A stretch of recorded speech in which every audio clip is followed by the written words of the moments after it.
Have you noticed it? How a hush can be heavy? It isn't the catastrophe that splits a life into before and after. It's the soft abrasion that sands the edges day by day. You still remember your lines and wear the mask that fits the room. You laugh at the right moment, sign your name where the world asks, yet some interior shore keeps receding. The tide goes out, and you stand on wet sand, surprised at the shells of old desires glinting there, surprised that the water doesn't return as it used to. You're not falling apart, you're falling inward, and the part of you that can tell the difference has begun to wake. Tonight, let's not run. Reinvention isn't a sprint through new costumes or a flight to somewhere with fewer mirrors. The Dharma is more like a mountain lake before sunrise. No banners, no applause, just stillness deep enough to show you the sky you've been carrying within all along. If we are honest, what we seek is not a new face, but a faithful reflection. And reflections settle only when the water is untroubled. The old stories speak of impermanence as tender inevitability. Everything that appears also changes. You can feel it in the way a favorite sweater thins at the elbows, in the way a familiar song no longer stirs you, in the way your own name said out loud sometimes startles you, like a bird's cry in fog. We take this flowing world and chisel statues out of it. This is me. We say this is mine, then suffer as the river does what rivers do. But look closer. The river never apologized for moving. The suffering is not in the water's motion. It's in our attempt to dam it with yesterday's hands. Identity, too, is current. You are not marble. You are weather and season a conversation between breath and time. The mind loves fixed labels. The heart knows better. It keeps learning the contours of you as you grow, keeps releasing its grip and holding you anew. When you insist on being a monument, you refuse the mercy of rain. When you allow yourself to be a field, you discover how many kinds of wildflower know your soil. There is a parable told in a quiet valley. A bellsmith spent years forging temple bells. His work was precise, revered, unchanging. One winter, his hands began to tremble. The metal no longer obeyed like it used to. Shamed, he wandered until he found an old nun sweeping snow from a stone path. "I can't be who I was," he confessed. The nun tapped the broom lightly against the ground. "Listen," she said. Wind moved over the mountain through bare branches, through the hollow of a fallen log, through a cave at the path's edge. Each made a note, none the same, all unmistakably the wind. "Your hands were a bell," she said. "They rang so we could wake. When their tone changes, wake to that." The bellsmith bowed not to the past, but to the sound that was still music. Let that be tonight's courage, bowing to the sound you are now. The world's customs may try to archive you. They prefer people who stay put. But the Dharma doesn't honor museums. It honors unfolding. You are not disloyal when the script wears thin. You are faithful to a deeper vow, the one that says, "May I meet reality as it is again and again with a soft and steady heart." What does this look like in a life with bills and messages and sudden grief? It looks like noticing where you pretend. It looks like feeling the costume itch. At first, noticing hurts. It threatens the little economies you have with people who love your mask. But the pain of truth is clean. It doesn't linger like the ache of pretending. When you stop insisting on a fixed outline, you free others to breathe around you. Reinvention, then, is not performance. It's permission to set down what is over, permission to trust the part of you that's been whispering this way. Impermanence isn't a thief, it's a gardener with pruning shears. It cuts where you are overgrown. Without that pruning, there is no fruit. Consider the orchard. Last year's apples were sweet and necessary. You ate them, shared them, let them rot into soil. Would you hoard them now, bruised and brown, and call that loyalty? In the same way yesterday's self fed, you kept you from breaking when you were fragile. Bow to that self, then let them return to earth. To cling is to rot. To release is to ripen. This is not a call to erase your history. It's a call to place it properly. Your stories are not chains. They are roots. Roots do not strangle the tree when they are deep and soft. They anchor it while the crown learns new weather. You are allowed to change the way you tell your past. You are allowed to move the spotlight from what you survived to how your heart learned to widen. You are allowed to say, "That was me." And also, "This is me," the way dawn says yes tonight, without pretending they are the same. There's a gentler discipline that makes reinvention real attention. Attention is the chisel that frees the form from the stone. Sit where you are. Feel your breath tug at the world and return it. Feel the weight of your body being held by the chair, the floor, the earth that never stepped back from you not once. Do not try to be new. Be honest. What do you notice loosening? What belief, once useful, now tightens your chest? Name it not with accusation, but with gratitude. You kept me safe when I didn't know another way. Then ask, what if safety now is spaciousness? Remember, we don't rip out the old scaffolding. We unfasten it bar by bar while we learn how the sky carries beams of its own. Some worry that if they open the hand, they will vanish. But you are not held together by your grip. You are held together by awareness. Awareness is the vessel. Whatever you pour into it takes shape for a time and then is poured out. The cup is not threatened by changing tea. Your worth is not threatened by changing form. Listen for the quiet strength underneath your roles, the strength that doesn't need applause because it is older than applause. The strength that knows a simple kindness repairs more worlds than any grand reinvention done for show. You may ask, but how do I begin? Begin by telling one small truth where you used to tell a convenient story. Begin by choosing silence over endless noise for a handful of breaths each day. Begin by closing the door gently on what keeps asking you to be smaller than you are now. Begin by resting. Rest is not a reward for good behavior. It is the soil in which new clarity germinates.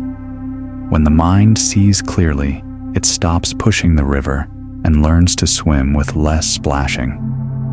If the mind argues, consistency is identity, stability is virtue. Smile at it like a teacher who recognizes an old student. Stability is real, but it is not rigidity. The Dharma's stability is the steadiness of presence, not the fossil of personality. The moon is faithful precisely because it changes. The tide is trustworthy precisely because it moves. You can be reliable in your kindness while allowing your forms to evolve. You can be rooted in compassion and still say yes to the next becoming. Let me tell you one more small tale. A seamstress stitched wedding garments for 40 years. When her eyesight dimmed, she feared she had lost her calling. Then she began mending fishermen's nets at the harbor. The work was rough. Fingers pricked, posture bent. One evening, watching the boats return safely through the webbing she had repaired, she whispered, "I am still sowing vows." Reinvention was not a new name. It was a new way to keep the same promise to lessen suffering where her hands could reach. So here on the first step of this long, gentle pilgrimage, trust what is stirring. You are not who you were not because you failed to remain, but because you were never meant to. The river is not unfaithful for reaching the sea. It fulfills itself. Let the version of you that carried you this far be thanked and released. Let the new current carry you to a wider mouth of being. And as we close our eyes for a breath or two, feel the quiet threshold under your feet. There will be more to say about releasing, about the soft art of putting down what you cannot carry across the next season. For now, keep your heart tender and your attention near. Change the kind that lasts is already breathing in you with this exhale. There are nights when the world seems to fold in on itself, not violently, but softly, like a page turned too soon. You lie awake, the room dim with half light, surrounded by the quiet company of your own thoughts. They drift, they circle, they ask small, insistent questions. What am I still carrying? What am I afraid to set down? We speak of letting go as if it were an act of bravery, but most of the time, it begins as a sigh. The moment you realize the story you keep replaying no longer needs another retelling. The moment you feel the weight of a memory in your chest and understand it's asking to rest. This too is compassion, not toward the past, but toward the present self, who is still holding its ghost.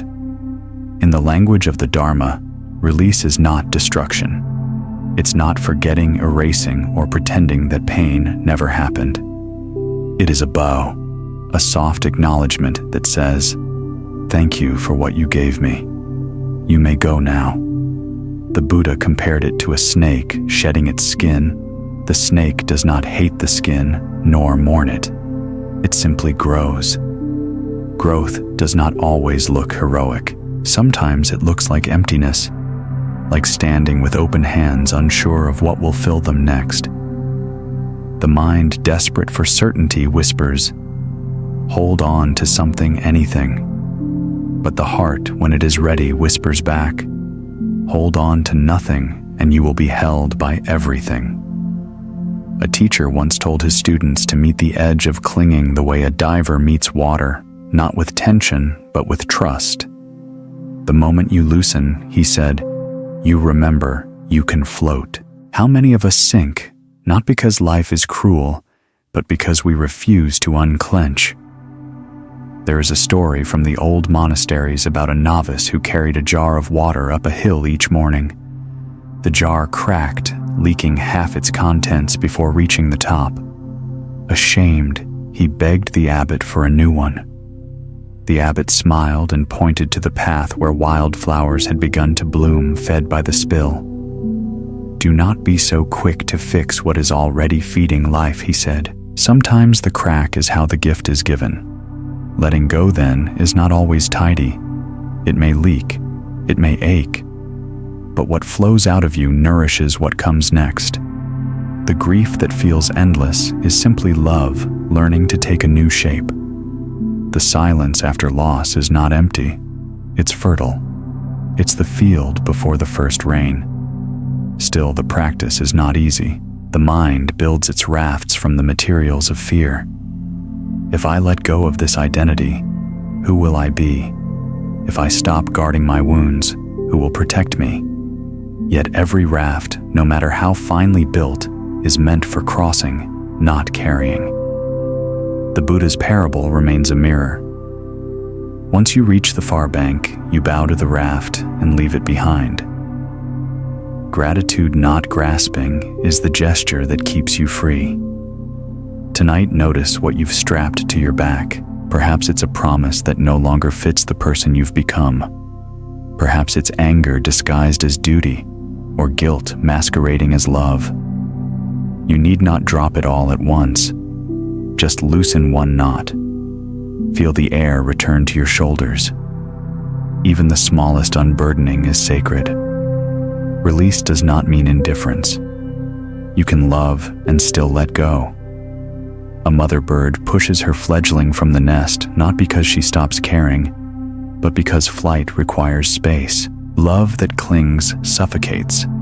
Love that trusts liberates. To release someone, something, some old dream is to say, may you continue your path, and may I continue mine. There's a quiet courage in that separation, the courage to believe that what is true between two hearts will never vanish.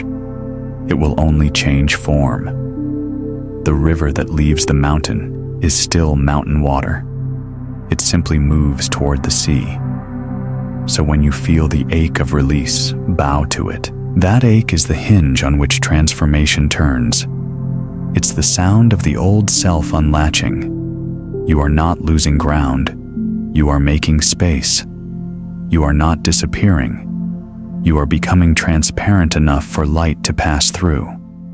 Sometimes you will think you've let go only to find the old feeling rise again, like fog at dawn. Do not scold yourself. Fog doesn't mean failure. It means the warmth of your life is meeting the cool of your memory. The practice is to keep breathing, keep seeing until the fog thins on its own. There is another story, a monk who spent years reciting prayers for release, yet felt no freedom. One day, his teacher handed him a clay cup.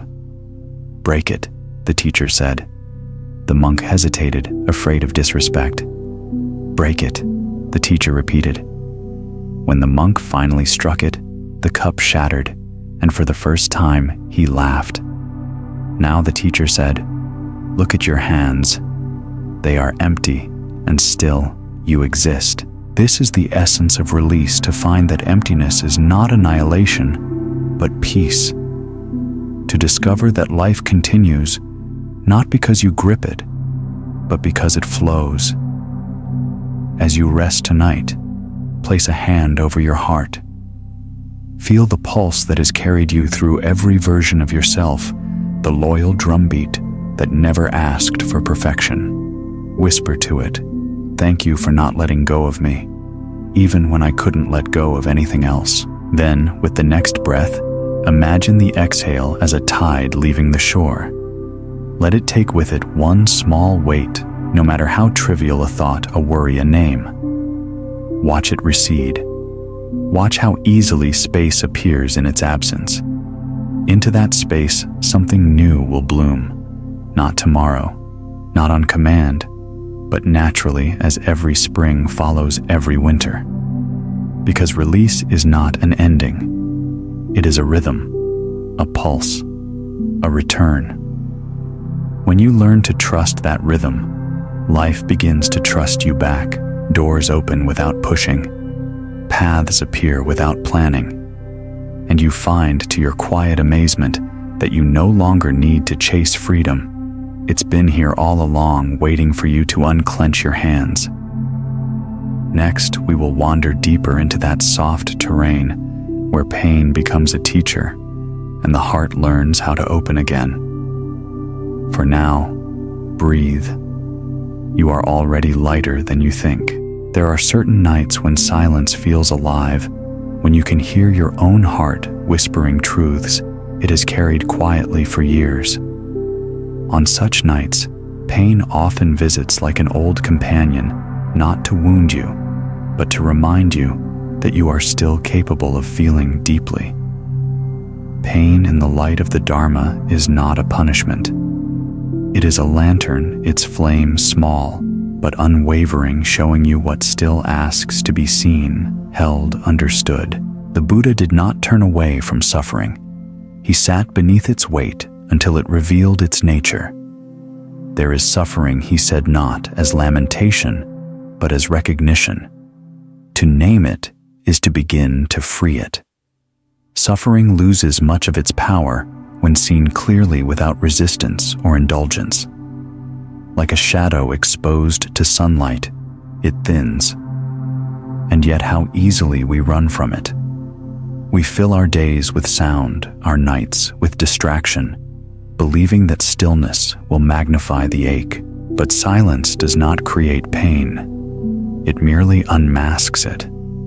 Beneath the noise, beneath the busyness, beneath the pretending, there are feelings that have been waiting patiently, compassionately, for your attention. They do not need fixing. They need listening. Once a monk found a cracked bowl on the monastery steps. He brought it to the abbot and asked if he should throw it away. The abbot smiled. "No," he said.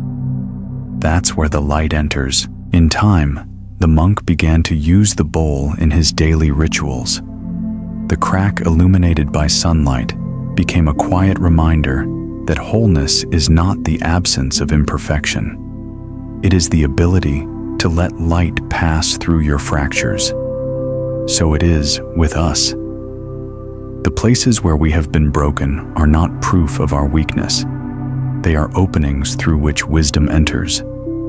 We are shaped by our suffering, not in spite of it, but because of it. The cracks in your spirit are how compassion grows, the empathy that allows you to recognize yourself in another's eyes, to hold their pain without turning away. Only one who has walked through darkness can truly appreciate the dawn. There is a river in northern India that winds through fields of stone. It changes color with the seasons, sometimes clear, sometimes gold with silt. Locals say it sings differently. After monsoon floods its song deeper, slower, wiser. When asked why, an elder said, "Because the river remembers the pain of the stones. You too are that river. Every sorrow you have carried has deepened your song.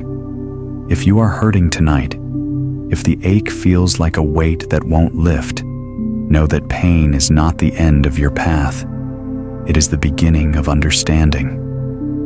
It is the teacher who comes uninvited, yet never without purpose. When you resist it, it hardens. When you listen, it softens, and in its softening, something within you expands. In meditation, this truth often unfolds like dawn. First the darkness, then a faint light, then clarity. When you sit with your suffering, not analyzing it, not judging it, simply sitting, you begin to see its texture. You begin to notice that beneath grief, there is love. Beneath anger, there is fear. Beneath fear, there is tenderness. Every emotion, when followed to its root, leads you back to the same place, the longing to be whole. Let us not mistake wholeness for perfection. Wholeness is spaciousness, the capacity to hold joy and pain without collapsing. It is the heart that says, "Even this belongs." To live in this way is to live without resistance, to stop fighting the inevitable tides of becoming. As the Buddha taught, suffering is born of clinging to what we want to last, to what we wish had not changed. But when we release our grip, pain transforms into wisdom. The thorn becomes a teacher. You might ask, how can I face my pain without drowning in it?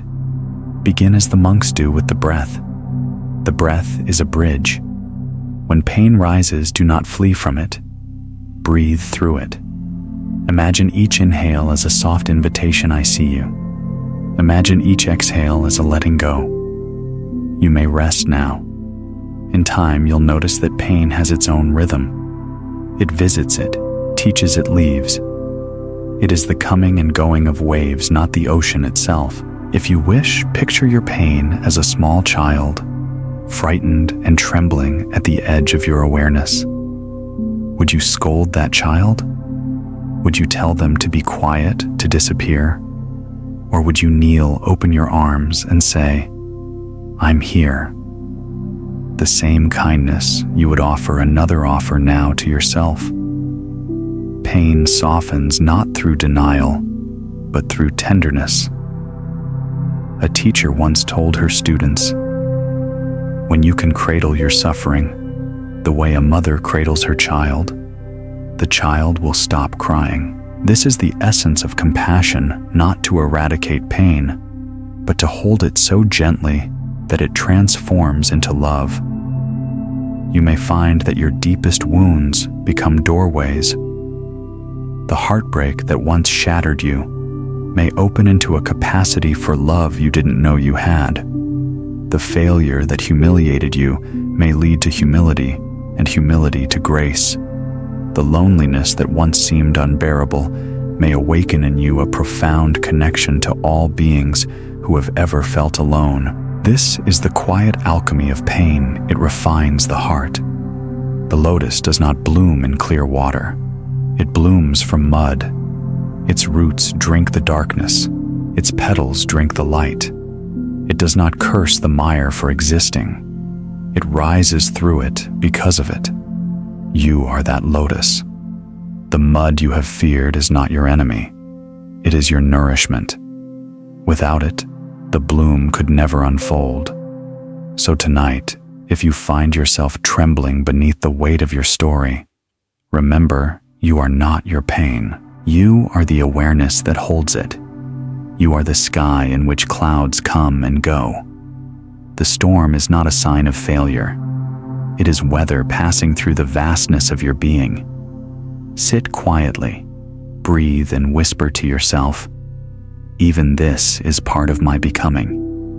One day, perhaps sooner than you expect, you will look back and realize that what once hurt now hums with gratitude. You will see that every ache was a step, every loss a teaching, every silence a seed. Pain will have done its work, and you will bow not in defeat, but in reverence. Because the truth, luminous and simple, is this: nothing that opens you is wasted. And as the night deepens, let that truth settle in your bones. Let it rest there gentle and unhurried. Tomorrow we will speak of shedding, of how to release without losing, of how to stand in the empty space between endings and beginnings and call it holy. For now, rest in the knowing that your pain is not a wall. It is a window. Through it, light is already entering. There comes a time, quiet, almost invisible, when the soul begins to shed. Not with the violence of storms, but with the gentleness of autumn leaves releasing themselves to air. At first, you mistake it for loss. The familiar voices inside grow silent. The colors of old desires fade. You feel a strange spaciousness where certainty used to live. But this is not emptiness. This is clearing. Life is making room for what is next. In the teachings of the Buddha, release is not deprivation. It is wisdom in motion. It is the body's natural exhale after too many forced breaths. To shed does not mean to abandon or reject it. It means to return things to their proper place in the flow of impermanence. What no longer nourishes must fall away, not because it is bad, but because it has completed its work. Yet shedding rarely feels like grace. It feels like confusion, like watching parts of your identity dissolve while the world remains unbothered. You begin to ask, who am I without this role, this belief, this love, this ambition? But perhaps that question, trembling with fear, is the first gate to freedom. You are not your titles. You are not your possessions. You are not even the stories you tell about who you've been. You are what remains when the stories end. A story is told of a young monk who tended the temple garden. He loved the flowers so much that he watered them daily, trimmed every leaf, sang to them under the moonlight. When winter came and the petals began to fall, he wept. "I did everything right," he said to the abbot.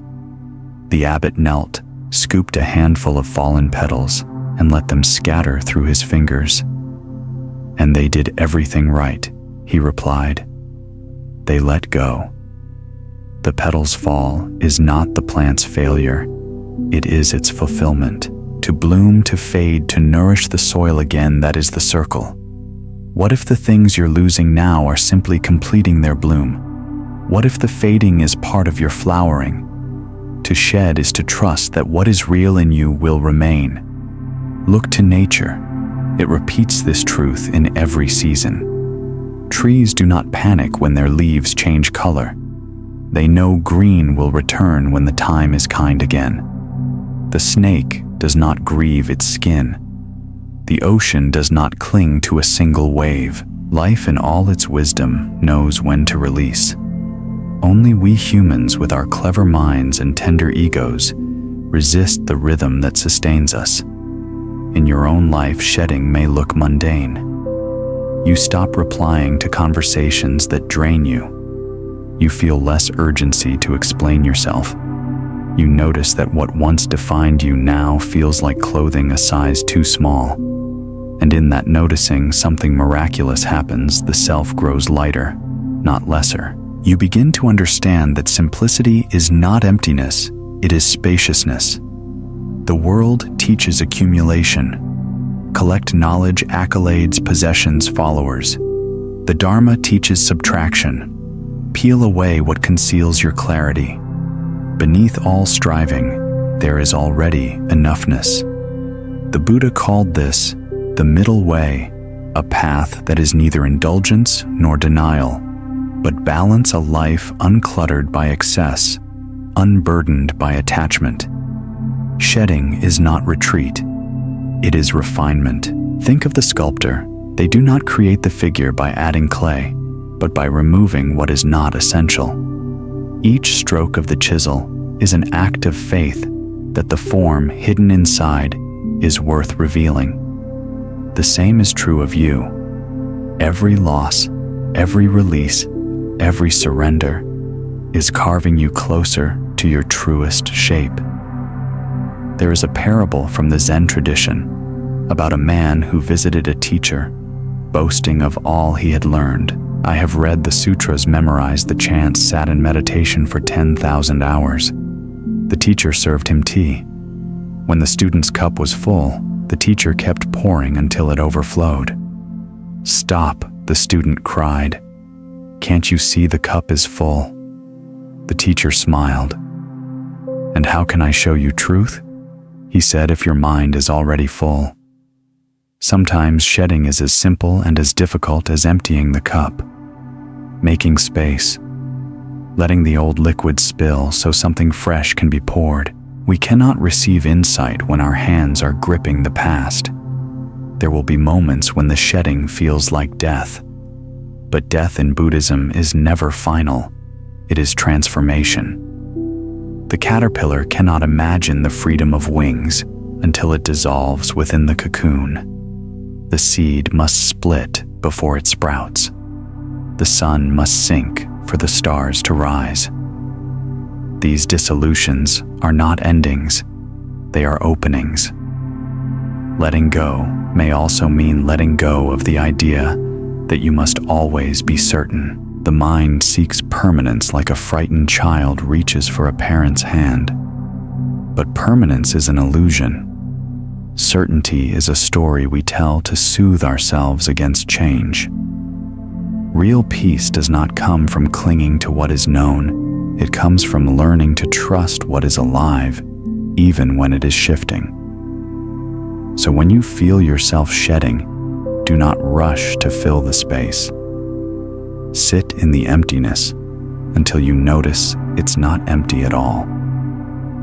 Beneath the fear, there is stillness. Beneath the stillness, there is knowing.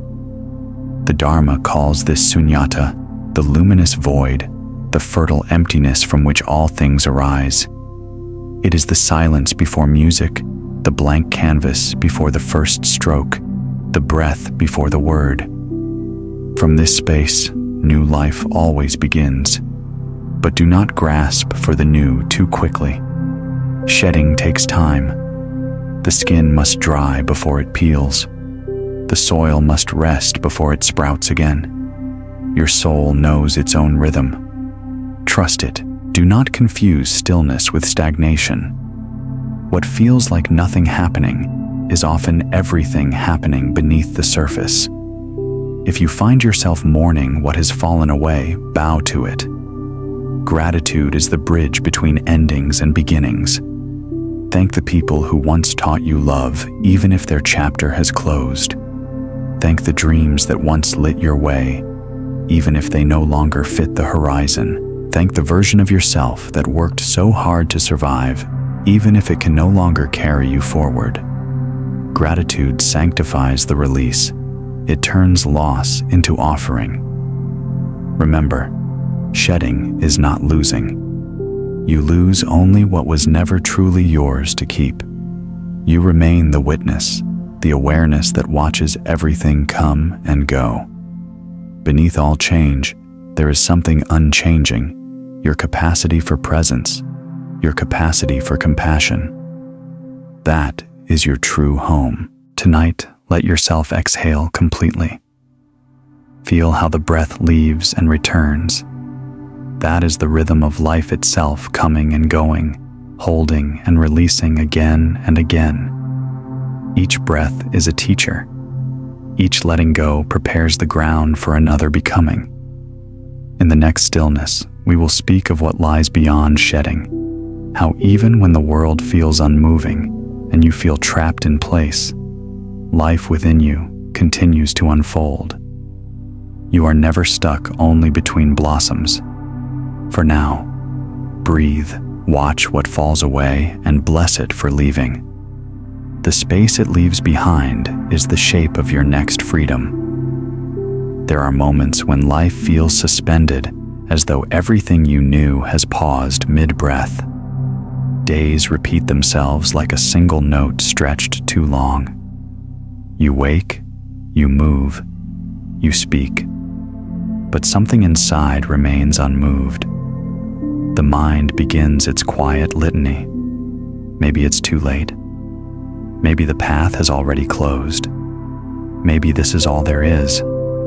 But listen carefully. Beneath that whisper is another voice, smaller but steady. It says, "Nothing in the universe stands still. Not the stars, not the tides, not you. What you call stuckness is only a moment in the turning a still point before motion resumes. Even the mountain shifts grain by grain beneath the patience of the wind." The Buddha called this truth anicca impermanence, the law that governs all things. Every breath proves it. Each inhale begins, each exhale ends. In that rhythm, the cosmos breathes through you. To believe you are stuck is to forget you are made of movement. We often mistake rest for paralysis, but the pause between seasons is not stagnation, it's incubation. Beneath the frozen field roots are still weaving. Beneath the closed bud petals are already forming their colors. So too within you unseen transformations are taking place. The silence you fear is the womb of your next becoming. Once a novice monk sat by a pond, watching a lotus seed trapped under thin ice. Each day he returned certain the seed was lost. One morning, sunlight broke the ice. The seed had sprouted, reaching upward with quiet determination. The abbot said, "Do you see, stillness is never the enemy. It is simply the condition from which life gathers its strength. Your stillness now is not a verdict. It is a preparation. What binds us most is not circumstance, but thought. The conviction that this is how it will always be. That sentence is the true prison. When you begin to see thoughts as clouds passing through vast sky, you realize the sky was never confined by them. The sky never says, "I am the storm." It simply allows the storm to come and go. So ask yourself, what story have I mistaken for permanence? Maybe it's an identity I'm too old to change. Maybe it's a wound I'll never heal from this. Maybe it's guilt I don't deserve peace. Each story feels heavy because you hold it close. Yet the moment you loosen your grip, it begins to float. Awareness is the breeze that lifts it. There is a saying in the Zen monasteries, when you realize you are lost, you are already on the path. The instant you see the cage, the door begins to open. The mind loves to trap itself with deadlines and definitions, but the Dharma reminds us there is no timeline to awakening. The seed does not apologize for the time it takes to bloom. Even age is not a boundary. It is a texture of the journey. The elder tree does not envy the sapling. Its roots run deeper. Its rings tell stories of weather survived. Likewise, your life is not late, it is layered. Each year, each failure, each waiting has been part of your shaping. The present moment is not a cul-de-sac. It is an intersection where every past road meets. In meditation, when thoughts seem endless, teachers advise returning to the breath, not forcing calm, but noticing movement. Breath proves that change is still happening. The chest rises, falls. The pulse continues its quiet work. Even at rest, you are not static. You are a living tide. Perhaps the reason you feel unmoving is that you've mistaken direction for progress. Sometimes the path is vertical, not forward. Inward, not outward. Sometimes growth is not expansion, but deepening. The ocean's surface may seem still, but beneath it, entire currents are shifting. Imagine standing before a locked door, believing it blocks your way. Then realize the key has always been in your hand. That key is awareness. Each moment you return to presence, you turn the lock a little more, until one day the door opens, not to somewhere else, but to the vastness that was always here. A traveler once asked a monk, "How do I escape the wheel of change?" The monk replied, "By walking with it. To resist the wheel is to be crushed by it. To walk with it is to discover it moves by grace, not by force. You cannot stop impermanence, but you can learn to dance with it. If you think you are stuck, consider the moon.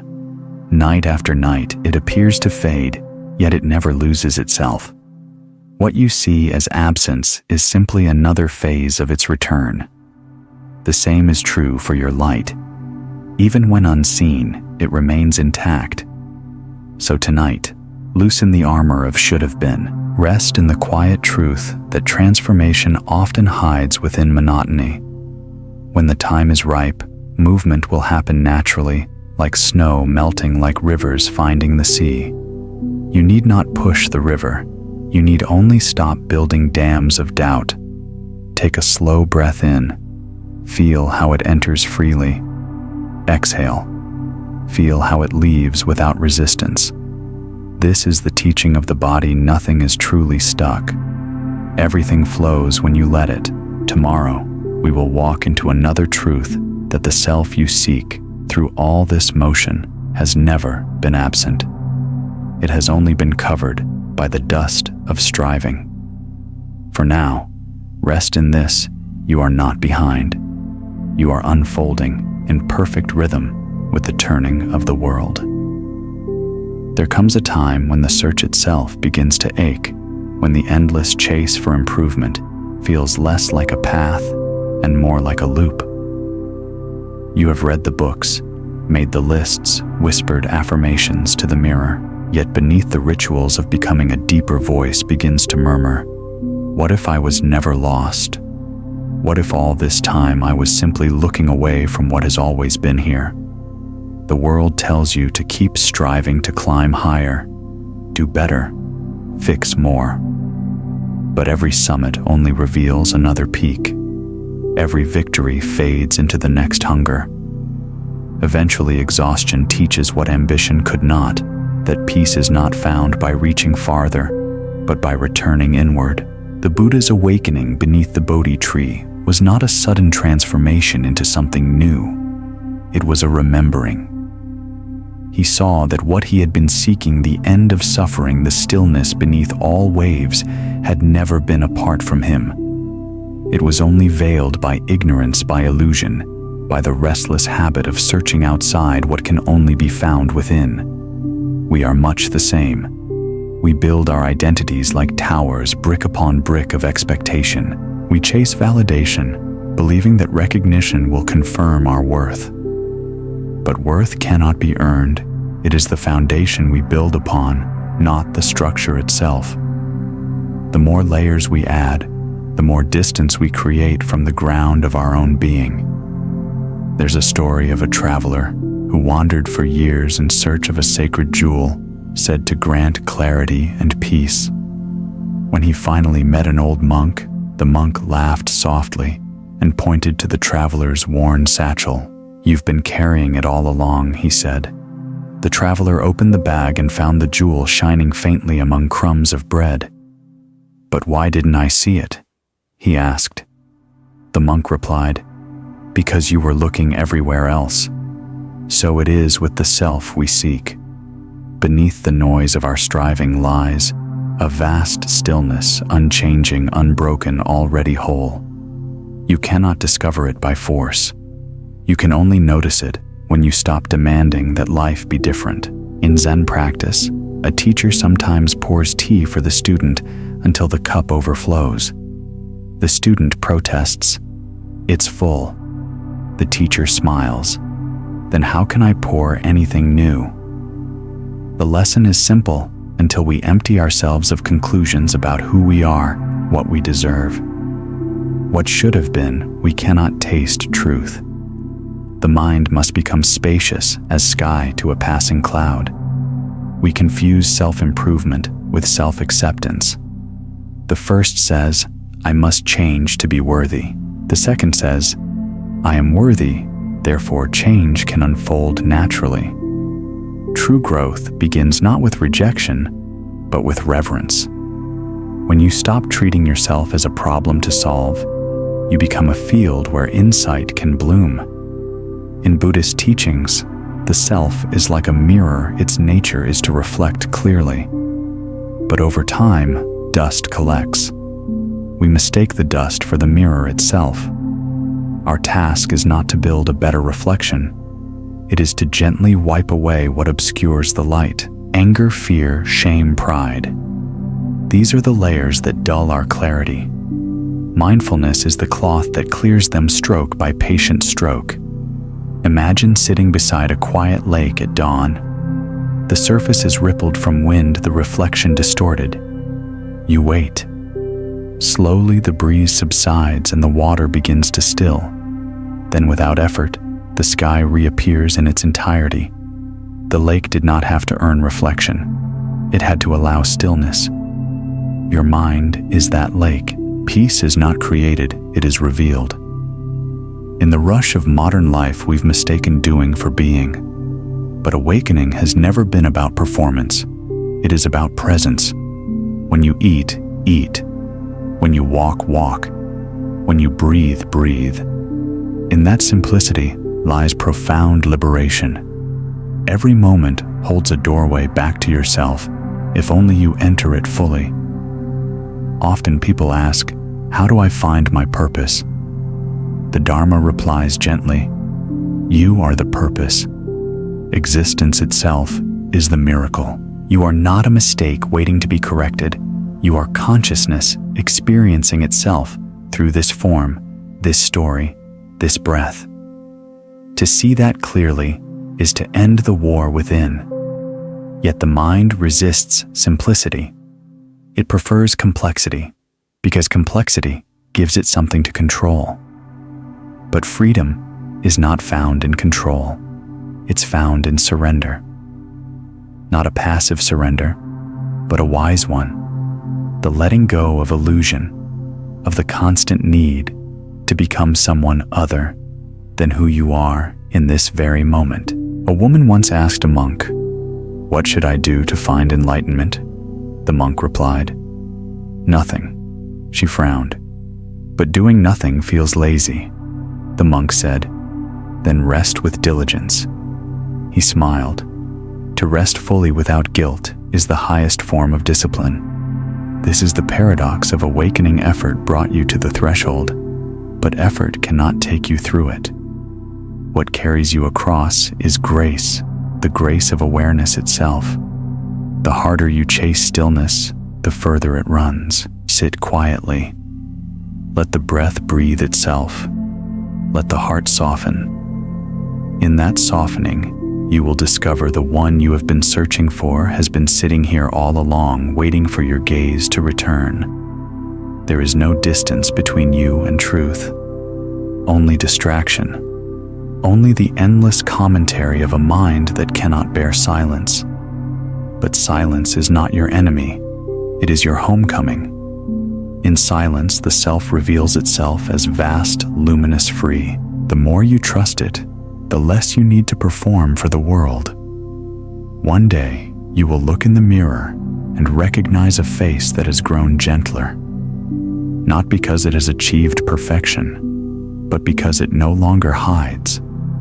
You will realize that peace was never in becoming someone else. It was in remembering yourself as part of everything. So tonight, let the search rest. Place your hand over your heart and whisper, "I am already here." Feel that truth hum beneath your skin. There is nowhere else to go, no one else to be. The path forward is simply the path inward, and the traveler you have been seeking has been walking with you all along. Tomorrow, we will explore what it means to live from that stillness, to come home, not just to yourself, but to the present moment itself, where all of life unfolds. For now, breathe gently and let the truth settle like moonlight on water. The self you seek is not ahead of you. It is beneath the noise within the quiet, eternally whole. There is a sacred pause between your inhale and your exhale, a space so subtle most never notice it. Yet within that space lives the entirety of your life. It is the threshold between what was and what will be, and in that threshold, you are truly free. Most of us, without realizing it, drift through life in exile from the present. We live suspended between memory and anticipation. The mind races toward the future, rehearsing its worries, drafting its scripts. Or it loops backward, replaying the same scenes, trying to edit what's already ended. The body may sit here, but the spirit is scattered across time. This is why so many feel weary, even in stillness, because they have traveled far from the only home that ever existed this moment. The Buddha called this sati mindfulness, not as a trick or a trend, but as the art of returning. Returning to the body, returning to breath, returning to what is real. In every breath, there is a doorway. To step through it, you need not do anything grand. You simply have to stop running. To come home to the present is to recognize that life has never been elsewhere. It has been waiting patiently in the rhythm of your heartbeat, in the hum of air through your lungs, in the quiet miracle of simply being alive. The future is imagination. The past is echo. But the present, this trembling, breathing moment, is the only place anything truly happens. A young monk once asked his master, "Where can I find enlightenment?" The master replied, "Here." The monk frowned. "When will it happen?" The master smiled. "Now." Confused, the monk said, "Then why can't I see it?" The master pointed at a nearby stream. "Because you are waiting for the water to stop moving before you look. The stream, of course, never stops, and neither does life. Enlightenment is not found in halting motion, but in seeing the flow clearly, moment by moment. We often think presence means stillness of body, silence of mind. But true presence is not the absence of movement. It's intimacy with what's moving. It's the willingness to meet each breath, each sound, each thought without judgment or grasping. When you eat, truly taste the food.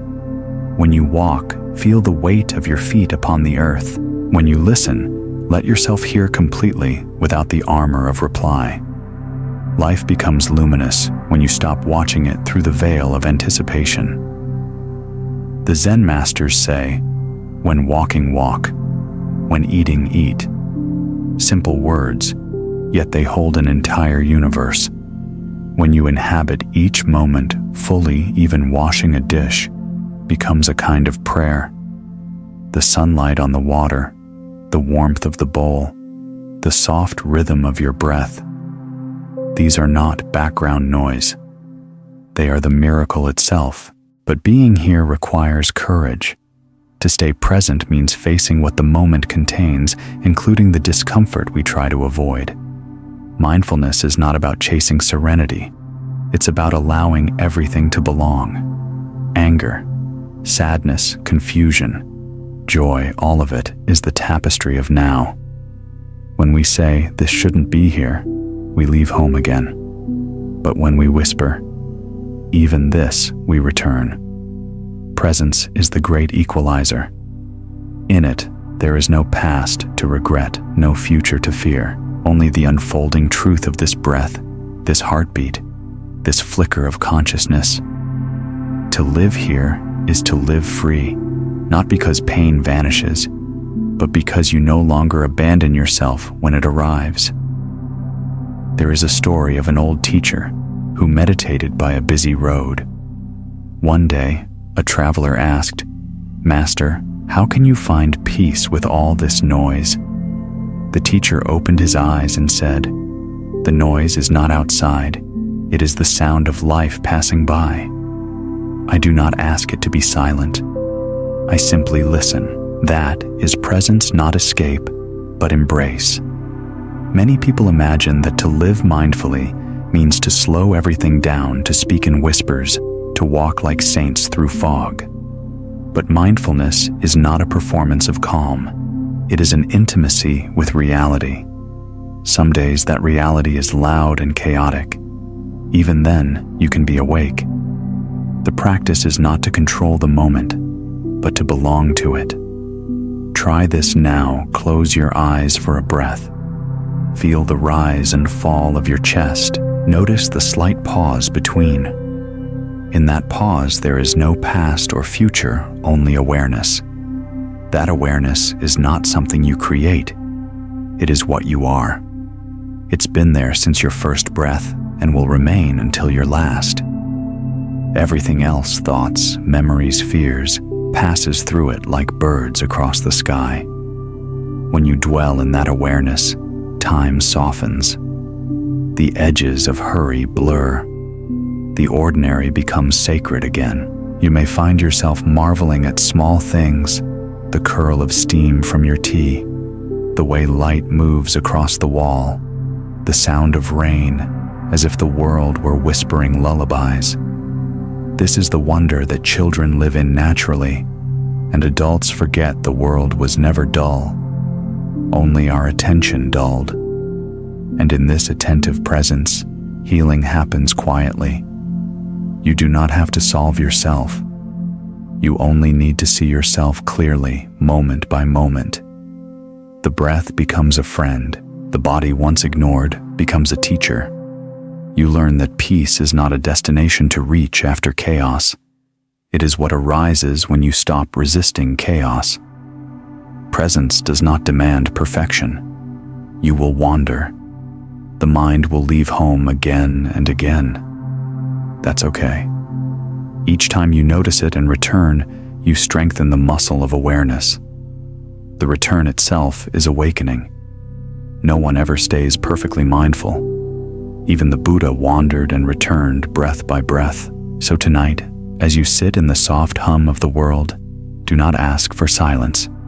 Ask for awareness. Ask to be awake to this precise texture of life, the scent of night air, the rhythm of your pulse, the quiet turning of time. Here now, nothing is missing. Tomorrow, we will look beyond this awareness and ask what happens when we stop pretending altogether, when the masks fall and the truth of who we are stands unadorned. But for this moment, rest in the simplicity of being here. Feel the world exactly as it is, imperfect, impermanent, and entirely enough. Because the present, when truly seen, has never once failed you. There is a moment, often late at night, when the world has grown still, when the last distractions fade, and silence finally meets you face to face. You feel it then, the faint ache beneath your practiced calm. You have played your roles so long that they fit like second skin. the strong one, the capable one, the kind one, the one who never falters, but when the stage lights of the day go dark, who remains behind every mask. There is a truth waiting not for judgment, but for acknowledgement. It doesn't shout, it whispers, it doesn't demand, it invites. The Dharma teaches that awakening does not come from pretending to be holy, but from seeing clearly what is real. To live truthfully is not to perfect the mask, but to remove it gently, layer by layer, until nothing stands between you and the vast sky of your own being. The masks we wear are not enemies. They were built to protect us.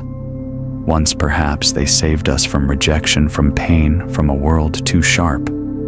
But what once guarded can become what confines. The walls that once offered safety now block sunlight, and the spirit begins to suffocate under its own armor.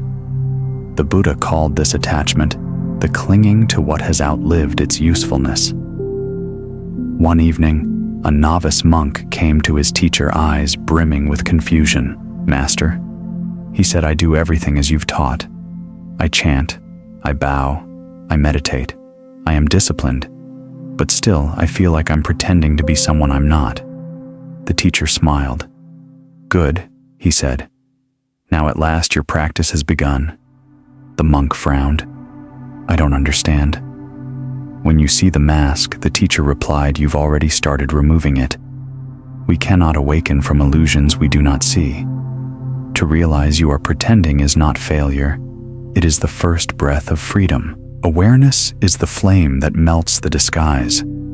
Sometimes we fear that revealing our true self will cost us love. But love that requires pretense is not love. It is transaction. Real love, the kind the Dharma points to, blooms in truth. When you let yourself be seen as you are raw, unpolished human, you invite others to do the same. Truth does not isolate. It connects. The unmasked heart recognizes itself in every other heart that dares to drop the performance. In the stillness of meditation, there is a moment when the mind quiets enough for you to meet yourself. Not the self you show to the world, not the self you rehearse, but the one who simply is. You may find that this self doesn't speak in words. It doesn't identify as good or bad, worthy or unworthy. It just breathes. It watches. It knows. And when you rest there, even for a few seconds, you feel something ancient and true, the peace of no longer having to pretend. But honesty is rarely comfortable. When the mask falls, the face beneath may be trembling. Old grief rises, long-buried shame stirs. The impulse is to reach for another mask, another distraction. But stay. Stay with what is real. The wound you uncover is not a flaw. It is the doorway. What hurts most deeply often guards what is most sacred. There's a story about a sculptor who spent decades chiseling a massive stone Buddha. When the statue was finally complete, a visitor marveled at its perfection. "How did you make something so beautiful?" they asked. The sculptor smiled. "I didn't make it," he said. "I only removed what was not Buddha." In the same way, you are not creating your true self, you are unveiling it. The light you seek is already inside. You are simply brushing off the dust. Truth in the Buddhist sense is not an opinion or a confession, it is direct seeing. Vipassana means insight, the willingness to look into your experience without the filters of judgment or denial. When you see clearly, reality softens you. You no longer need to defend or disguise. The truth doesn't need protection. It only asks to be witnessed. Try this, sit quietly for a moment and ask, what have I been pretending not to feel? Perhaps it's sadness carefully hidden beneath productivity. Perhaps it's anger disguised as control. Perhaps it's exhaustion veiled by constant busyness. Whatever arises, do not push it away. Breathe it in as you would a guest. Offer it the seat of awareness. Let it speak. Often what you've feared to feel is not your enemy. It's your most honest friend. The Buddha once said, "Better to live a single day in truth than 100 years in illusion." Truth is not measured in time, but in depth. One genuine breath can hold more liberation than a lifetime of pretending.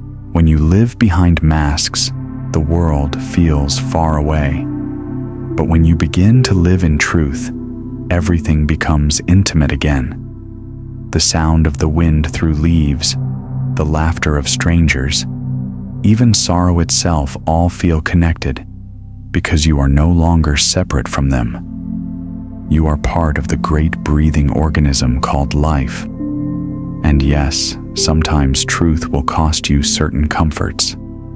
You may lose people who only knew your masks. You may lose certainties that once made you feel safe, but you will gain something far greater: alignment. You will wake each morning no longer divided against yourself. The peace that comes from integrity cannot be shaken by approval or rejection. It is yours by right of honesty. Do not rush to strip away everything at once. The masks will fall when they are ready. Begin with gentleness. Begin by telling one small truth today where once you stayed silent.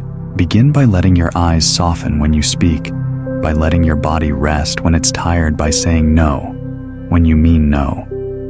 Each honest act is a crack in the armor. Through those cracks, light enters. As the Zen teacher Ryokan wrote, "The thief left it behind the moon at my window." Even when everything external falls away, what is essential cannot be taken. The moonlight of truth is yours forever.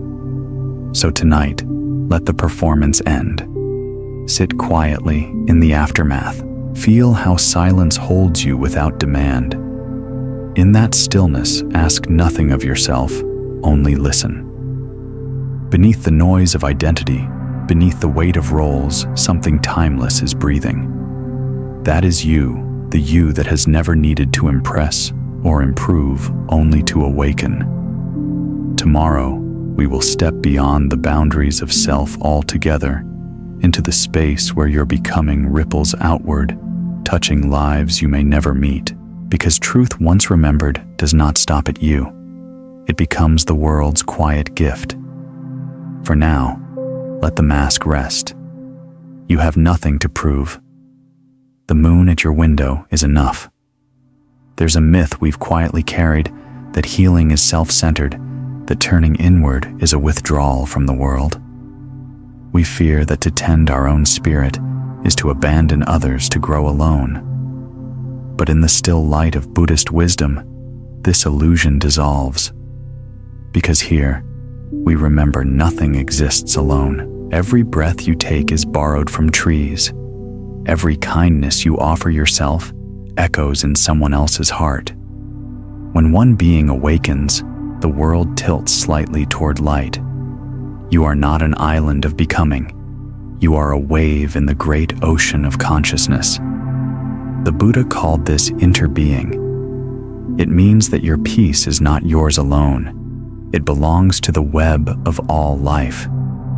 What you heal within yourself reduces the suffering of countless unseen others. When you soften your voice toward your own pain, you soften the voice of cruelty in the world.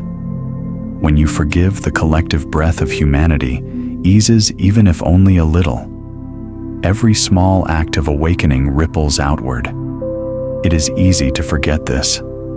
The world shouts about separation, me and you, us and them, winners and losers. But the Dharma whispers, there is no them. The boundary between self and other is smoke. When it clears, we see that compassion is not a virtue we must learn. It is our original nature revealed. A story is told of a young monk meditating by a pond. As he watched his reflection, a leaf fell into the water and rippled his image into countless fragments. In that moment, he understood. My face is not broken. The pond is vast enough for both the leaf and me. So too are you vast enough for the world's movement. The ripples in your heart do not distort your truth. They are the evidence of connection. Every transformation within you touches something beyond you. You cannot change alone any more than a star can burn without lighting its surroundings. When you return to stillness, you offer stillness to every life you meet. When you choose kindness over reaction, you restore balance to the web. Awakening is not withdrawal, it is contribution. There are bodhisattvas, awakened beings who vow to return again and again until all beings are free. But you do not need a vow or a robe to walk their path. Each time you respond with awareness instead of habit, you are living that vow. Each time you forgive yourself, and by extension another, you are practicing liberation for the world. The grandmother who stops apologizing for resting teaches her daughters rest is holy. The man who stops numbing his pain teaches his sons that vulnerability is strength. The woman who learns to listen without rushing to fix becomes a refuge for everyone she meets. No one may call these acts spiritual, but they are. Every moment of compassion is a thread weaving wholeness through the torn fabric of the world. You may think your healing is invisible, that your quiet practice in solitude goes unnoticed. But energy is never wasted. The peace you cultivate changes the atmosphere around you. Have you ever entered a room and felt calm before a word was spoken? That is presence, a field of awareness created by someone who has stopped fighting themselves. You can be that presence. You already are each time you breathe mindfully, each time you choose gentleness in a world addicted to hurry. There's a Zen saying, a single candle can light 1,000 others and not lose its flame. You are that candle. You need not shout your light for it to matter. You need only burn steadily. Even the faintest glow dispels darkness. Even one quiet soul living in truth becomes a sanctuary for others. Perhaps your life feels small, your acts insignificant. But consider this. A single drop creates ripples that reach every edge of the pond. A kind word may echo for generations. A moment of patience may prevent a lifetime of regret. Your becoming is not a private event.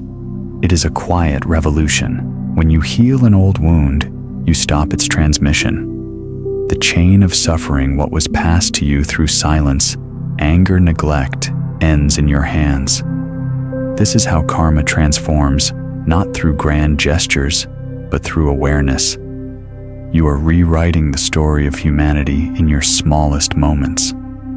A teacher once said, "The world does not need more awakened teachers. It needs awakened neighbors." You do not need a temple to practice. Your kitchen can be your monastery. Your daily conversations can be Dharma talks. Your errands can be walking meditations. The sacred is not elsewhere. It's embedded in the ordinary. The more you see this truth, the gentler you become. You begin to understand that the stranger at the bus stopped the child crying in the market. The weary cashier, all are pieces of yourself, playing different notes of the same song. Compassion ceases to be effort. It becomes recognition. And yet, there will still be days when you forget, when irritation returns, when impatience flares, when judgment takes root. Do not despair. The river does not curse the stone it must curve around. It simply continues flowing. So too can you. Each return to compassion strengthens its current. In the end, to awaken is not to rise above the world, but to sink into it fully, to meet its suffering with open eyes and steady breath. The Buddha himself walked among beggars and kings alike, neither withdrawing nor clinging.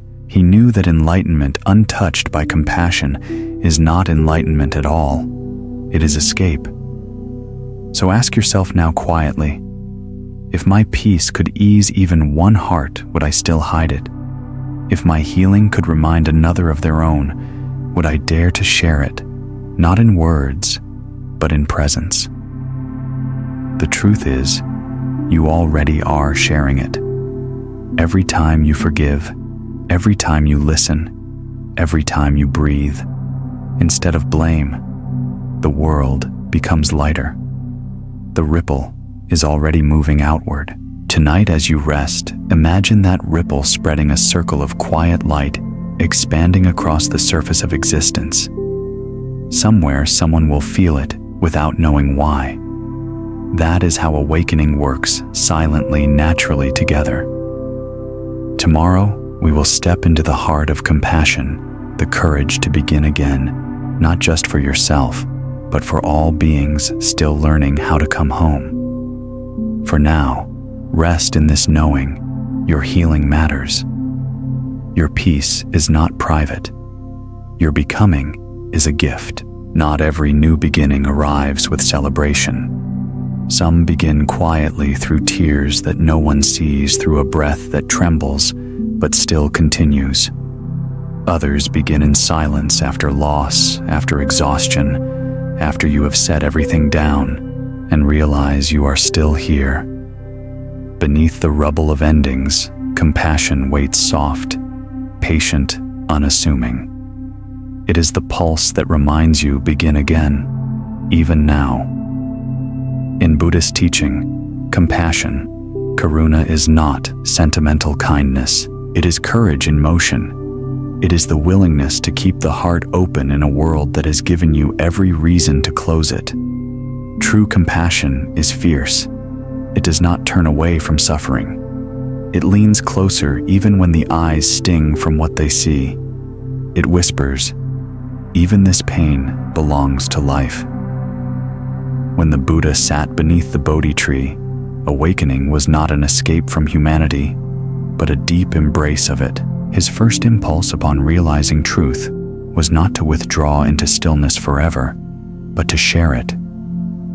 The moment he saw the web of interconnection, the truth that all beings are bound by the same longing to be free, he made a vow: "I will not awaken alone."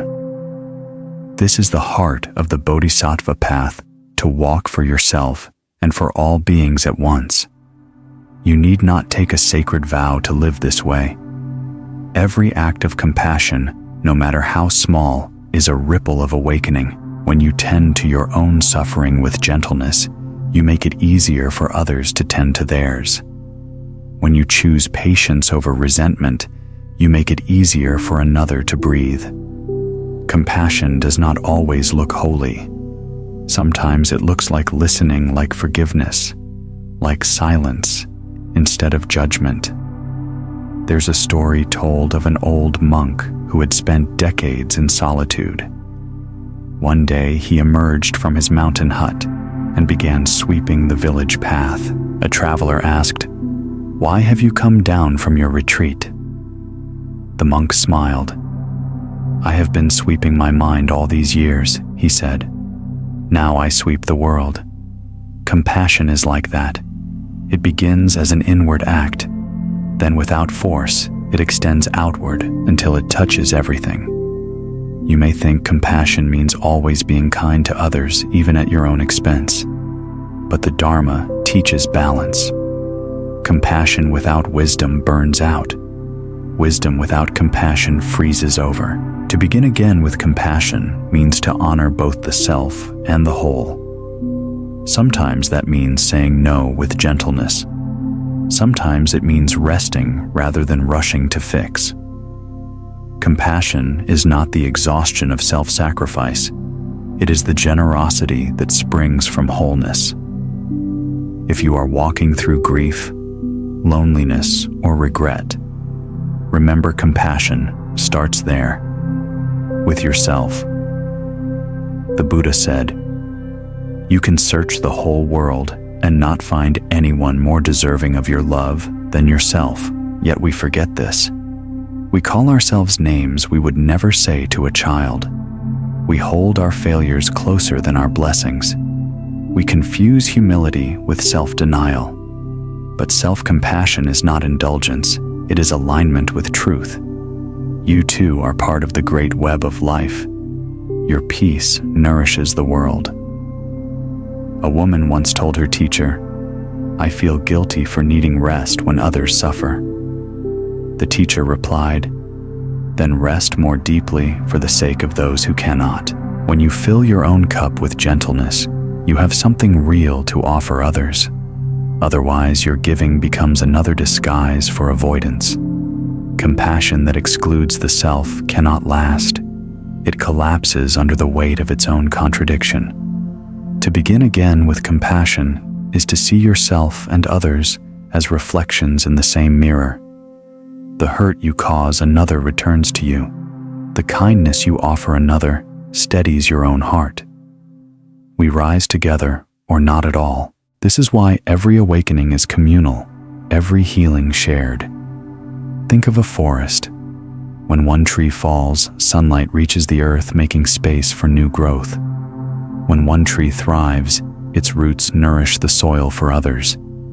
You are that forest, interwoven alive, dependent, giving and receiving in equal measure.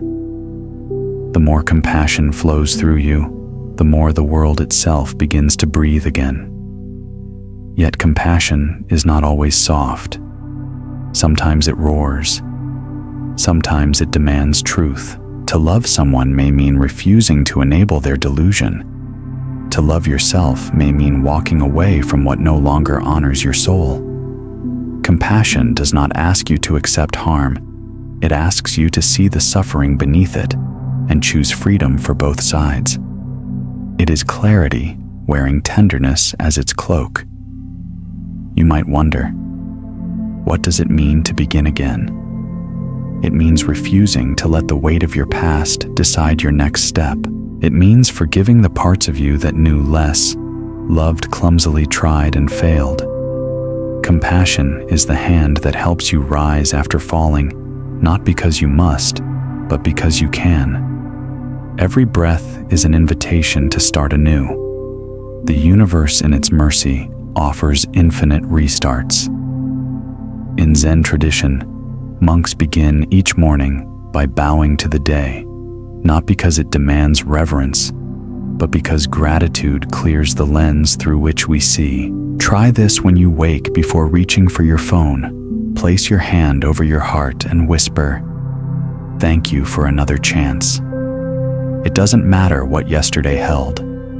The moment you meet the present with gratitude, compassion begins its work again. There will be days when your compassion feels small, when the world's suffering feels too vast to touch.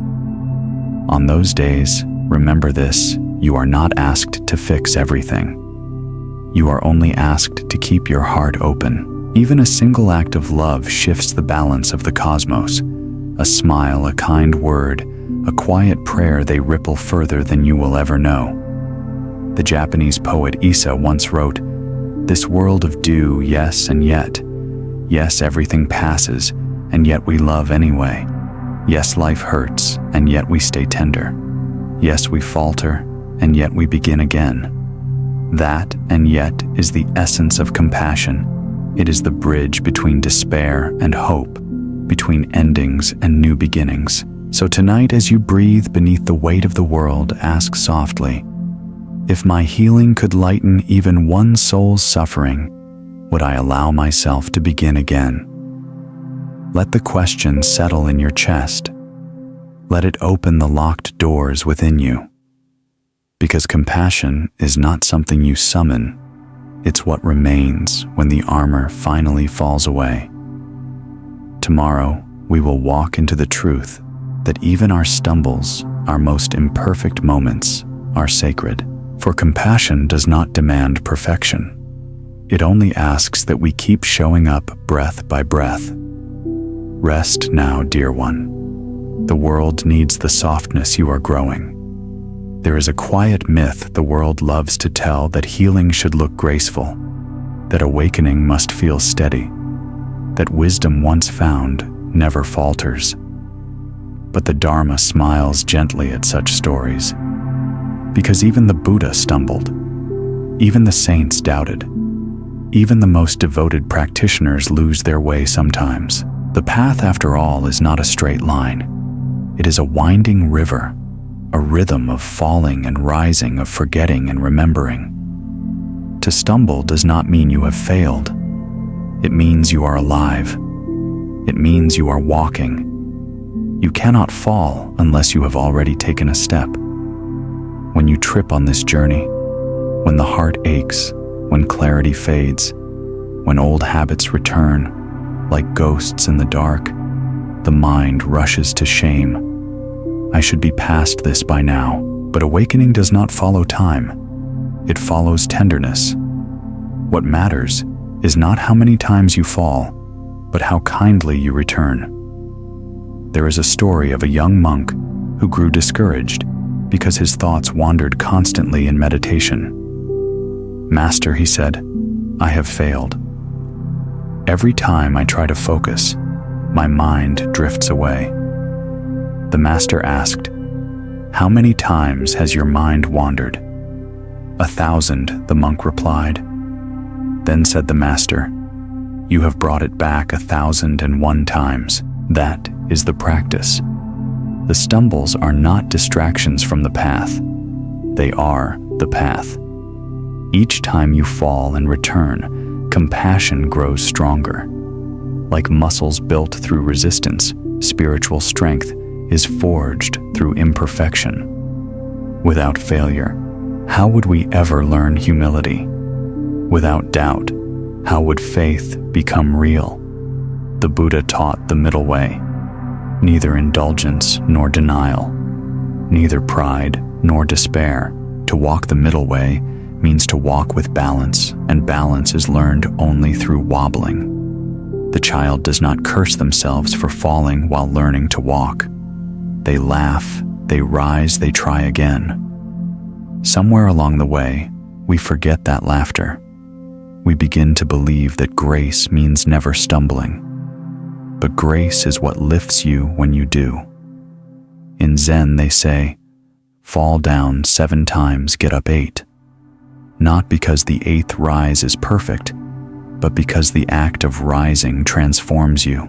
When you rise after falling, you carry something precious, not the illusion of flawlessness, but the quiet knowing, I can begin again.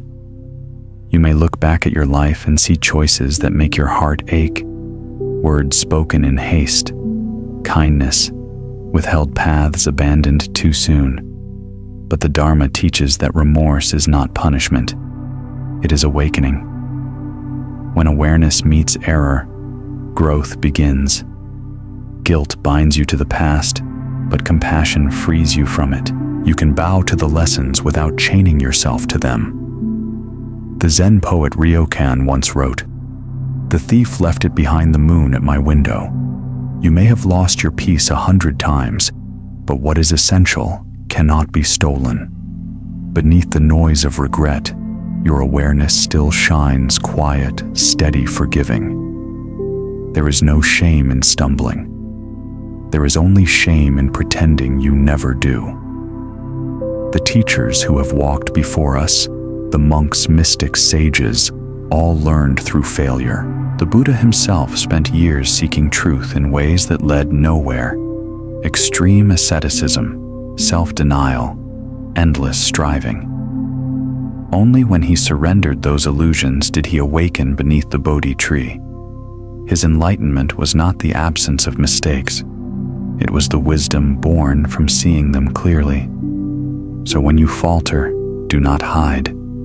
Do not retreat into self-condemnation. Sit down with your mistake like an old friend. Ask, "What are you trying to show me?" You may find that every stumble carries a teaching. Anger shows you where pain lives. Fear shows you where trust is needed. Pride shows you where softness has gone missing. Each misstep is an invitation to turn toward the wound with mindfulness. Sometimes what you call failure is simply the universe shifting your direction. The path you thought was straight was never meant to be. The turn, the delay, the setback, all were necessary bends in your unfolding. As Rumi wrote, "The wound is the place where the light enters you." And perhaps your greatest teacher will not be serenity, but struggle. Pain humbles the heart, empties the mind of arrogance, teaches patience that no scripture can. A cracked bowl may not hold as much water, but it glows more beautifully when the light passes through. When you learn to meet your stumbles with kindness, life becomes less of a test and more of a dance. Even missteps become movement. Even pauses become rhythm. The Dharma is not a demand to walk perfectly. It is an invitation to walk consciously, even if your steps are uneven. There will be nights when you fall to your knees, uncertain whether you can rise again. Let those nights be sacred. Do not rush to fix or explain. Simply breathe. The ground you kneel on is not beneath you. It is holding you. The earth itself is part of your practice. It catches every fall and offers it back as balance. When you rise tomorrow, and you will rise not with pride, but with gratitude. Gratitude for the lessons carved into your path, for the bruises that became blessings, for the falls that taught you how to stand without fear. So tonight, if you find yourself weary of trying, remember, the universe does not ask for perfection, it asks for presence. To stumble mindfully is still to walk with grace. Take a breath right here. Feel your chest rise. Feel the pulse beneath your skin. That heartbeat steady despite everything is proof that life is not done with you yet. Tomorrow, we will explore what it means to heal, not by becoming new, but by returning to what has always been whole within you. For now, rest in this truth. You are not defined by your stumbles. You are refined by them. Every fall is a bow to the ground that sustains you. Every rise is a prayer whispered by the heart. We are taught to think of healing as progress, as an upward climb toward some final shining version of ourselves. But in the quiet wisdom of the Dharma, healing is not ascent.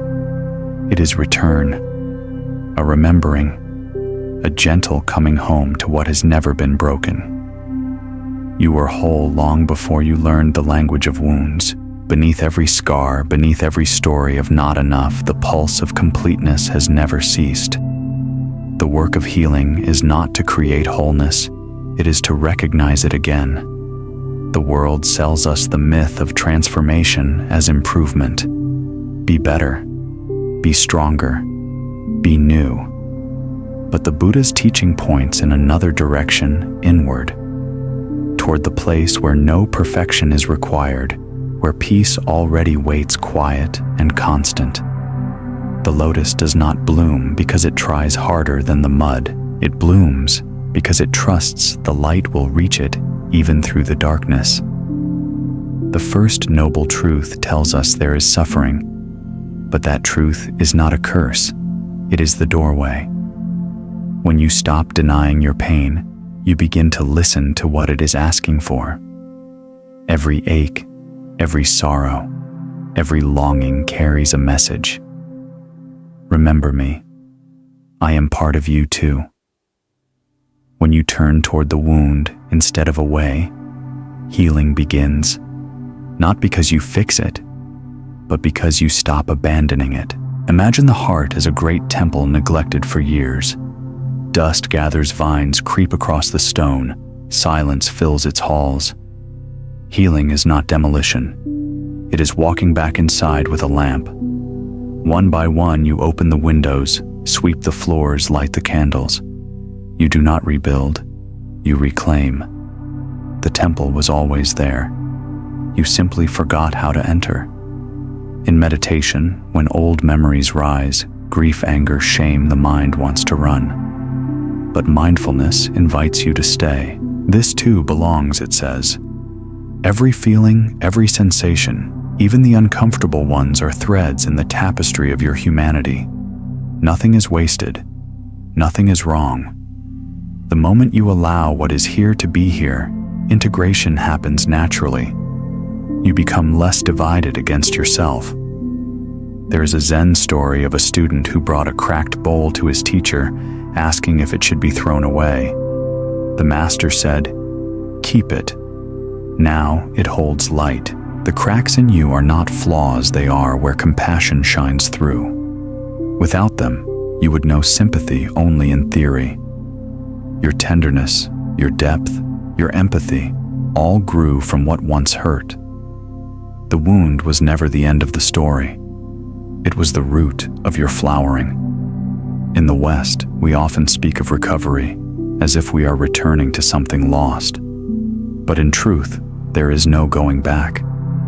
The Dharma reminds us everything changes. You do not recover who you were. You discover who you are, a self made wiser by impermanence, softer by struggle, freer by release.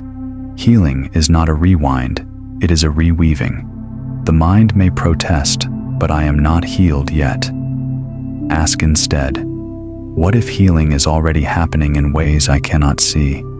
The body heals in silence. Cells divide wounds, knit hearts, beat through the night without being told how.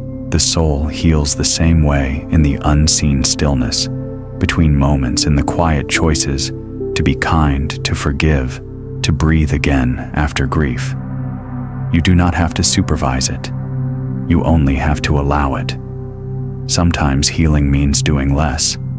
Sometimes it means doing nothing at all. The world urges you to keep moving, to stay productive, to earn your worth. But rest too is sacred. Stillness too is healing. When the water stops rushing, it clears. When the mind stops striving, it sees.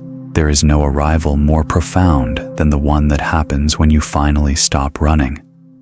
A monk once said, "Before I sought enlightenment, the mountain was a mountain. During my search, the mountain was no longer a mountain. After awakening, the mountain was a mountain again." Healing is like that.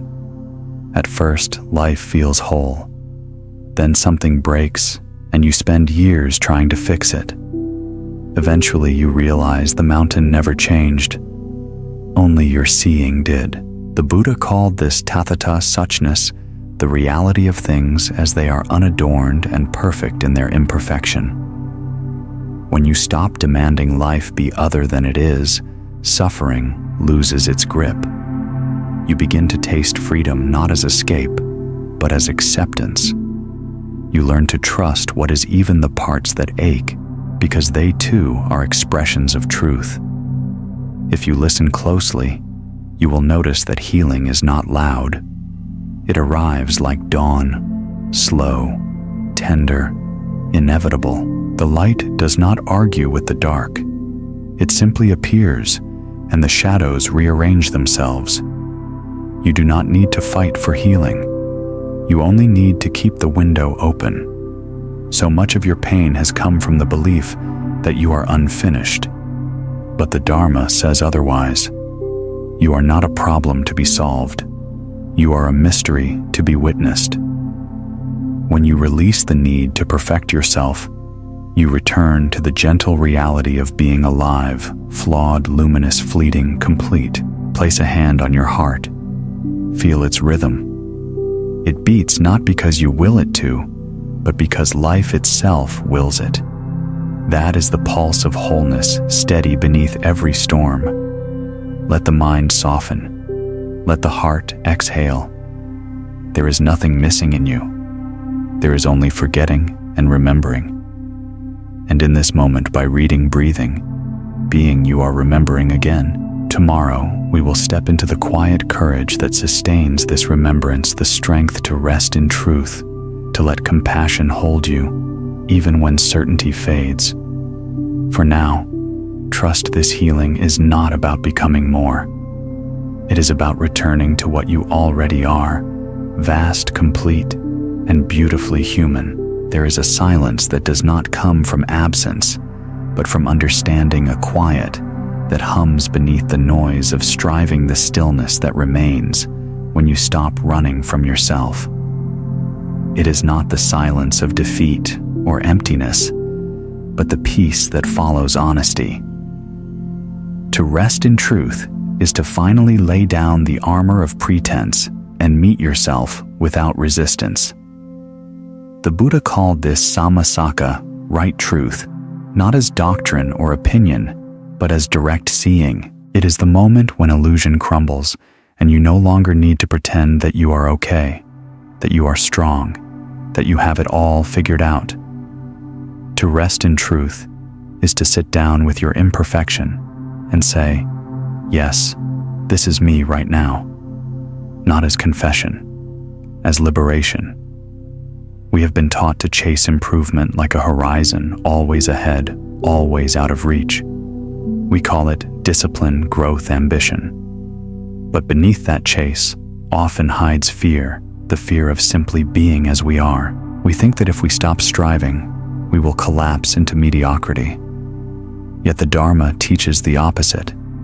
When you stop fleeing, you begin to see clearly. When you stop fixing, you start to understand. Resting in truth does not mean resignation.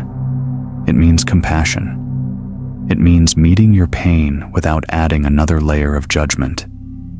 It means letting yourself be tender, even when the world calls tenderness weakness. The Buddha said, "You can search the entire universe for someone more deserving of your compassion than yourself, and you will not find that person." So why do we withhold gentleness from the one who needs it most? We are harsh with ourselves because we believe punishment is purification. But suffering has already done its teaching. You do not need to amplify it. The Dharma invites a different path. Metta, loving kindness, the quiet courage to stay open. Compassion is not indulgence. It is wisdom wearing softness as its form. There is a story of a monk who struggled with self-criticism. Every day he recited his chants, served in silence, did everything right, yet carried an invisible weight of failure. One evening, his teacher found him weeping. "I will never be enlightened," the monk said. The teacher poured tea for both of them and replied, "Then let that be your enlightenment, knowing this moment is enough." The monk blinked through tears, and for the first time, he felt the peace that striving had stolen. Truth is not a grand revelation. It is often an exhale. It is the body unclenching after years of bracing. It is realizing you don't need to perform your worth anymore. When you rest in truth, you stop negotiating for your place in existence. You begin to live from the quiet knowing, I belong simply because I am.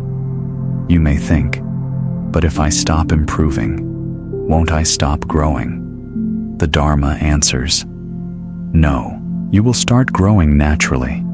The seed does not force itself to sprout. It trusts the soil. The river does not rush toward the ocean. It follows gravity. Growth happens when resistance ends. When you rest in truth, life flows again, not through effort, but through alignment.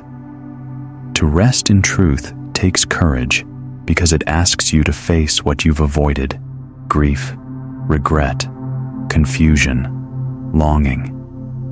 But these visitors are not intruders. They are teachers waiting to be heard. When you stop pushing them away, they soften. Grief shows you love's depth. Regret shows you integrity. Confusion shows you humility. They are not signs of failure. They are evidence of humanity. Sit quietly and notice the impulse to fix, to explain, to analyze. Let it pass. Beneath that impulse, there is something still. Feel it. That stillness is not laziness. It is clarity. The truth you are resting in is not, I am broken or I am perfect. It is simpler, I am. The mind thrives on narratives. Am I enough? Am I too much? Am I progressing fast enough? But awareness does not ask those questions. Awareness only knows presence, and presence by its nature is whole. When you allow yourself to rest in this simplicity, your compassion expands outward, effortlessly. You begin to see others not as problems to fix, but as souls doing their best to remember themselves. Judgment fades because you recognize your own reflection in their struggle. You no longer need to prove, to compare, to perform. Life becomes less about winning and more about witnessing. There will still be moments when the old habits return, when you catch yourself striving, when you forget your softness. That's all right. Gently return. The path is not a ladder, but a circle. Each return deepens your understanding. Even forgetting is part of remembering. In Zen monasteries, the day ends with the sound of a wooden bell, a reminder to stop and bow. The monks bow not because the day was perfect, but because it was lived. You too can bow to your day with all its mistakes, beauty, fatigue, and grace, and say, "This too is enough." Tonight, let your striving rest. You have nothing to prove. Let the mind untie itself from its knots of judgment. Let the body soften into its own rhythm. Whisper quietly, "I am allowed to be at peace, even here, even now." The truth does not demand that you change, only that you stop pretending. And once you do, something miraculous happens. Transformation begins on its own, like flowers blooming through cracks in stone.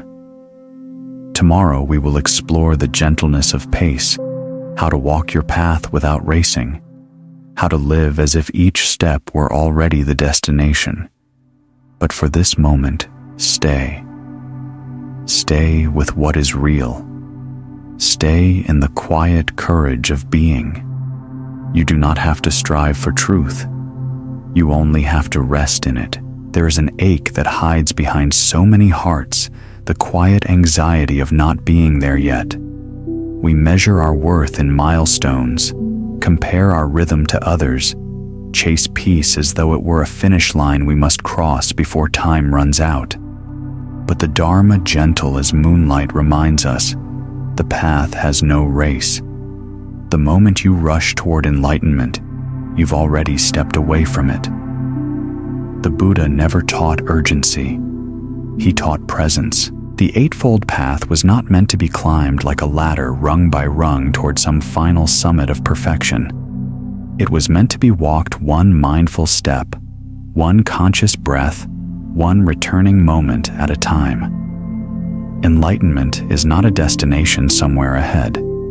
It is the quality of how you walk now. The world prizes acceleration, faster growth, higher achievement, constant motion. But awakening blooms in slowness.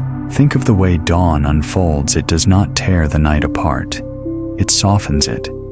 The sky lightens grain by grain, shadow by shadow, until suddenly everything is luminous. So too does understanding grow. You do not force the sun to rise. You simply wait awake. You may look at your life and think, "I should be further along." But further along what life is not a straight road. It is a spiral.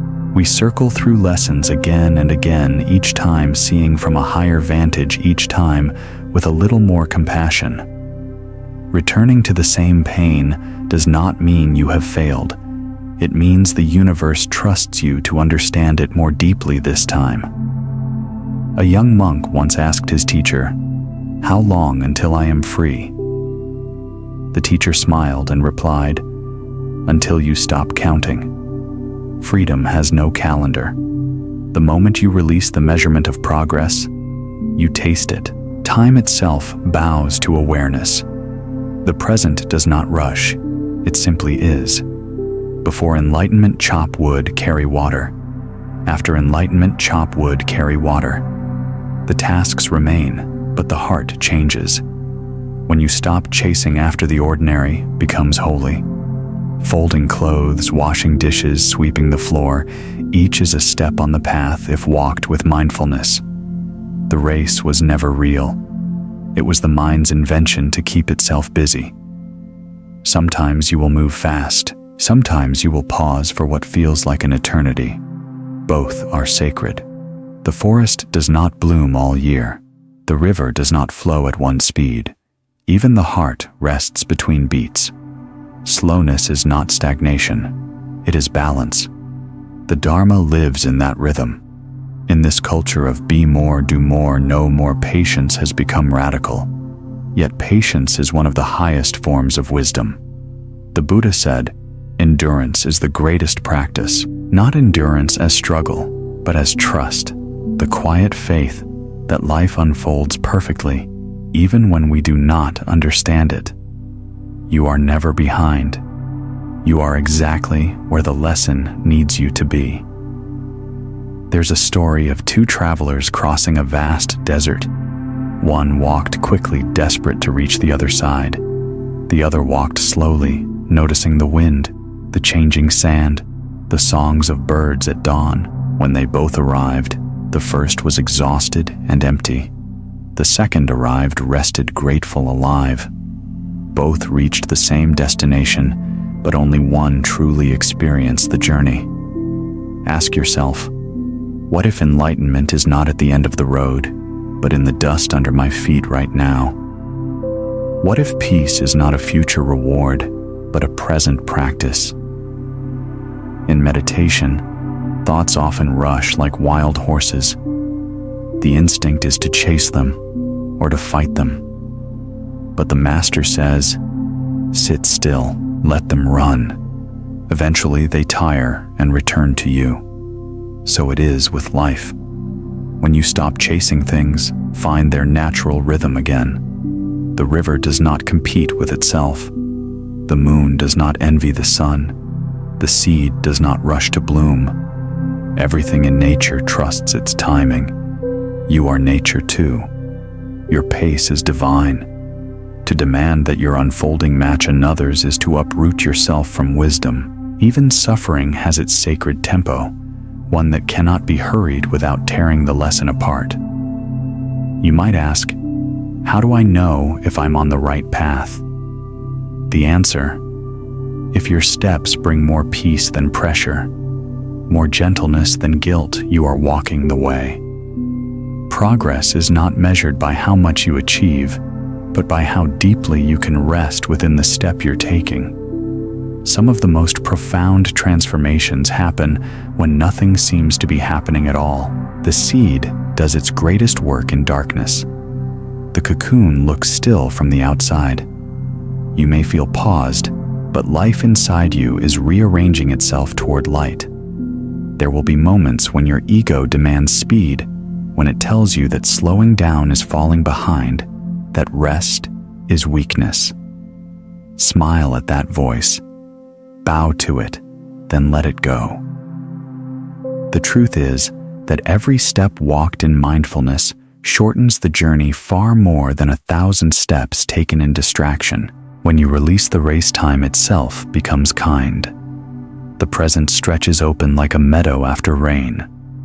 You realize you are not walking toward peace, you are walking as peace. If your path feels slow today, bless it. The slow steps are the ones that sink deepest.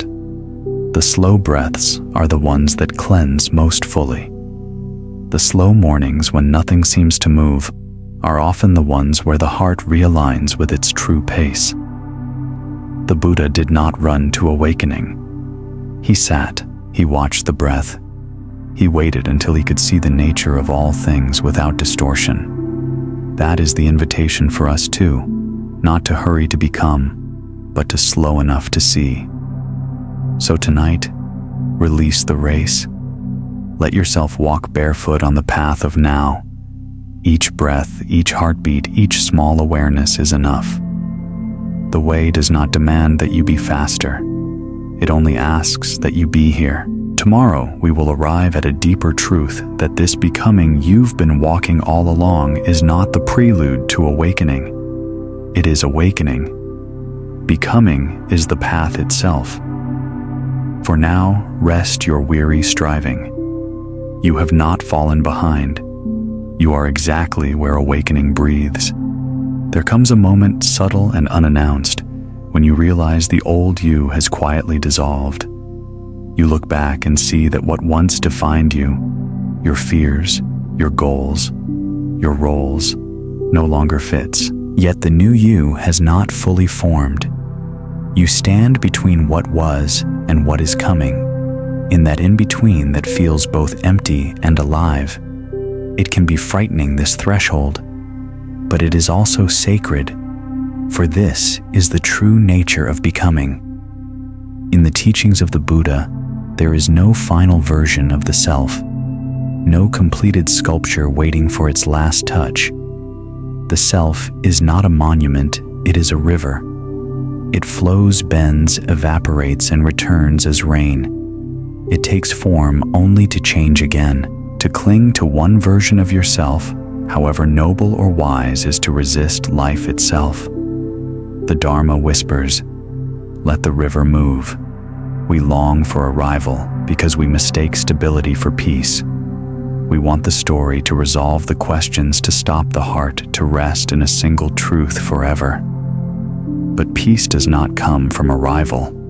It comes from intimacy with movement.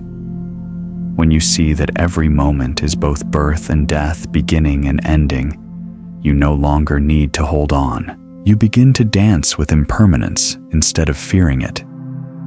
A young monk once asked his teacher, "When will I reach enlightenment?" The teacher smiled and said, "When there is no one left to reach it."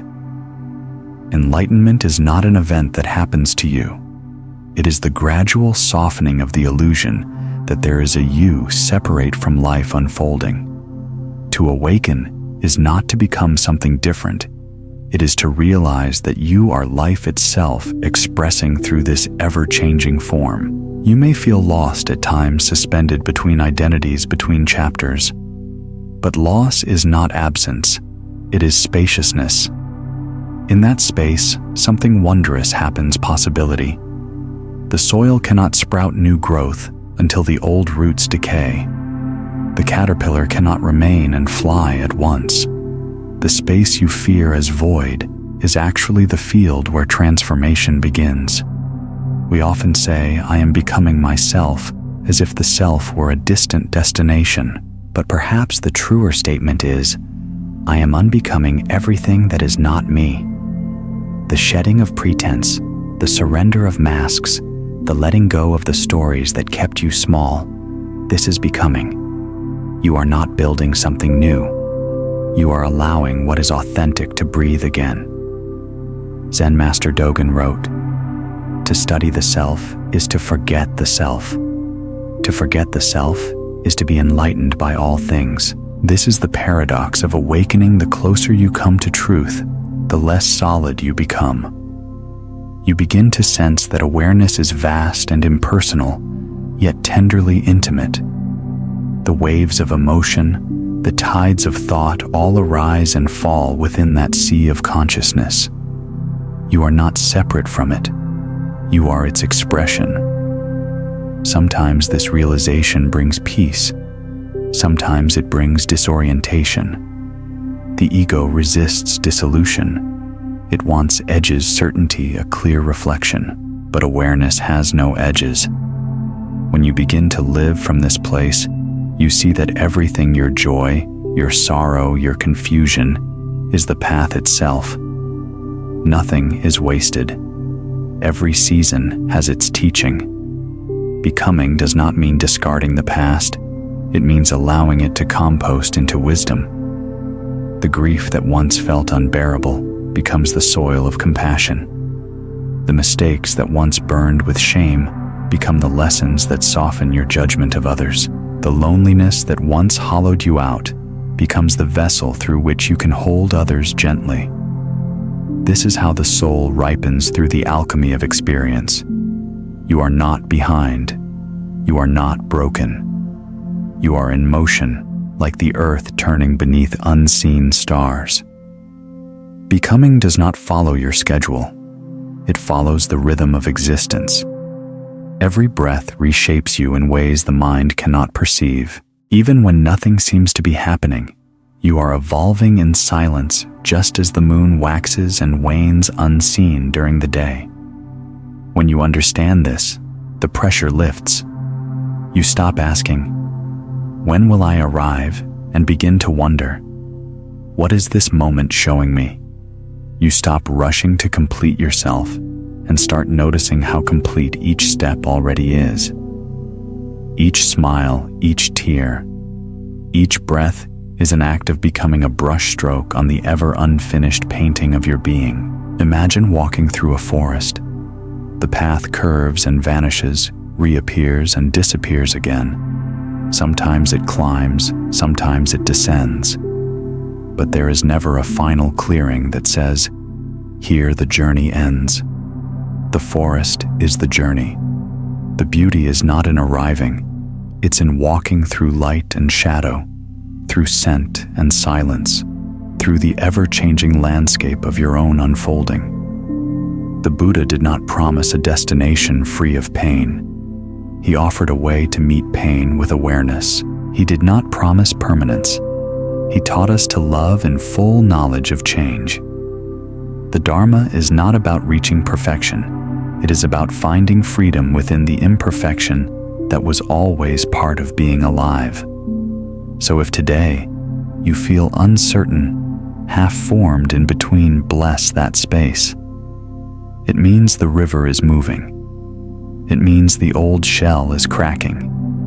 It means something true is stirring beneath the surface. You are not late to your life.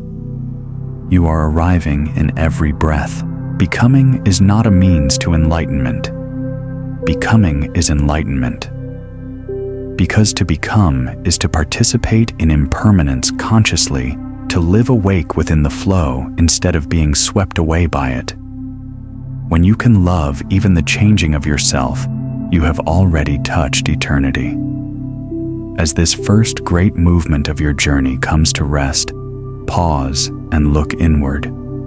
Feel how far you have come, not by distance, but by depth. Every breath that has carried you through these reflections is itself a step on the way. Tomorrow, we will begin again, not to chase a new self, but to explore how becoming turns to remembering, how awareness deepens into wisdom, and how peace blooms quietly in the midst of it all.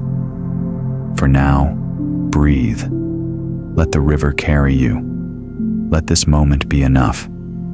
You do not walk toward awakening. You awaken by walking. Change often arrives without warning. One morning, the mirror no longer reflects the person you remember. The rhythm of your days has shifted. The world feels heavier, or lighter, or simply different. You try to trace when it began a conversation, a goodbye, a silence that grew too long. But the truth is, change never starts at a single point. It is always happening, like the slow turning of the earth beneath our feet. The Buddha taught that anicca impermanence is the heartbeat of all existence. To deny change is to deny life itself. Yet we spend so much of our energy trying to hold still the flowing river, clinging to youth, to love, to certainty, to the person we once were. We call it stability, but often it is only fear disguised as order. There's a story told of a monk who sat every day beside a stream. Each morning he scooped water into his bowl and watched it slip through his fingers. When asked what he was doing, he said, "Learning to let the river teach me." When pressed to explain, he smiled. The river never holds itself, and yet it never loses itself. This is the paradox of being human, to change constantly while seeking something that never changes. We chase permanence in things that are temporary: relationships, achievements, even spiritual identities, while the eternal truth quietly watches beneath it all, awareness itself, vast and unmoving. The purpose of practice is not to stop change, but to find stillness within it. the stillness that is not the absence of movement, but the center that remains untouched, no matter how the surface shifts. Imagine a lake on a windy day. The waves roll and break, reflecting fragments of sky, but at its depths, the water remains calm. So too with you. Beneath every storm, there is a depth untouched by weather. Most people live only on the surface, tossed by each new wave. But when you begin to practice awareness, when you breathe and watch and allow, you start to sink, not downward, but inward toward that unshakable stillness. You begin to realize that you are not the storm. You are the space that holds it. There is no need to fear change. Fear arises only when you believe you are what is changing. You are not your body, though it bends and breaks and heals. You are not your emotions, though they rise and fall like tides. You are not your stories, though they twist and fade with time. You are the awareness that witnesses all of these eternal, formless, luminous. And when you see from that space, change becomes grace. What once felt like loss now feels like transformation. What once felt like ending now reveals itself as renewal. The falling leaf is not death. It is the forest's way of beginning again. Even in suffering, change is your ally. Pain too transforms when you do not resist it. Every wound carves space for compassion. Every loss widens the vessel of understanding. The Buddha did not promise escape from pain. He offered wisdom. When you stop clinging, pain no longer turns to suffering. You can sit with change as you would sit with a friend, not trying to fix it, but to listen to what it's saying. Everything that arises will pass away, he said. See this, and you are free. But freedom is not cold detachment. It is warmth without attachment. You can love deeply knowing that everything you love will one day shift form. You can cherish moments without needing them to last. When the flower wilts, you do not mourn. You bow in gratitude for the beauty it offered while it bloomed. Stillness within change is not numbness. It is intimacy. It means being fully alive with what is not what you wish it to be. To live this way requires courage, the courage to stay open in uncertainty, to trust the flow without knowing where it leads. When you cultivate this courage, even the hardest transitions soften. The loss becomes teacher. The uncertainty becomes invitation. The silence becomes sanctuary. You begin to see that every moment of change is a message whispered by impermanence. Stay awake. This too is sacred. Close your eyes for a moment and breathe. Feel the inhale rise and the exhale fall. Notice how every breath is a lesson in impermanence. No two are the same. Each one is born, lives, and dissolves. Yet through them all, something remains, the awareness watching unshaken. That awareness is your true home. The body will age. The world will shift. The heart will open and close 1,000 times. But awareness remains the same, spacious, luminous, infinite.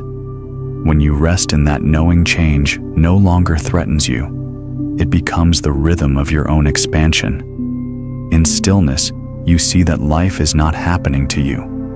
Life is happening through you. Every ending, every beginning, every breath is part of one continuous unfolding. So let the river flow. Let the leaves fall. Let the heart feel. And through it all, stay with the stillness that watches. It is not somewhere else. It has been here all along, the quiet center of your becoming. Tomorrow, we will walk deeper into that stillness, into the practice of surrender. Because once you no longer fear change, the next step is to release control, to let go fully, and to discover the peace that follows trust. For now, breathe once more and whisper to yourself, I am not the wave. I am the ocean. There comes a point in every seeker's path when even wisdom feels heavy. When the mind has gathered all its teachings, the heart has survived its lessons, and still peace feels distant. It is in that quiet exhaustion that surrender begins, not as defeat, but as the only thing left to do when control has run its course. Surrender is not the same as giving up. Giving up says, "I can't." Surrender whispers, "I don't need to." It is not passivity, but profound trust, the understanding that life is wiser than your plans, kinder than your expectations, and infinitely more mysterious than your attempts to manage it. The Buddha once said, "Let go of what does not serve, and peace will follow, like a shadow that never leaves." But letting go is not a single act. It is an art. It is the daily practice of softening the grip of meeting life, as it is of bowing to the truth that you never were in control to begin with. We cling to control because we fear the unknown. We mistake certainty for safety. Yet control is a mirage.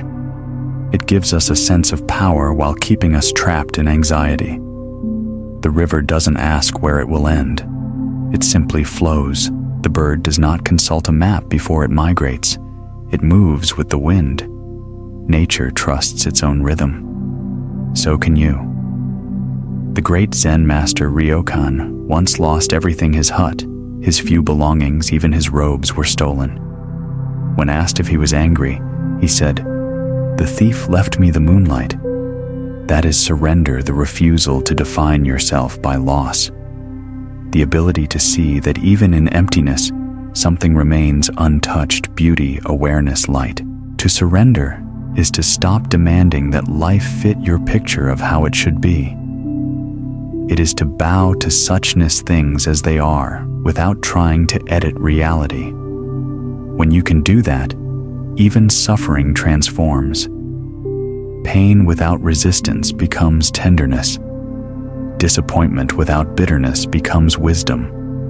Fear without avoidance becomes freedom. There's a story of a monk and a scorpion. The monk saw the scorpion drowning in a pool and reached to save it, but it stung him. He reached again, and it stung again. A passerby shouted, "Why keep saving it when it hurts you?" The monk replied, "It is the scorpion's nature to sting. It is my nature to save." Surrender is that to live from your truth even when the world stings. It is not to expect fairness, but to act from clarity. It is not to force outcomes, but to align with intention. When you surrender, you do not stop participating in life. You begin to participate with life. At the heart of surrender lies humility, not humiliation, but the deep knowing that you are a part of something vast. The leaf does not command the tree. The wave does not direct the sea. The more you trust this interconnection, the lighter you become. You begin to see that every struggle you release creates space for grace to move in. And grace always moves in quietly, without fanfare, like dawn spilling through a window you forgot to close. It rearranges what control could never touch. What seemed lost begins to find its way. What felt broken begins to breathe again. Still, surrender is not comfortable. The ego resists it with every fiber. It wants to fix, to know, to plan. It wants guarantees. But the Dharma invites you to trade guarantees for freedom, to release the clenched fist and discover the open hand. Because when you loosen your grip, you realize life has been holding you all along. Sometimes surrender looks like prayer. Sometimes it looks like silence. Sometimes it looks like tears falling into the lap of the unknown. You don't have to look graceful while surrendering. You just have to be honest. You can whisper, "I don't know what comes next, but I trust I will meet it when it arrives." Surrender also asks patience, the willingness to sit in the gap between letting go and receiving. This space, though uncomfortable, is holy. It is where transformation brews unseen. Like seeds resting in soil before they break open, your stillness is not inactivity, it is preparation. The Buddha called this upekkha equanimity, the balance that arises when acceptance and awareness meet. It is not indifference. It is love without demand, engagement without control. You can hold the world in your hands without trying to squeeze it into shape. When you surrender, you begin to see that every event, joy or sorrow, gain or loss, is part of the same teaching impermanence. Nothing can be kept, but nothing is wasted. The wave crashes, but the water remains. The form changes, but the essence endures. The more you release, the more you discover what cannot be taken from you. Close your eyes for a moment and breathe. Feel the inhale rise, unforced, unplanned. Feel the exhale fall, effortless. The breath surrenders 1,000 times a day. It does not resist its own rhythm, and yet it sustains all life. That is surrender, to breathe without fear, to trust the next inhale will come. There will come a time when you realize surrender is not the end of effort. It is the beginning of wisdom.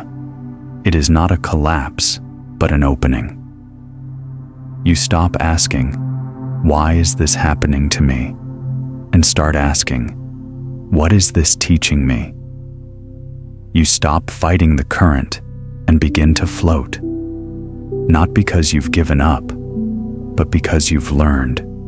The river knows the way. Tomorrow, we will enter the heart of that river, the place where surrender becomes faith, and faith becomes freedom.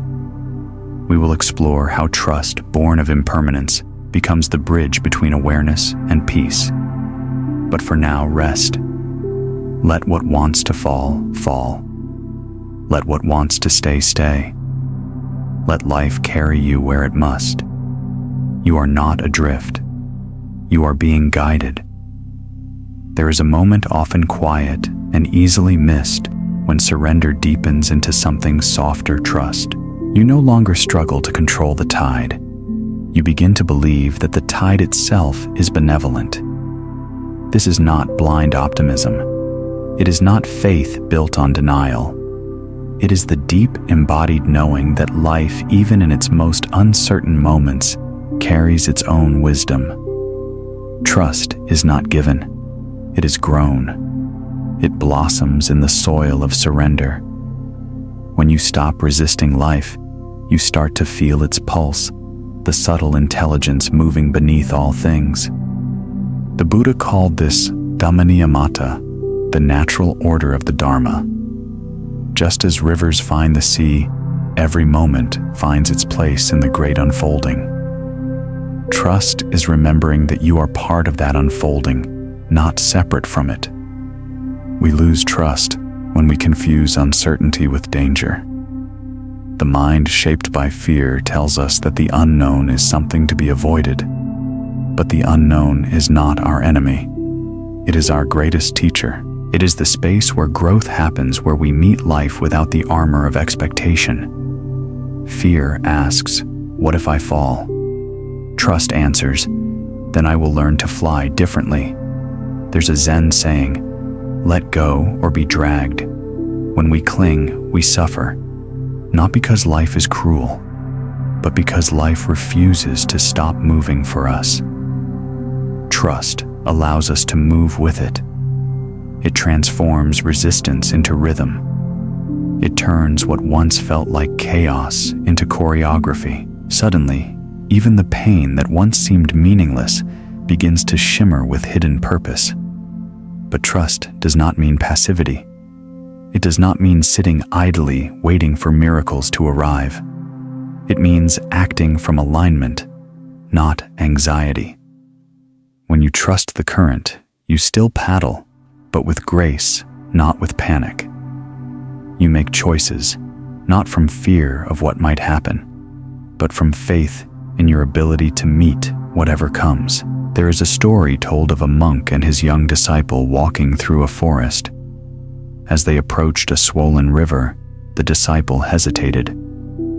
"Master, what if the current takes us?"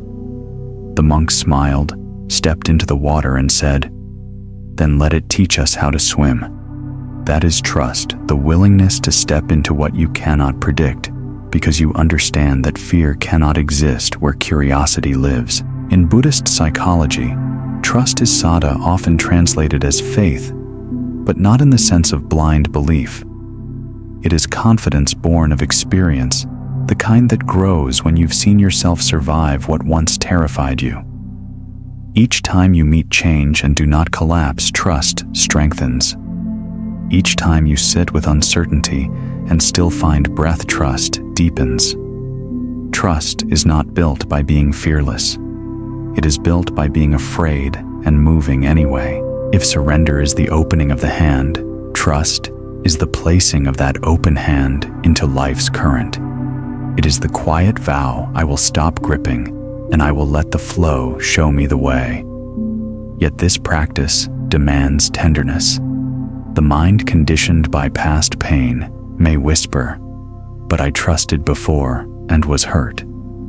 The Dharma replies gently, "Yes, but that was not trust. That was attachment disguised as faith." True trust does not expect a certain outcome. It is the faith that even disappointment has meaning. It does not say, "Everything will go my way." It says, "Whatever way it goes, I will grow." When the Buddha spoke of impermanence, he did not mean to frighten us. He meant to free us. Because if everything changes, then nothing is ever stuck. The night will end. The wound will close. The sorrow will soften. Trust is the quiet confidence that this truth never fails, even when we cannot see its unfolding. Close your eyes for a moment and listen not to the mind's noise, but to the pulse beneath it. Notice how life continues without your managing it. The heart beats, the breath flows, the earth spins, the sun rises. This is life's trustworthiness in action. The same intelligence that keeps the galaxies moving also keeps your lungs expanding. What then is there to fear? Trust does not demand that you never doubt. It invites you to doubt consciously, to hold your questions with kindness instead of panic. The Zen masters called this great faith, great doubt, great determination. Too little doubt, and you become naive.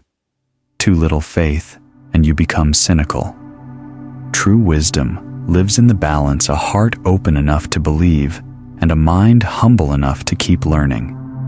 And when you begin to live this way, something extraordinary happens. You stop needing constant reassurance. You stop measuring success by how safe you feel. You begin to find safety in uncertainty itself, not because it guarantees comfort, but because it guarantees growth. Think of the lotus again. It does not trust the mud because it is easy. It trusts because it knows the mud is where its roots belong. It does not curse the darkness. It uses it. Likewise, trust means knowing that the very conditions that challenge you are the ones that make awakening possible. When trust deepens, the heart softens. The body unclenches. The mind quiets. The future loses its threat. You start to see that nothing is truly wrong. There are only lessons in different disguises, paths winding toward the same summit of understanding. And when that faith finally settles into your bones, you can look at the storm and whisper, "Do your work." You can bow to the unknown and say, "I am ready." This is not arrogance. It is reverence. Tonight as you rest, place your hand over your heart and feel the quiet rhythm there. That pulse is life trusting you. It has never stopped. So breathe with it. Let it remind you you were never separate from the flow. You were never outside the plan. And as you drift toward stillness, repeat gently to yourself, not as a mantra, but as a remembering. I do not need to know what comes next. I only need to trust that I will be ready when it does. Tomorrow, we will move deeper still from trust into freedom, the natural flowering of all that we have learned to release. Because when you no longer cling and you no longer fear, there is nothing left but space, wide, clear, and boundless. Freedom is not found in what you escape, but in what you no longer need to hold. It is not rebellion against the world, but reconciliation with it. True freedom has nothing to do with having no responsibilities, no attachments, no pain. It is the quiet state of being in which you can meet all things, joy, loss, birth, death, without being owned by them. The Buddha called this liberation vimutti, the freedom of a heart that has stopped grasping. The chains of suffering are not forged by the world. They are forged by the mind that insists, this must not change. This must not end. This must stay mine. The moment you release that demand even slightly, the locks begin to fall open. You may think freedom means control the ability to shape life as you wish, but that is only another form of bondage. Control ties you to outcomes. Freedom in the deepest sense is letting the river flow without fear of where it leads. It is not passivity. It is presence, the calm certainty that you are part of something vast enough to hold everything. Imagine standing at the edge of the sea. The waves come and go, some soft, some violent. You do not order them. You watch. You breathe. You allow. You are not the waves. You are the witness. In that space of witnessing, the waves lose their power to drown you. This is the beginning of freedom. A monk once asked his master, "What is liberation?" The master replied, "When you can pick up a stone and put it down without hesitation." The monk looked puzzled. That's all he asked. The master smiled. That's everything. Freedom is the art of non-resistance, to pick up what needs holding and to put down what no longer serves without the mind's interference. How often do we carry stones long after their purpose has passed? Old memories, grudges, expectations, versions of ourselves that no longer fit. We hold them out of habit, out of fear, out of confusion. But when we finally put them down, we realize how light we were meant to be all along. Freedom does not mean you will never hurt again. It means you will not turn pain into identity. Sorrow may visit, but it no longer stays as master. Anger may flare, but it no longer commands. Fear may whisper, but it no longer drives. You begin to experience emotions the way you experience weather, real, changing, but passing. In meditation, this truth becomes vivid. Thoughts arise and dissolve like clouds. Feelings pass through like storms. Awareness remains the vast sky that nothing can stain. The more you rest in that sky, the less you mistake yourself for the weather. The less you identify with the story, the freer you become. The world may still call you by your name, your roles, your past. But inside, you begin to sense that none of those define you. You are not someone. You are this moment's consciousness appearing as human breathing, seeing, hearing, changing. The more you see that, the more lightly you walk through life. Freedom is not isolation. It is intimacy without attachment. It allows you to love fully because you no longer fear loss. You can open your heart wide without grasping because you understand that love's beauty is in its impermanence.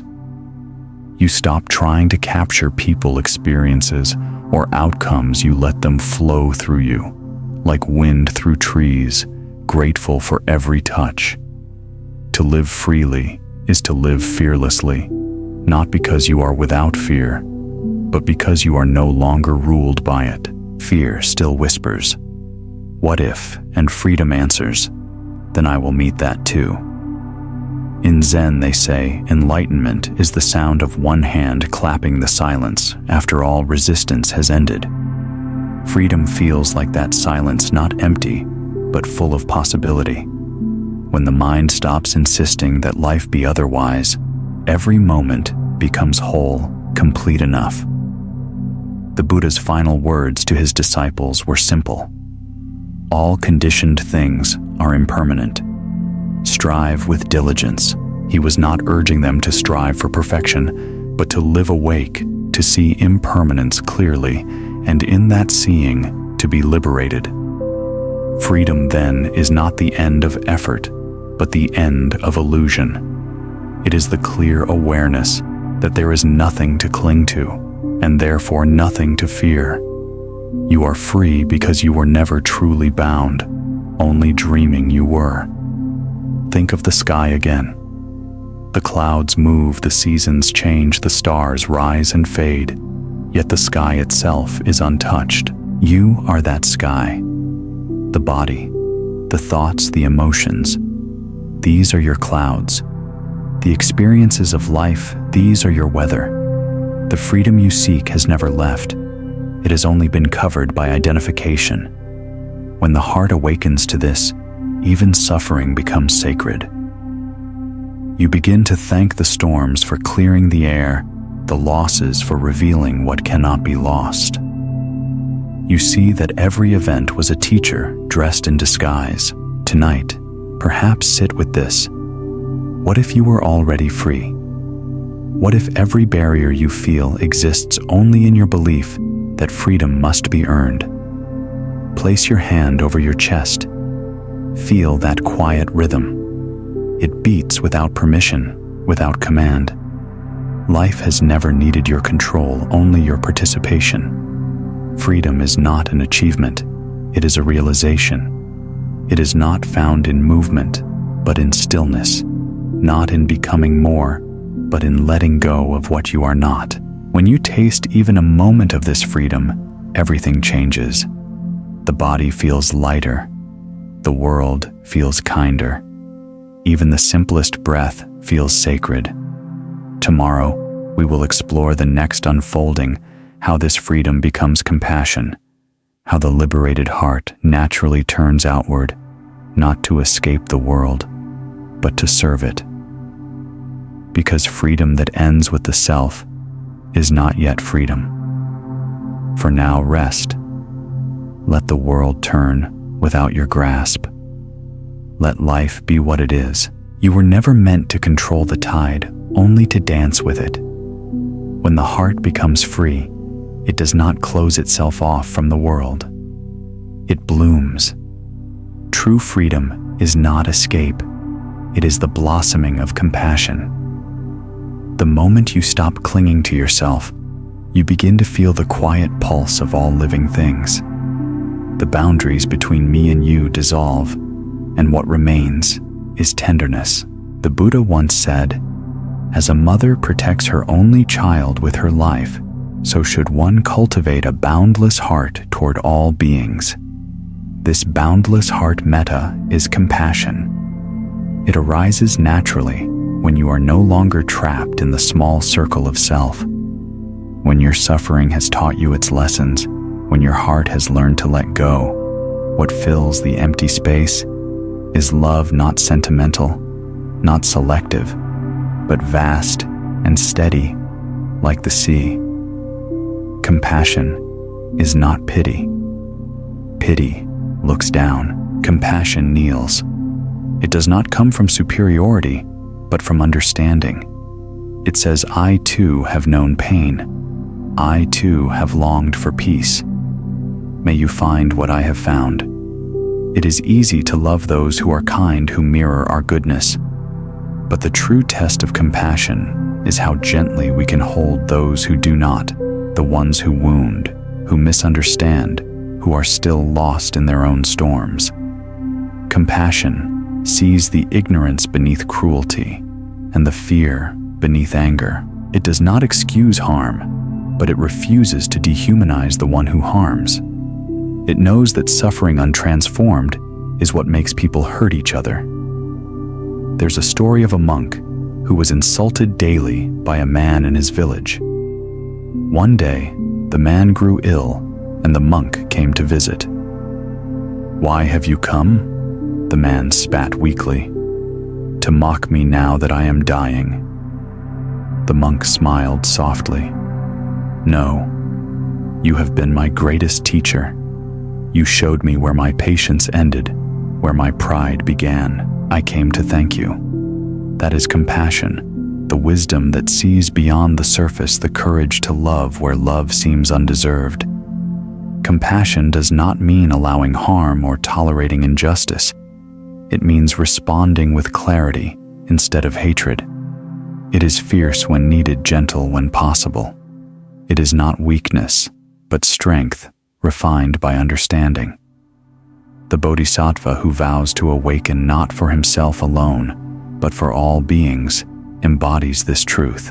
He walks into the suffering of the world, not as a savior, but as a mirror of what freedom can look like.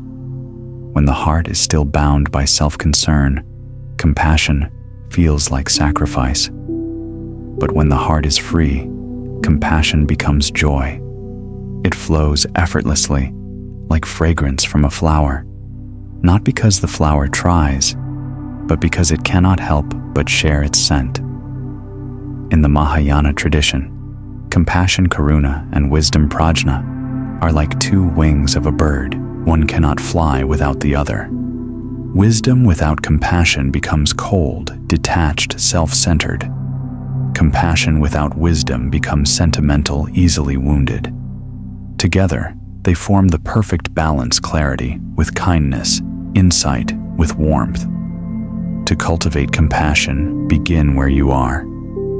Sit quietly and bring to mind someone who suffers, perhaps a friend, a stranger, even yourself. Breathe and silently repeat, "May you be safe. May you be at peace. May you be free from suffering." Notice what stirs within you: the ache, the warmth, the resistance. All are welcome. Compassion begins not with perfection, but with presence. It grows not from control, but from understanding that all beings in their own ways are trying to be free. You do not need to love perfectly. You only need to love sincerely. Every act of kindness, however small, ripples through the unseen web of life. A gentle word, a patient breath, a moment of listening. These are offerings that echo far beyond what you can see. And as you practice, compassion expands. It begins with those you love, then extends to those you don't. It reaches strangers, animals, the earth itself. Eventually, it includes even those you once called enemies, because you see they too are lost in the same longing for happiness. When compassion ripens fully, the distinction between self and other disappears altogether. Helping another becomes helping yourself. Forgiving another becomes freeing your own heart. The world no longer feels separate. It feels like your own reflection shimmering in countless forms. In that state, life becomes a sacred exchange. The wind becomes prayer. The stranger's eyes become mirrors. The pain of others becomes a call to action, not from duty, but from love that has remembered its true nature. And yet compassion must also include one more: being you. Many forget this. They pour love into others until their own well runs dry. But self-compassion is not selfishness. It is maintenance of the source. The Buddha did not say, "Love others at your own expense." He said, "Love all beings as yourself." To exclude yourself from that love is to break the circle of wholeness. So tonight, sit with your heart. Place a hand upon it and whisper softly, "May I be kind to this heart. May I forgive what I could not before. May I rest in the tenderness I offer others." When you treat your own wounds with gentleness, you stop bleeding on those who did not cut you. You begin to love without fear, to give without depletion. You become a field of peace in a world hungry for refuge. This is the flowering of freedom, not the cold detachment of escape, but the warm radiance of connection. The one who is truly free does not withdraw from the world. They return to it open-handed and open-hearted, ready to serve without agenda. Tomorrow, we will explore this return, how compassion becomes service, and how service becomes awakening. Because in the end, the path does not end in solitude. It ends in love, shared wisdom, embodied, and peace offered to all who cross your path. When compassion ripens, it naturally overflows into service. Not service as obligation or duty, but as the spontaneous expression of a heart that has remembered its vastness. True service does not arise from the belief that the world is broken and needs your fixing. It arises from the knowing that the world is sacred and longs for your participation. In the light of awakening, every act, no matter how small, becomes service. A kind word, a listening ear, a smile offered to a stranger. These are gestures of the awakened heart. You do not need a stage, a title, or a robe to serve. You only need presence. When your awareness touches the world heals in ways unseen. The Buddha's life itself was the embodiment of service. After his enlightenment, he did not retreat to some hidden paradise. He walked back into the world, dusty roads, hungry villagers, the sick, and the lost, and he shared what he had discovered, that freedom was not reserved for saints, but available to every human being. This is the essence of the Bodhisattva path, awakening not for oneself alone, but for the benefit of all beings. Service in this way is not about doing more. It is about being more present in what you already do. When the ego serves, it seeks recognition. When the heart serves, it simply loves. The ego says, I am helping. The heart says, we are healing. There's a story of a monk sweeping the monastery courtyard. A visitor watched him and asked, "What are you doing?" The monk smiled. "I am sweeping the mind. The broom, the dust, the courtyard, all were mirrors. Each motion an act of care, not for cleanliness alone, but for consciousness itself. In the same way, service is not limited to great deeds. The smallest act done with awareness becomes sacred. Cooking a meal with love is no different from chanting a sutra. Listening deeply to another's pain is no less holy than prayer. It is not the act that sanctifies, but the intention behind it. Many believe that to serve one must be strong, certain, enlightened. But often, the most powerful service arises from our own tenderness. The wounded healer serves not because she is healed, but because she understands pain. Her presence alone says, "You are not alone." The compassion born from her own suffering becomes medicine for others. To serve does not mean to fix. You are not here to solve every problem, to save every soul. You are here to love, to offer your light where darkness gathers your attention, where silence weighs heavy, your stillness where chaos reigns. The world does not need saviors. It needs witnesses who remember love. And yet service is not always soft. Sometimes compassion must take the form of courage, speaking truth in the face of injustice, standing for what is right, without hatred in the heart. The Bodhisattva's vow is not comfort. It is commitment to stay open, even when the world trembles, to keep loving, even when love feels heavy. The Buddha once said, "Just as the great earth supports all beings, both pure and impure, so should the awakened heart hold all things without discrimination." Service begins when you realize that your life too is ground for others to walk upon your patience, their rest, your wisdom, their guidance, your kindness, their shelter. This does not mean martyrdom. True service is sustainable only when it flows from fullness, not depletion. A cup cannot pour what it does not contain. To serve from exhaustion is to serve from ego. To serve from wholeness is to serve from grace. The practice, then, is balance giving and resting, offering and receiving action and stillness. In the stillness of meditation, you come to see that service is not something you do. It is what you are. Every breath you take is a gift exchanged with the trees. Every heartbeat is a rhythm shared with the earth. When you live in this awareness, you no longer divide your life into spiritual and ordinary. All of it becomes sacred participation. The mind may still whisper, "But what difference can I make?" The Dharma smiles. A candle does not question its size before lighting the dark.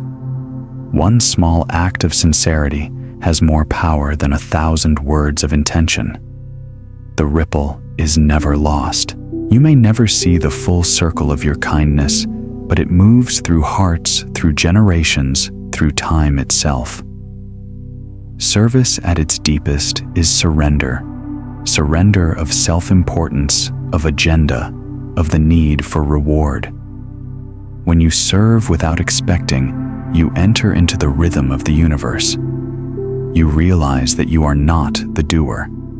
You are being done through. Compassion moves through you as the wind moves through trees effortlessly, invisibly, completely. Close your eyes and breathe. Feel the pulse beneath your skin, life serving life. You inhale what the trees exhale. You exhale what the earth breathes in. This reciprocity is service. You have been serving since birth without knowing it. Every breath is proof of belonging. To serve consciously then is simply to remember this belonging. To live as though your presence matters because it does. Tomorrow, we will walk deeper into this belonging, into the sacred web of interdependence, where self and other dissolve, and the illusion of separation finally fades. Because service, when seen through the eyes of wisdom, is not an act between beings. It is the recognition that there has only ever been one being breathing through us all. For now, rest in the quiet, knowing that your existence itself is service, a single flame in the endless dawn of compassion. There is a truth so simple, so vast, that the intellect struggles to grasp it. Nothing exists alone. The trees, the rain, your breath, your heartbeat, each depends on everything else. You are not in the world. You are the world expressing itself as this temporary, tender form. Thich Nhat Hanh called this truth interbeing, the understanding that to be is to be with. When you look deeply into a flower, you can see the cloud, the soil, the sunlight, the time, the hands that picked it, the eyes that admire it. Without the cloud, there is no rain. Without rain, no flower. And so the flower contains the whole universe. You too are like that. Within you lives your ancestors' laughter, your mother's breath, the starlight from 1 billion years ago. Every cell in your body is a continuation of what came before. You are not a single story, but a tapestry woven from countless threads of existence. To see this is to awaken from the illusion of separateness, the great dream that has caused so much suffering in our world. When the self feels separate, fear arises. We begin to compete, to defend, to hoard.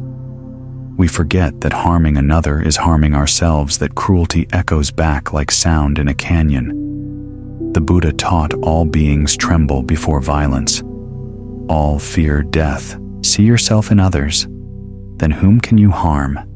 Interbeing is not philosophy. It is direct experience. Sit quietly for a moment and breathe. Feel the air entering your lungs, air that moments ago lived in the leaves of trees. Feel the heartbeat in your chest, the rhythm of the sun's energy moving through the food that nourished you. Even your thoughts are not entirely your own. They are formed by language, by culture, by countless lives intersecting with yours. When you see clearly, isolation becomes impossible. Compassion is no longer a choice, it is a fact of reality. How can you not care for what you are? There is a story told of a monk who meditated by a river. Each day he watched leaves fall into the current and drift away. One morning, he saw a leaf caught between two stones trembling as the water rushed by. He reached out and freed it. Later, when asked why, he said, "Because I too have been the leaf." That is the heart of interbeing. The recognition that we have all been the leaf, the stone, the river, and the hand. The suffering you see in others is your own suffering seen from another angle. The joy you witness in others is your own joy reflected back. When this truth sinks into your bones, forgiveness becomes easier. You begin to see that anger is just pain seeking understanding. You begin to see that no one truly wins until all do. The walls between me and them crumble, and what remains is a boundless field of belonging. In the old sutras, the Buddha described the universe as an infinite net woven of countless jewels. Each jewel reflects all the others, and every reflection contains every other reflection. When one shines, all shine. When one is dulled, all are dimmed. This is Indra's net, the universe of interbeing. To live with this awareness is to walk gently. You no longer throw away a piece of paper carelessly because you see the forest it came from. You no longer speak harshly because you feel the wound your words might leave. You no longer dismiss your own suffering because you know it too affects the whole. And yet interbeing is not a burden. It is liberation. When you realize your actions matter, life becomes sacred. Each step, each breath, each smile becomes an offering. The smallest kindness ripples across the web of existence. You may never see where it reaches, but the universe does not forget. You are not a drop in the ocean. You are the ocean in a drop. You are not apart from life. You are life briefly remembering itself as you.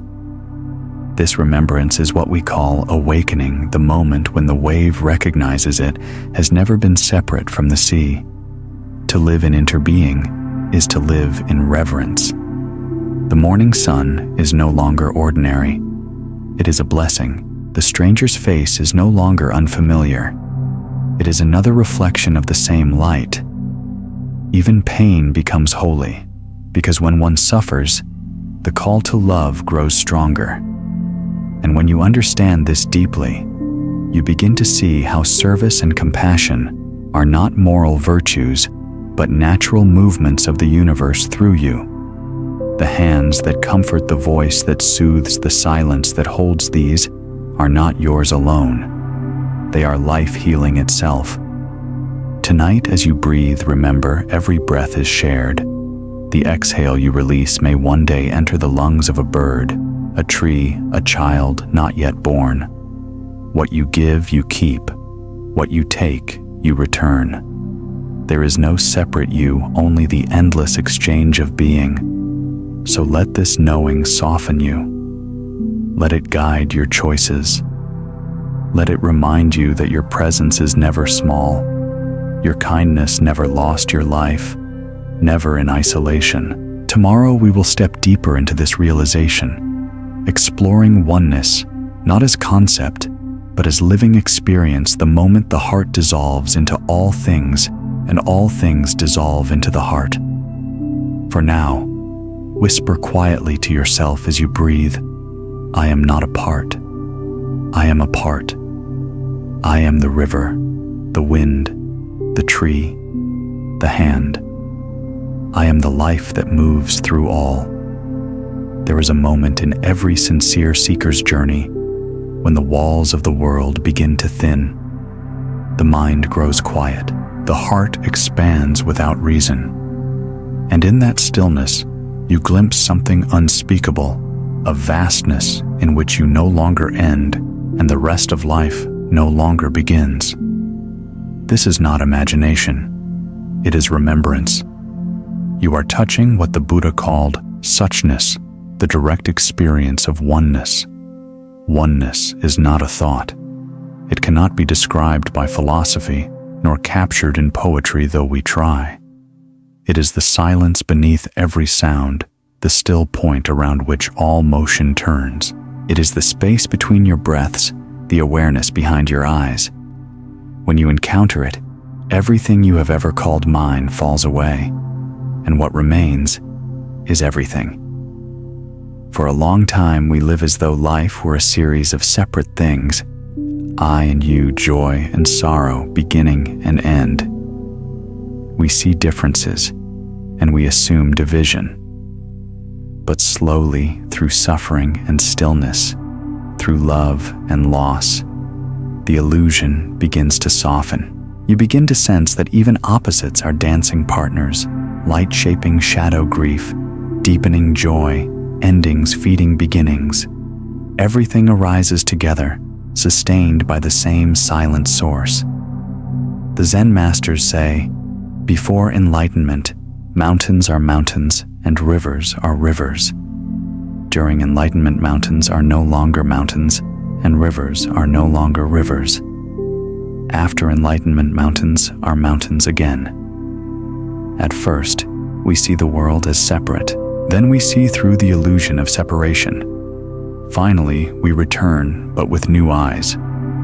We see the same mountains, but now we know they breathe with us. When you awaken to oneness, the search for meaning dissolves. Not because life loses meaning, but because it no longer needs to justify itself. The bird sings not for a reason. It sings because singing is its nature. The same is true of you. You are not here to achieve or prove, but to express this one vast life through the unique note of your being.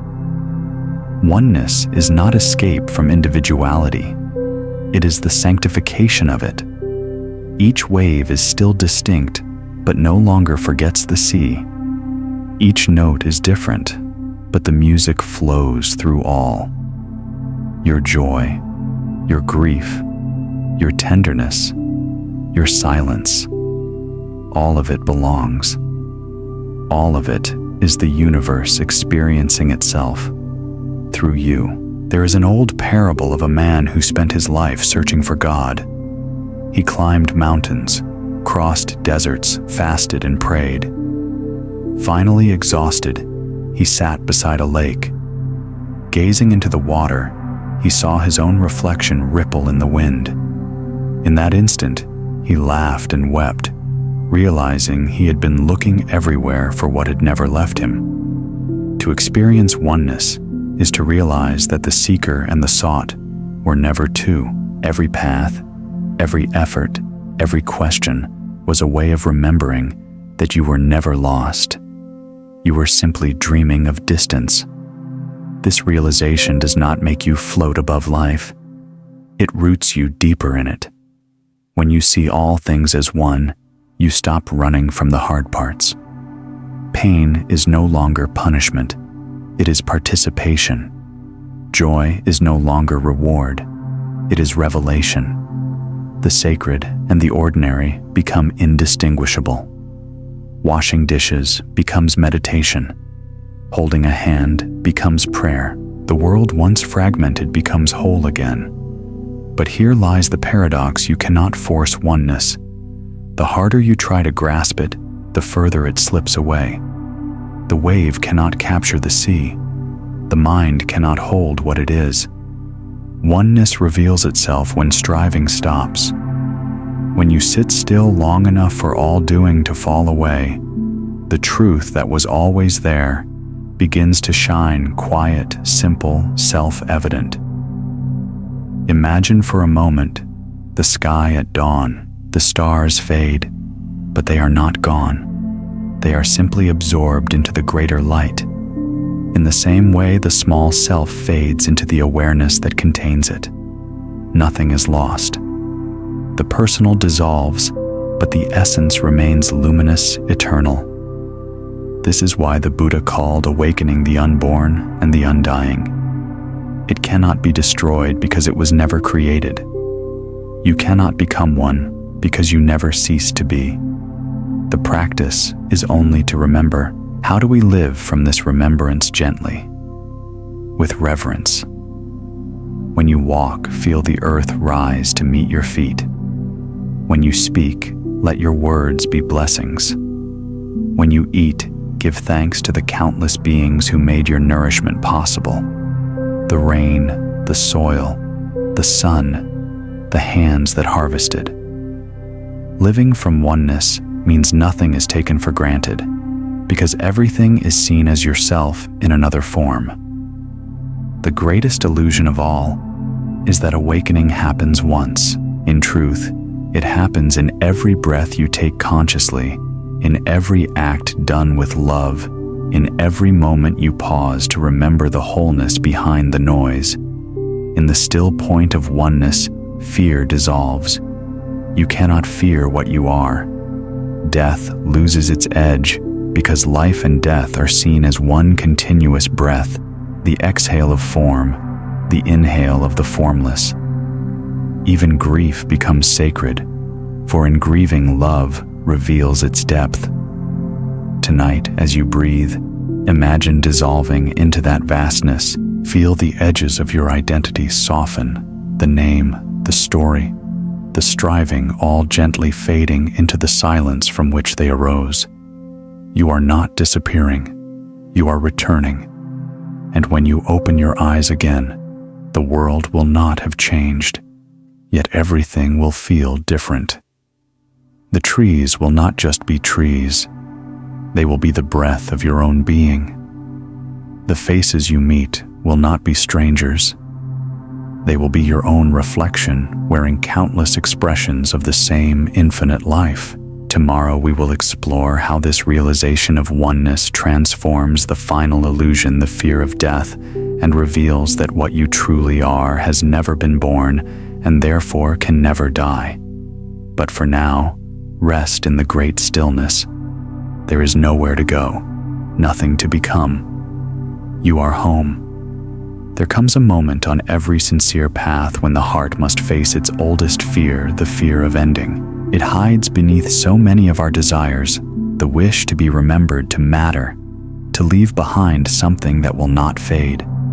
It is the fear that all we love, all we build, all we are, will one day disappear into silence. Yet the Buddha, in his infinite calm, called this silence Amata, the deathless. He did not teach immortality of the body or the ego, but the discovery of what in you cannot die, because it was never born. The self you think of as I, this collection of memories, emotions, preferences, and stories, is like a flame dancing upon a candle. It flickers, brightens, dims, and finally goes out. But the light that allowed it to shine, awareness itself, does not end. It simply changes form. Death is not the opposite of life. Death is the opposite of birth. Life has no opposite. It is the vast ocean from which birth and death are waves.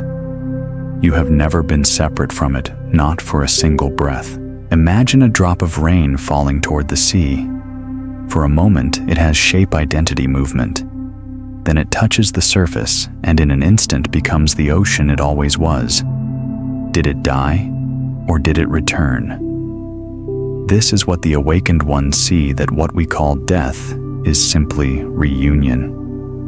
The Buddha's teaching on impermanence, anicca, was never meant to depress us, but to set us free. What you love cannot stay, and that is its beauty. Every moment is precious, precisely because it will pass. To cling to what changes is to suffer. To honor its passing is to love fully. Impermanence is not the enemy of joy, it is its cause. Without endings, there would be no beginnings. And yet, deep beneath impermanence lies something changeless. When you sit in true stillness, when thoughts subside and identity loosens, There is a space you can feel vast, luminous, unshaken by time. You can sense it now if you listen. The silence between heartbeats. The awareness watching these words. That is the deathless. That is your original nature. There's a story of a master and his student walking through a forest. The student, frightened by the thought of death, asked, "Master, what happens when we die?" The master pointed to a leaf falling from a tree. "It falls," he said, "and then it becomes soil, and from that soil, new life grows." The student frowned. "But what about us?" The master smiled. "When the body falls, the breath returns to the wind, the warmth returns to the sun, the awareness returns to the whole. Tell me then what is lost. In truth, nothing is lost. Only form changes. Energy returns. Awareness remains. You have died and been reborn countless times in this single life already, with every breath, every letting go, every moment of deep sleep. Each time you release an old identity, you die a small sacred death, and each time you wake with new eyes, you are reborn. The fear of death is not really fear of non-existence. It is fear of the unknown, fear of losing control. But the practice of mindfulness teaches us to die before we die, to surrender each moment, to let go of control, to trust the unfolding. When you learn to die to this breath, you learn to live without fear of the next. The Zen monks meditate in graveyards, not out of morbidity, but out of reverence. They sit among bones and ashes to remember this too as part of the dance. They breathe in decay and breathe out compassion, seeing that life and death are two notes of the same song. The more deeply you accept this, the more fully you live. To live as though you will not die is to live asleep. To live knowing you will die and that death itself is sacred is to awaken into gratitude. Every sunrise, every meal, every laughter shared becomes infinite in its tenderness. You no longer take time for granted because you see that time itself is the greatest teacher. But even gratitude gives way to peace when you see through the final illusion. The witness that observes life and death, that silent awareness does not come or go. It is what allows everything else to appear. When the body returns to earth, awareness remains as the earth, as the wind, as the stars. You are never only a name or a form. You are existence, remembering itself again and again. If you wish to touch eternity, you do not need to travel far. You need only close your eyes and listen to the stillness inside you, the space that was here before you were born and will be here long after you are gone. That stillness is not yours. It is you. So when someone you love passes, grieve, yes, deeply, honestly. Let tears fall like rain, but also know that nothing essential is lost. The love you felt is not gone. It has changed shape. You feel it in the wind, in a song, in a scent that finds you when you least expect it. That is their essence whispering, "I am still here, just as you will be." To awaken to the deathless is to bow before mystery, not to solve it. To know that there is no end to life, only to the stories we tell about it. And when fear arises, as it will meet it with a soft smile, say gently, "You too are impermanent. You too are part of the great return." Tomorrow we will explore this great return more deeply, how embracing death teaches us to love more freely, to live more presently, to die each day into greater life. But tonight, rest in the peace that requires no defense. The waves may rise and fall, but the ocean remains. You are that ocean, infinite, still, unending. To die before you die, this is one of the deepest invitations of the Dharma. It is not a call to despair or to abandon life, but to awaken fully within it. The mystics of every tradition, from the Buddha to Rumi to Christ, have whispered the same truth: until you learn how to die, you cannot truly live. The death we speak of here is not the death of the body, but the death of clinging. It is the quiet surrender of control, the release of identity, the soft collapse of the walls between you and life. To die before you die means to let the old self, the fearful self, the striving self, the one built on stories, dissolve back into the silence that gave it birth. The mind fears this because it believes its disappearance is the end. But to awareness, it is a homecoming. When the self falls away, what remains is not nothingness, but fullness, a vast, unbroken field of being. You have died 1,000 small deaths already. Every heartbreak, every loss, every ending was an invitation to practice letting go. And if you look closely, each time you surrendered, something softer, freer, more luminous was born in its place. There is an old Zen saying, "Die while you can, and death will not find you." When you have learned to release moment by moment, nothing can take anything from you. You walk through life light-footed, unattached, not because you love less, but because you love without fear of loss. This is what the masters call the small nirvana, the taste of liberation in everyday living. Consider a single breath. Each inhale is birth. Each exhale is death. Every moment you are disappearing and reappearing. The body knows this truth intuitively. Only the mind resists it.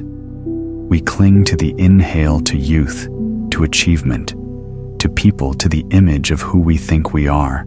And yet the deeper rhythm of life always calls us to release, to exhale, to die, because only through release can the next breath come. To die before you die is to live in that rhythm consciously, to see that every letting go is sacred, every surrender is renewal. When you stop grasping, you begin to receive. When you stop defending, you begin to feel. When you stop pretending to be solid, life moves through you, like light through glass. A monk once asked his teacher, "What is the essence of practice?" The master said, "To die on your cushion." The monk frowned. "Die?" The master smiled. "Yes. Die to your plans. Die to your beliefs. Die to who you think you are. And when all of that has fallen away, what remains will never die. This death is gentle. It does not require violence or denial. It happens in silence, in honesty, in stillness. When you sit and simply allow what is without judgment, without trying to make it prettier, something begins to fall away on its own. The mind's noise, the tension in the chest, the endless commentary, they fade like mist at sunrise. What remains is clear, alive, boundless. In that clarity, you begin to see that what dies was never truly you. The body changes, the thoughts shift, the emotions come and go, but awareness remains untouched. The more you rest in that awareness, the more transparent you become to yourself. The old fears no longer stick. The past loses its weight. The future loses its grip. You become like air, invisible, essential, free. To practice dying before you die is also to practice forgiveness. Each time you forgive, you let an old identity die, the one who was hurt, the one who needed revenge, the one who clung to being right. Forgiveness is not weakness. It is resurrection. It clears the soil for something new to grow. In the same way, humility is a form of dying. When you let go of the need to be special, superior, or certain, something vast opens within you. You realize that being human is miracle enough, that every being you meet, insect, stranger, enemy, shares the same fragile, fleeting spark. This understanding transforms the way you live. You stop postponing your joy for some future perfection. You begin to notice the small things, the warmth of sunlight on your skin, the rhythm of rain on a window, the laughter of a child echoing through time. You see that the sacred is not hidden. It is everywhere, waiting behind the veil of your distractions. Death, then, is not an end, but a teacher. It asks only that you pay attention, that you live each day as though you were already gone, and therefore free to love with nothing to lose. When you live this way, gratitude becomes your heartbeat and peace your natural breath. And when the final breath does come, it will not surprise you. You will have practiced it 1,000 times. You will have died to anger, to fear, to pride, to illusion, until nothing remains but awareness itself, smiling through the great unfolding. There is a story of an old master lying on his deathbed. His students gathered weeping. One asked, "Master, where are you going?" The master whispered, "Nowhere. I am only returning to the place I never left." To die before you die is to understand those words while you still live, to realize that birth and death are but waves on the same eternal sea, that what you are cannot be taken, cannot be ended, cannot be lost. Tomorrow, we will explore what it means to live after this death, how one walks the world as awareness embodied, as peace moving through form, because the real miracle is not to escape the world, but to live within it free. But tonight, let this truth settle like moonlight in your heart. Nothing real can be destroyed. Nothing true can be lost. Only what is false in you can die. And when it does, what remains is love. What happens after you die before you die? What remains when the stories fall away, when the striving dissolves, when the identity you built with such care fades into silence?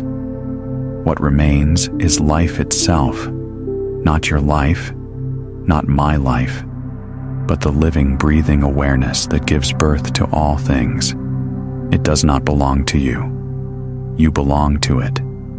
To live after death, to walk the world as awareness, is to live in intimacy with everything. The barrier between self and world thins until you can no longer find where one ends and the other begins. You do not disappear. You become transparent. The ego's walls, once made of stone, become light. Sound, touch, sorrow, laughter, they all pass through you freely. Life moves, and you move with it. This is not detachment in the cold sense. It is the warm detachment of one who loves without needing to possess, who serves without needing to control. You have learned that nothing can be held, so you hold everything with tenderness. You have seen that nothing can be owned, so you give everything away. Your attention, your kindness, your forgiveness, and in giving you are never empty. The Zen masters say, when the self disappears, 10,000 things become one. In this disappearance, you find a new kind of seeing, a seeing without judgment, without resistance. You walk through a noisy marketplace and feel the pulse of divinity in every sound. You see a stranger's face and recognize your own reflection. You hear a cry in the distance, and it vibrates in your chest as though it were your own voice. You no longer seek peace as a destination. Peace is the way you move. It is the tone of your being. When anger arises, you no longer panic. You meet it as you would a visitor, offering space, listening without fear, knowing it too will pass. When joy comes, you savor it without grasping.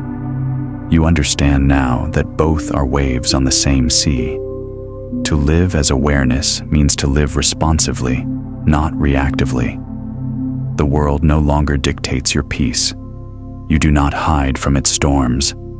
You move with them, rooted in the stillness beneath the wind.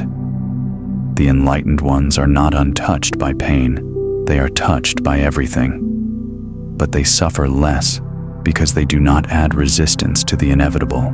The Buddha once said, "In the sky there is no path. In the heart there is no fear." When you live as awareness, your path is no longer mapped.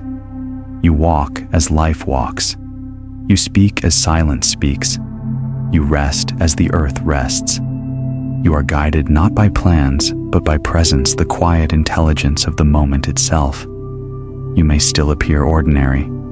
You cook, you laugh, you wash your hands, you tie your shoes. But everything you touch carries a quiet grace. The world around you begins to soften. The people you meet may not know why, but they feel calmer in your presence. That is what happens when awareness takes form. It heals without trying. There is a story of a monk who, after decades of meditation, returned to his village. A neighbor asked, "What have you gained?" The monk smiled and said, "Nothing at all." "Then what did you lose?" asked the neighbor. The monk bowed slightly. Anger, fear, the need to be special. Living after death means living without the burden of being someone. You no longer need to defend a fixed image of yourself. Praise and blame pass through you like wind through trees. You can laugh at your mistakes because you see they are not personal. Even failure becomes a friend, teaching humility, deepening compassion. You are not emotionless. On the contrary, you feel more deeply than ever, but you are no longer confined by what you feel. Like a river flowing through a valley, emotions come and go, but the bedrock of awareness remains unmoved. Imagine the sky again, vast, spacious, undisturbed. Clouds form, drift, and dissolve. Sometimes they thunder, sometimes they glow with sunlight. But the sky is not diminished by what passes through it. It is that sky you now live as, open, luminous, unbound. You might wonder if all is awareness. What about the personal relationships I hold dear? Do they lose meaning? The opposite is true. They gain depth. Because now you meet others not as roles or stories, but as the same awareness wearing a different face. Love becomes reverence. Friendship becomes recognition. Even conflict becomes conversation between mirrors, reflecting the same light. When you walk as awareness, service becomes spontaneous. You do not calculate kindness. You do not decide when to be generous. Compassion flows because it is natural. You cannot help but give because there is no other. Helping another is simply awareness healing itself. And this way of being does not depend on retreat or solitude. You can live it in a crowded city, among family, at work, in the midst of noise and movement. It is not what you do, but how you do it, with full attention, with love that expects nothing in return, with peace that does not demand silence to exist. Living after death also means trusting deeply, trusting that life knows how to unfold. The need to control fades, replaced by curiosity. Even uncertainty becomes holy. You stop asking what's next and start whispering, "Thank you." To live this way is to become a presence of stillness and motion. You no longer chase enlightenment, you embody it. Every breath is meditation. Every step is prayer. Every glance is connection. This is what it means to walk as awareness, to live the deathless life while your heart still beats. And yet the path does not end here.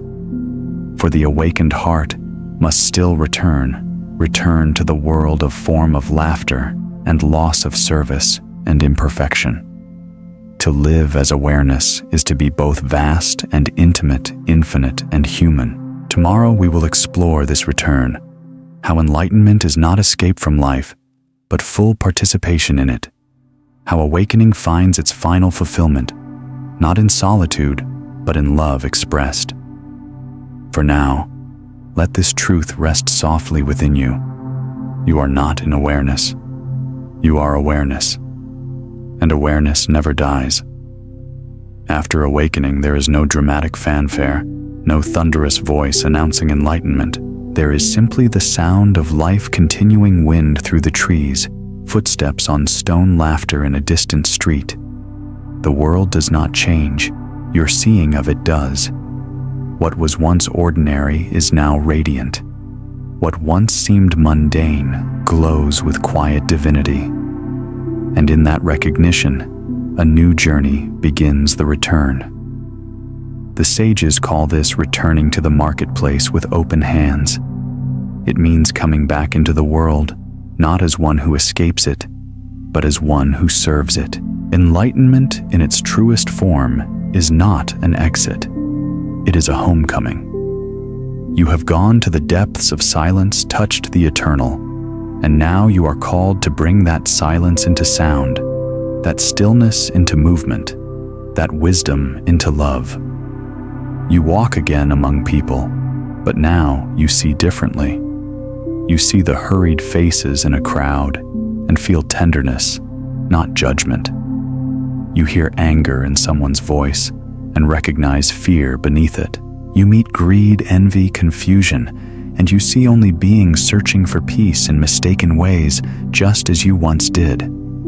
Compassion becomes your language, patience your rhythm. This is not sainthood, it is intimacy.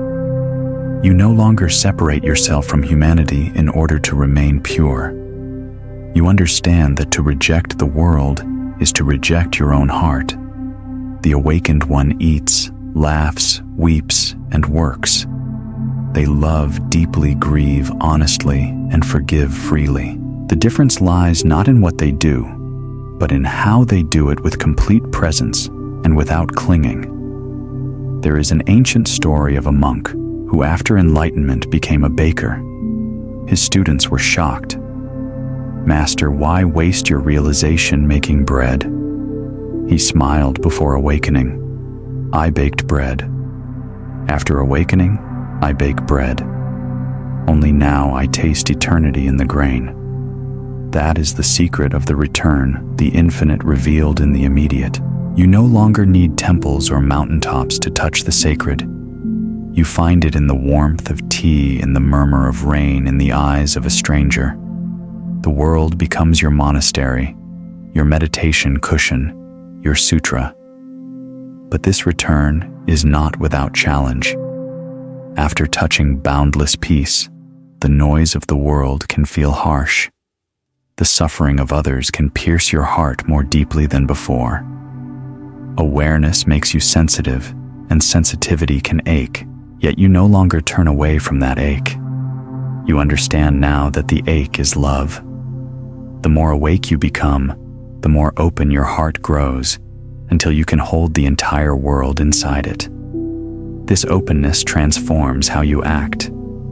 You no longer impose change upon the world. You embody the change you wish to see.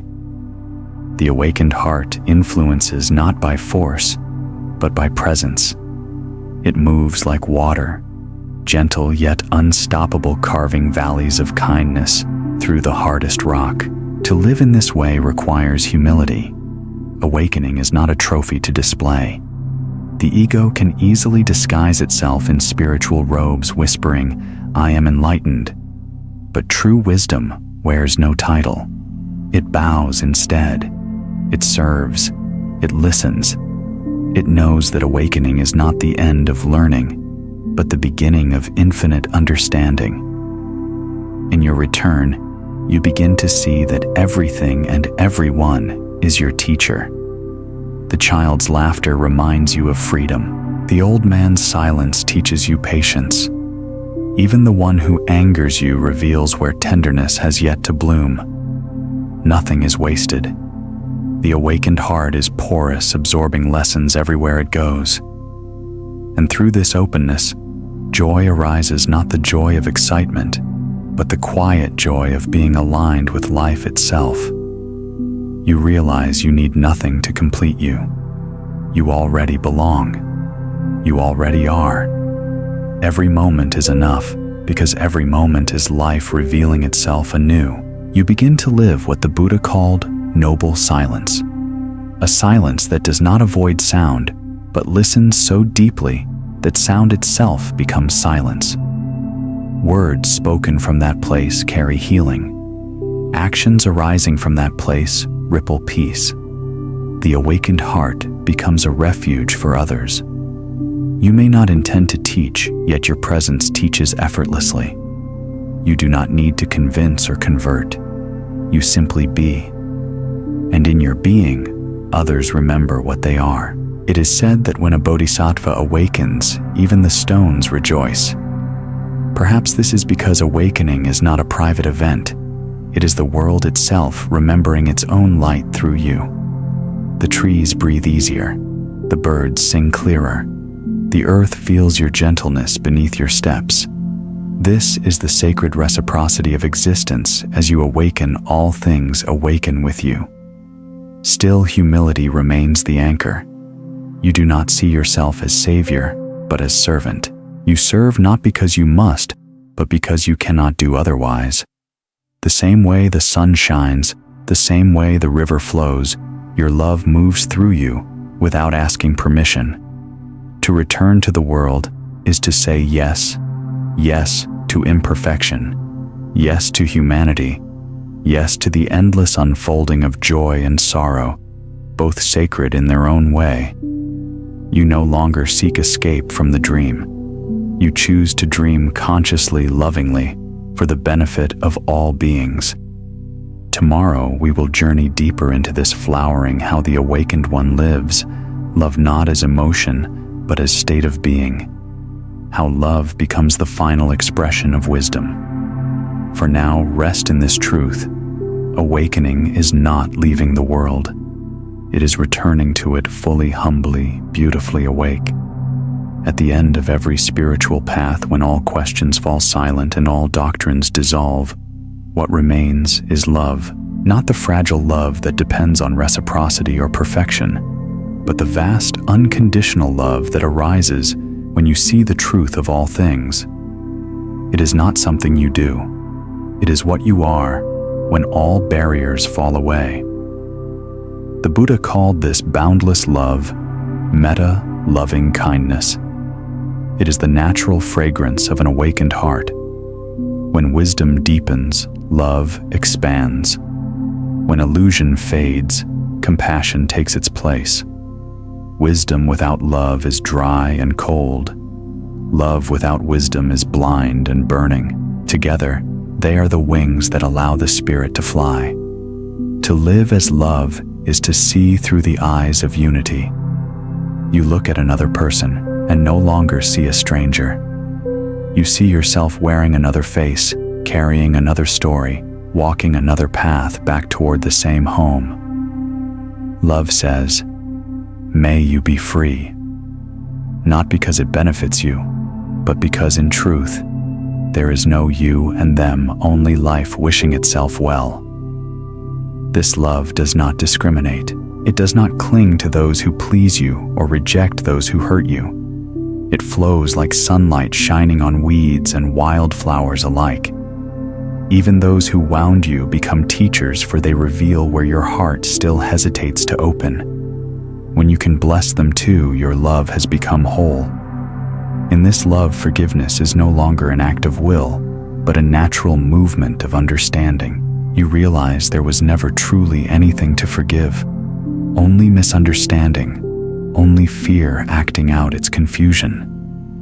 Love does not erase boundaries or deny pain, but it transforms the way you hold them. The edges of your heart soften until everything fits inside. The awakened ones love with fierce gentleness. Their affection does not possess or demand. It liberates. They can love deeply without fear of loss because they know nothing real can be taken. They can let go easily because they trust what belongs will never truly leave.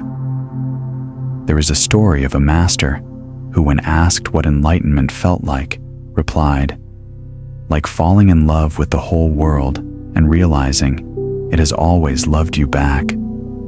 That is the taste of awakened love. It needs no reason, no object. It simply is. When you walk as love, even the simplest actions become sacred.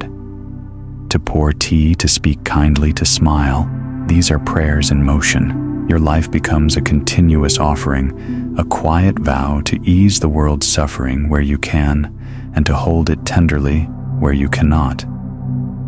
Love is not weakness. It is the greatest strength in existence. It asks for vulnerability, for the courage to remain open, even when the heart aches. It demands patience to stay kind when misunderstood, to stay gentle when others forget gentleness. Love is not always soft. Sometimes it is fierce. It can say no with compassion, draw boundaries with clarity, stand firm without hate. In the teachings of the Bodhisattva, love becomes vow, the commitment to awaken, not for oneself alone, but for all beings. May all who suffer find peace.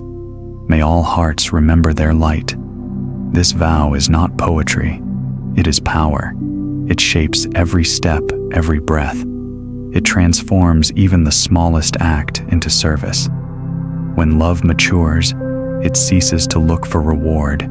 You no longer ask, "What will I get in return?" or "Who will notice love gives?" Because giving is its nature, as a tree gives shade or a river gives water. You are not trying to be loving. You are love moving in form.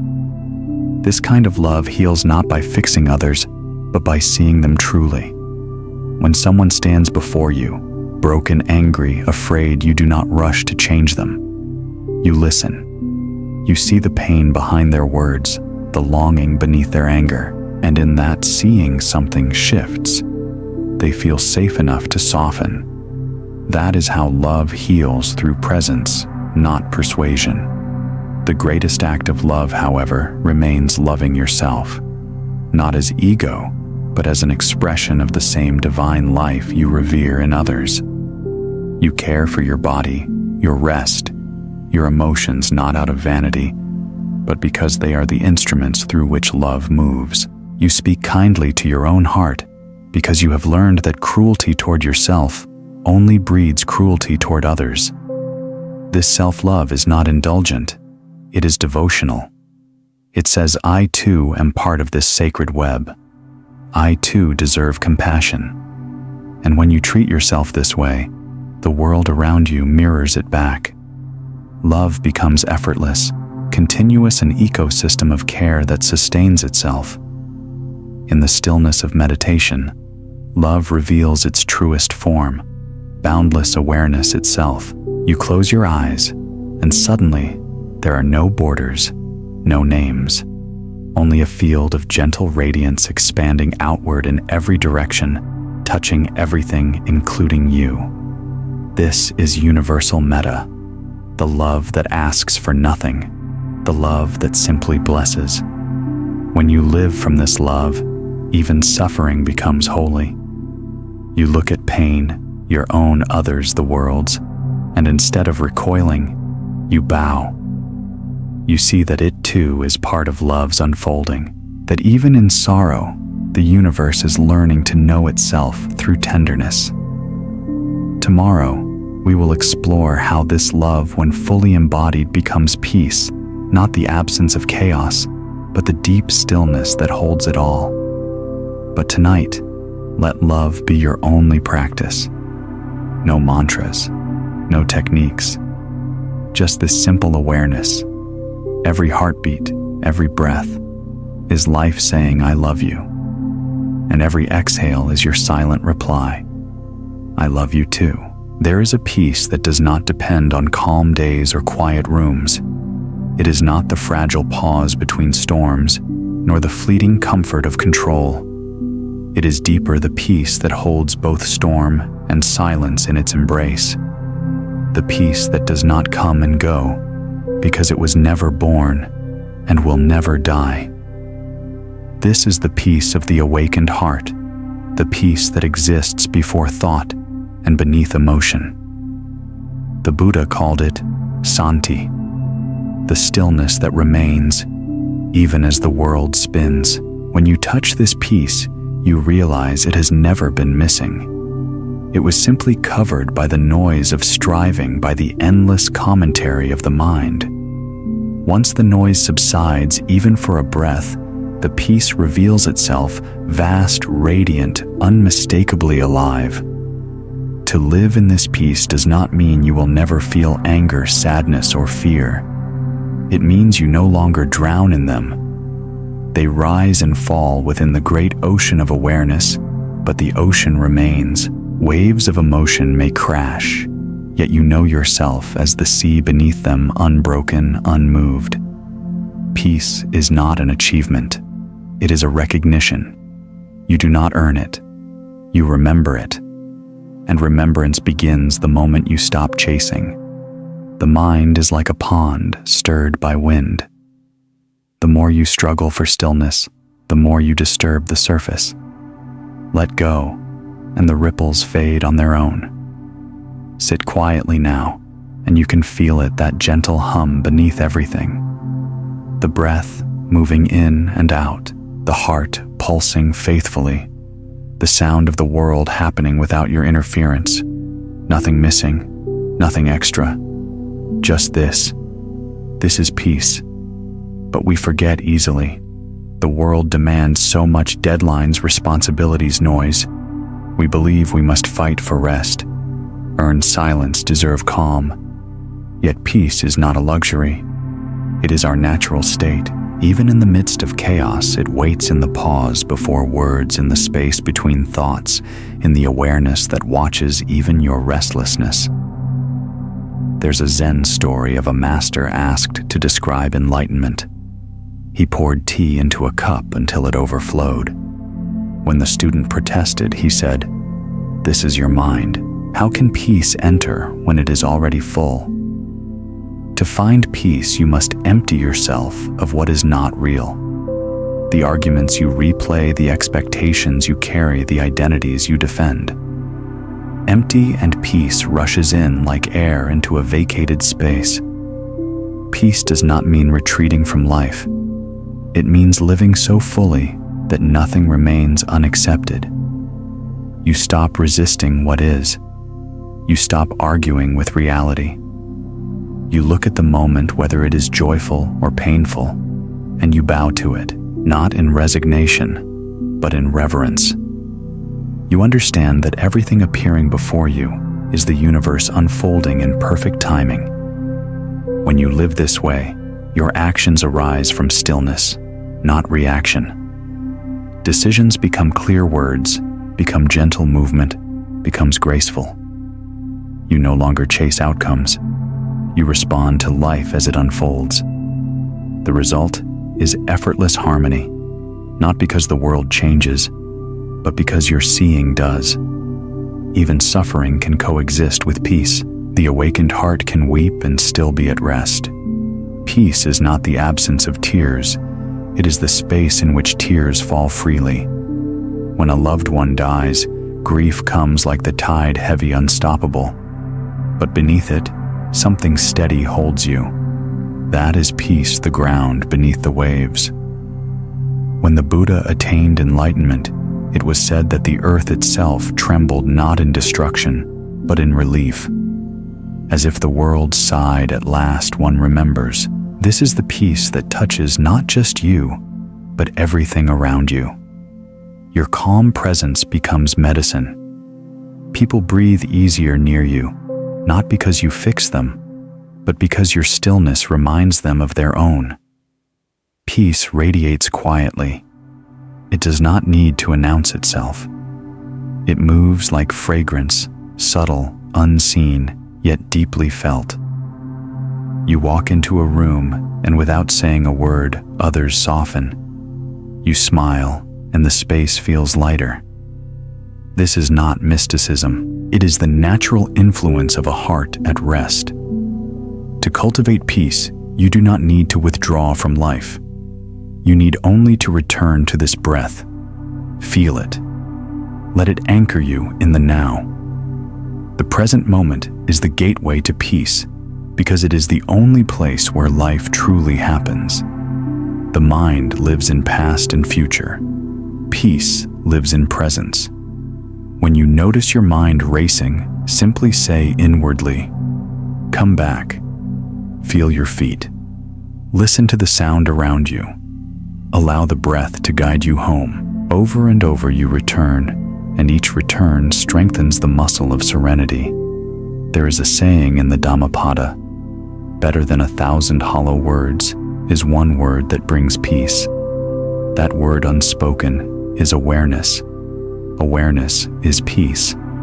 Awareness is the quiet witness that never leaves the sky, that holds all weather without preference. In the fullness of awakening, peace and love are no longer two things. They merge into one luminous state of being, peace that moves as love, love that rests as peace. It is what the sages call the natural mind or original nature, the state of pure being before the world was named. This peace cannot be broken because it is not made. It cannot be lost because it was never gone. You can forget it, yes, but forgetting does not destroy it. It waits patiently beneath the noise, ready to be remembered in any moment you choose to stop and listen. Tomorrow, we will explore that listening, the sacred art of presence, how peace gives birth to clarity, how awareness ripens into wisdom, and how the quiet mind becomes a mirror of the universe itself. But tonight, let peace be enough. Let everything else fall away.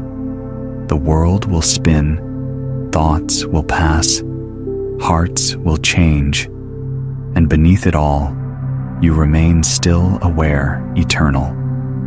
Presence is the purest form of prayer. It requires no words, no offerings, no temples, only your full attention. It is not something you achieve, but something you return to again and again, like a river returning to the sea. In presence, the world stops being background noise and becomes revelation. Each breath becomes sacred scripture. Each heartbeat a verse of truth. To be present is to remember that you are alive now, not in your memories, not in your hopes, but in this single pulse of existence. The Buddha called it sati, mindfulness, awareness of what is unclouded by what was or what might be. When you are fully present, you begin to see that life is not happening to you. Life is happening through you. You are not a visitor in this moment. You are its expression. So many of us live as if the present were a stepping stone to something greater, always waiting, always preparing, always rehearsing for a life that never arrives. But presence reveals that the moment you are in is already complete. There is nowhere else to reach. The flower blooming in the field does not think of tomorrow. It simply opens. To practice presence is not to escape the world, but to finally meet it. The taste of your food, the warmth of sunlight on your skin, the sound of your own breathing. These are the doorways to awakening. The miracle is not in transcending life. It is in noticing it.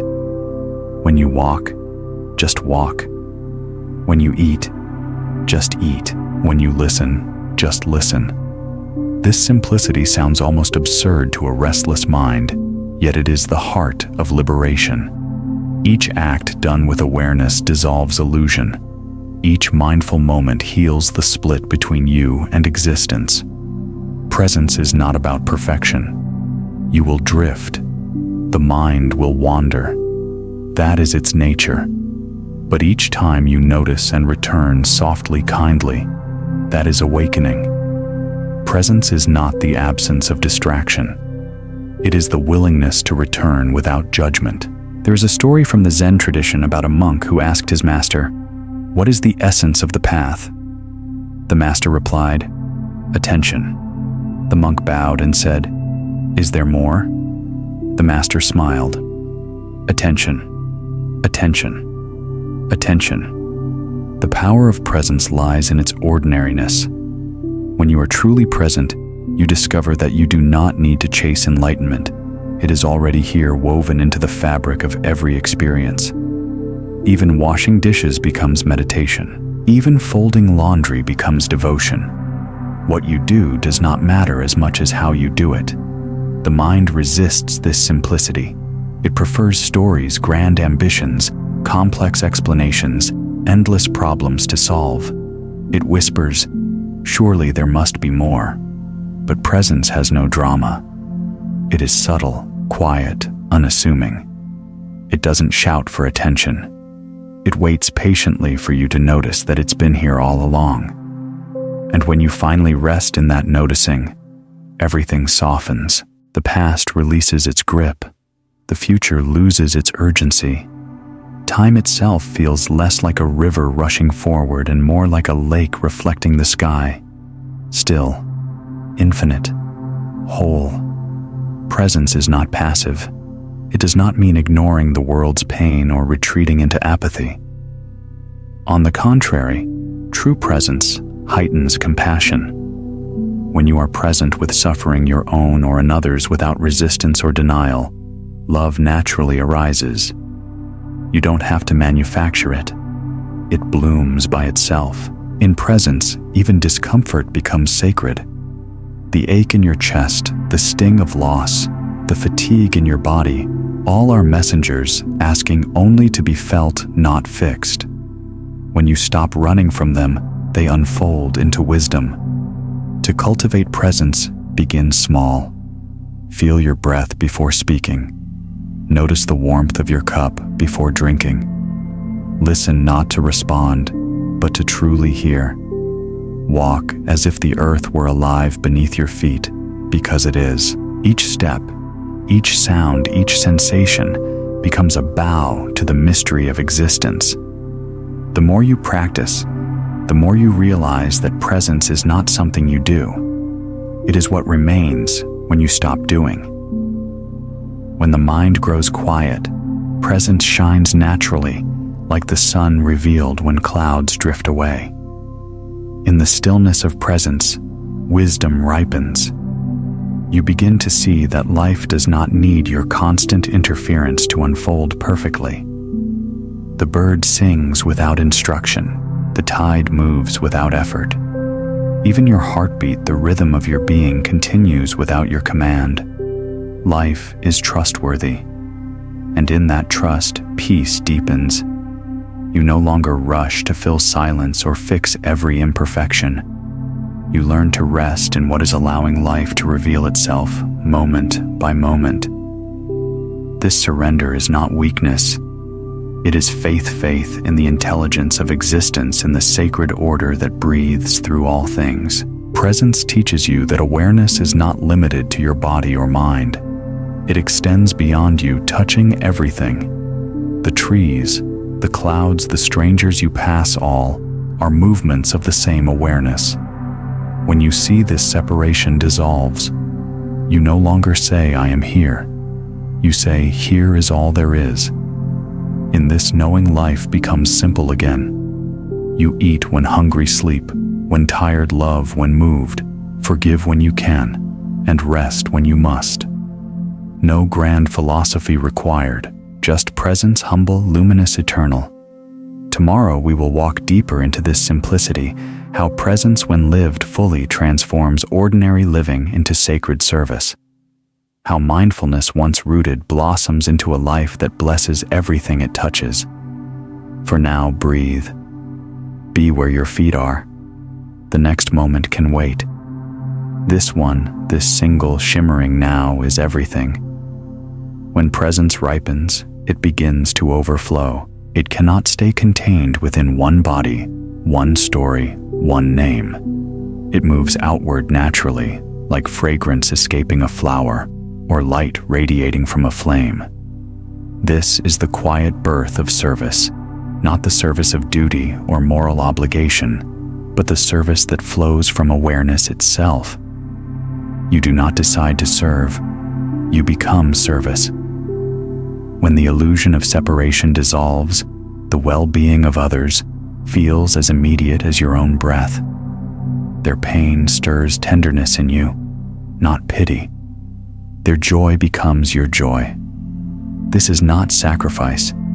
It is participation, the realization that there was never a true boundary between giver and receiver. The Buddha said, "Just as the hand washes the other hand, so too one being helps another." When you live in awareness, compassion is as effortless as that. You lend a hand because another hand is part of your own body.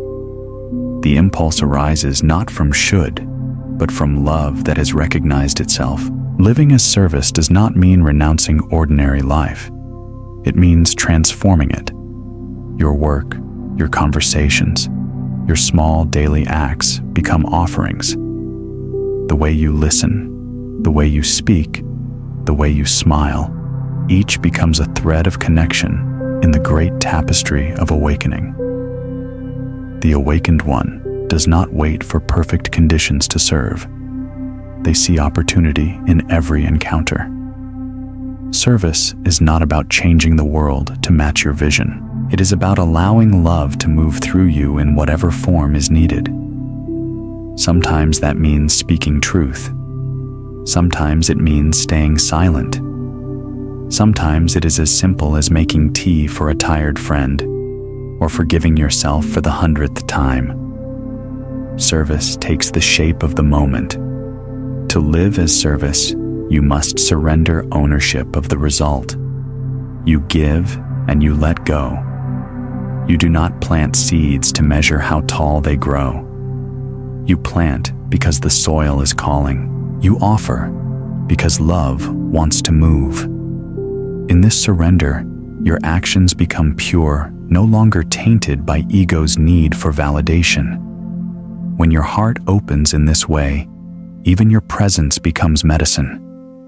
People may feel lighter around you, not because you solved their problems, but because you saw them without judgment.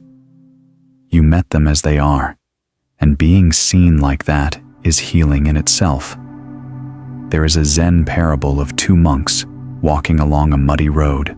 They came upon a woman who could not cross the puddle without soiling her robes. One monk hesitated, but the other lifted her in his arms and carried her across. Hours later, the first monk said, "Brother, we monks should not touch women." "Why did you do that?" The other replied, "I set her down miles ago. Why are you still carrying her?" This is the heart of service, doing what love requires in the moment, then setting it down. No pride, no guilt, no attachment, only presence responding to life's request. When you live as service, even suffering becomes part of your offering. Your wounds teach empathy. Your failures deepen your humility. You begin to see that nothing in your story is wasted. Every heartbreak, every stumble has carved you into someone capable of greater compassion. To serve does not mean to erase yourself. True service includes yourself in its embrace. You cannot pour from an empty vessel. You rest when you need to, not out of indulgence, but because rest too is service to the body that carries awareness to the spirit that sustains giving. There is a beauty in this balance. You give and you receive, not as two acts, but as one continuous flow.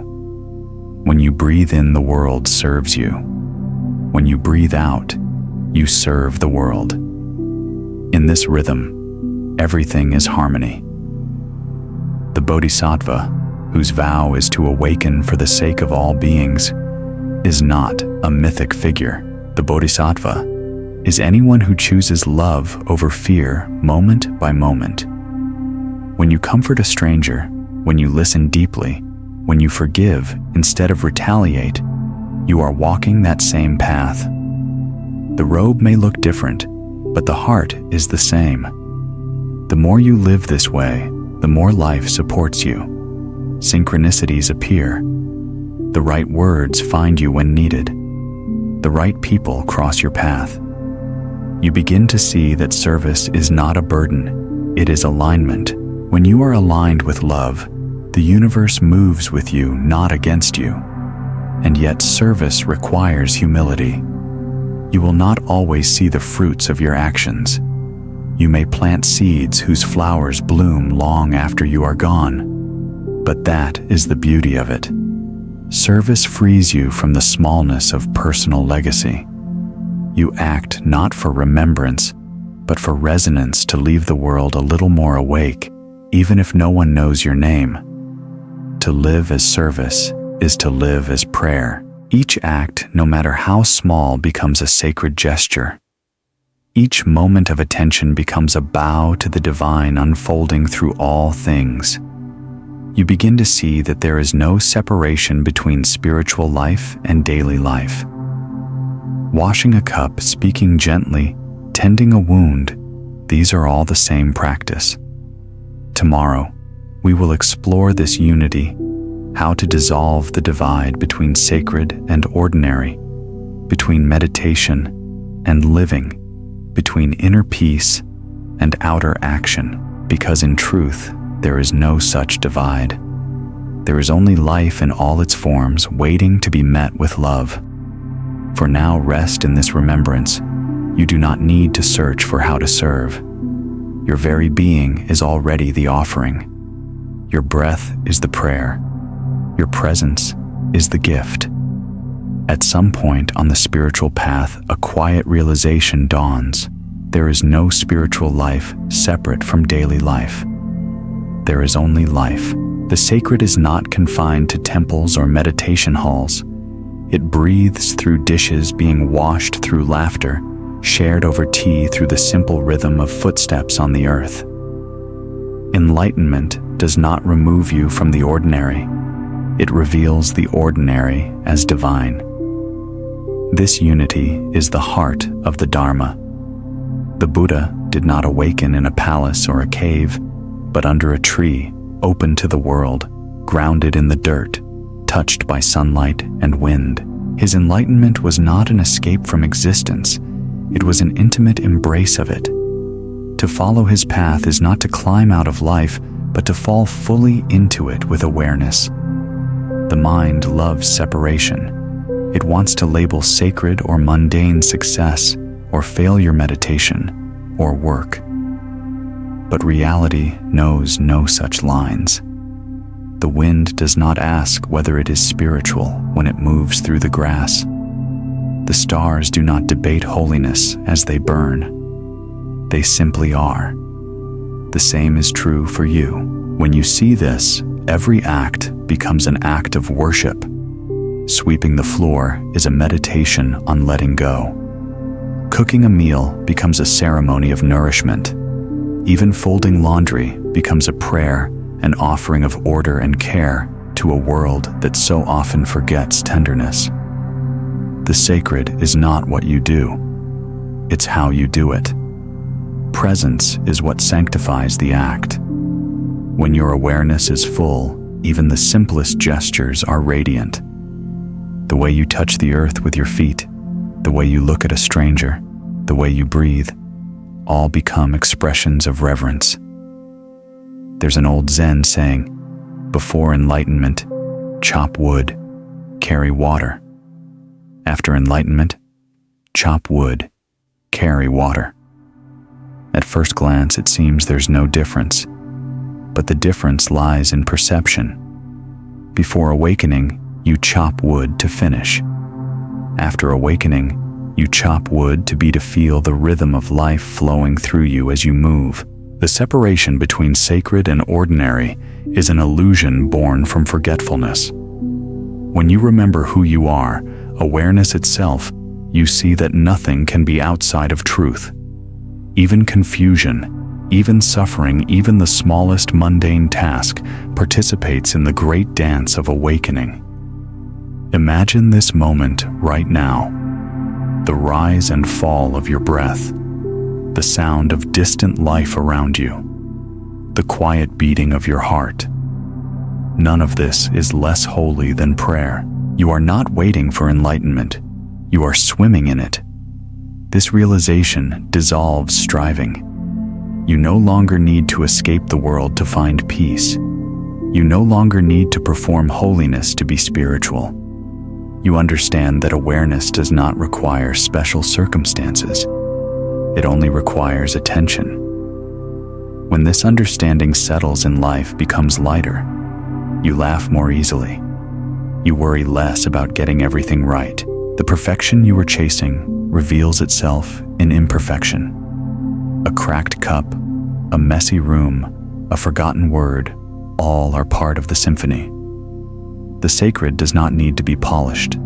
It only needs to be seen. Even suffering becomes part of this unity. Pain no longer feels like interruption, but like texture, the low notes that make the music whole. You learn to bow equally to sorrow and joy, knowing that both serve awakening in their own way. The awakened ones are often mistaken for being detached, but the opposite is true. They are deeply involved, not as actors grasping for outcomes, but as witnesses in love with every detail of existence.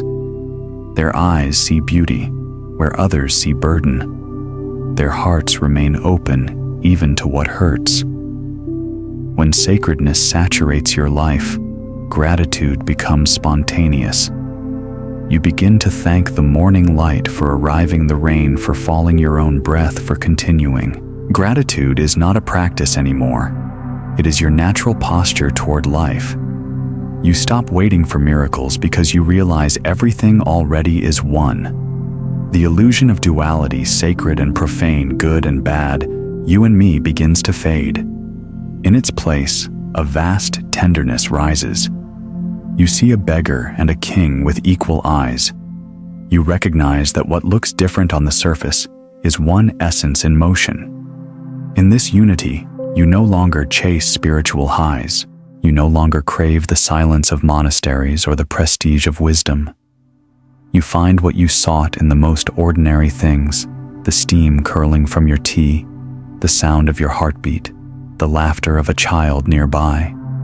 Every moment whispers, "This is it, your home." To live in this way is to carry the temple within you. Wherever you go becomes holy ground. You don't need to seek sacred spaces. Your awareness makes any space sacred. When you walk, the earth becomes an altar. When you speak, your words become prayer. When you breathe, you participate in creation itself. And when you forget as all, do you simply return. You do not shame yourself for drifting. You smile gently, take one conscious breath, and remember there is nowhere to arrive. There is only awakening unfolding right here. Tomorrow, we will explore how this realization transforms the final illusion, the belief in separation itself, and how in dissolving that illusion, compassion becomes the only truth left standing. For now, let your day be your practice. Let your breath be your mantra. Let your ordinary life be your sacred path. The divine is not waiting somewhere beyond the stars. It is stirring in your next inhale. There comes a moment on every true path when the question that has lingered through lifetimes begins to fade. Who am I not? Because it is answered in words, but because it no longer makes sense to ask. The illusion of separation, that quiet veil between you and everything else, grows thin. You begin to see through it like mist dissolving in morning light. At first, the mind resists. It has been built upon this illusion, this belief in me and them, inside and outside mine and yours. It feels like safety. To dissolve it feels like death. But slowly, through presence and awareness, you begin to sense something truer than the mind's defense, that the you've been protecting has never truly existed apart from the whole. The Buddha once compared this awakening to realizing that a wave and the ocean are not two things. The wave rises, takes a shape, dances in light, and then falls back into the sea. We name it, we admire it, we fear its disappearance, but all along, it was never separate. When you look deeply enough, you see you are not a person within the universe. You are the universe looking at itself through human eyes. This is not an idea to believe. It is an experience to live. It happens quietly, without effort. You might be watching a sunset when the line between observer and sky suddenly dissolves. You might be holding someone's hand and feel the pulse in your palm merge with the pulse of existence itself. In those moments, all boundaries blur. You do not love anymore, you are love. The dissolution of separation does not erase individuality. It transforms it. You still have a name, a story, a laugh that is distinctly yours. But you no longer cling to them as definitions. They are garments awareness wears for a time, beautiful, transient, perfectly fitting for this season of life. You can honor them without mistaking them for the essence. When you see through separation, the world becomes unbearably intimate. The breeze on your face is your own breath returning. The pain of another feels like your own body aching. The laughter of a child feels like your own joy echoing. The barriers between self and other dissolve into a single continuous field of being. This awakening brings profound compassion. You no longer help others out of duty. You help because you feel their suffering directly. You no longer forgive as an act of morality. Forgiveness becomes inevitable because how could you hate your own reflection? You no longer fear loss because nothing real can be lost. It merely changes form like water turning to vapor, still part of the same vast cycle. There is an old story about a disciple who asked his master, "What is enlightenment?" The master pointed to the sky and said, "When you and the stars exchange places." It sounds poetic, but it is truth. When separation dissolves, you realize that what you gaze upon is not distant. It is your own consciousness shimmering in infinite forms. This realization changes how you live. You begin to move with gentleness because every step touches your own being. You speak with care because every word echoes in the same vast silence that birthed you. You eat, walk, breathe all as expressions of unity. And yet, paradoxically, this oneness does not make life vague or abstract. It makes everything more vivid. Colors deepen, sounds sharpen. Even pain feels sacred because you sense its belonging to the whole. You see the perfection, not as the absence of flaws, but as the completeness of all things, even those that hurt. This great remembering, the remembering of your unity with all, is not a mystical escape. It is the return to what was always true. You were never apart. You were dreaming of apartness, and awakening feels like the sweetest homecoming. When this understanding anchors in your heart, conflict softens. You no longer need to prove, defend, or compare. Comparison fades because there is nothing to compare. One ocean cannot be greater or lesser than itself. Judgment fades because every act, even in ignorance, is the movement of awakening finding its way home. You may wonder if all is one. What about injustice, cruelty, suffering? The awakened heart does not deny them. It meets them with clarity. It acts from love, not from anger. Because now the desire to heal arises not from opposition, but from wholeness. You move not as a warrior fighting the dark, but as a lamp that simply shines. This is what the Bodhisattvas understood. Compassion is not pity for the weak. It is love remembering itself in all directions.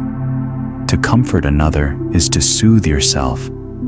To heal another is to restore balance to the same vast life that breathes through you. And this knowing, once embodied, changes even how you die. Death loses its sting because you recognize it as transition, not end. You do not fall into nothingness. You return to everything. You have been the wave long enough. Now you remember the ocean. When the illusion of separation dissolves fully, there is only this stillness movement, laughter, silence, all belonging, all holy, all you. Tomorrow we will explore how to live from this unity, not as philosophy, but as practice. How to bring this oneness into daily life, into relationships, into the ordinary moments where awakening truly matures. But for now, rest in this truth. You have never been separate. You have never been lost. You were only dreaming of distance. The ocean has always been here, patiently waiting for its wave to remember.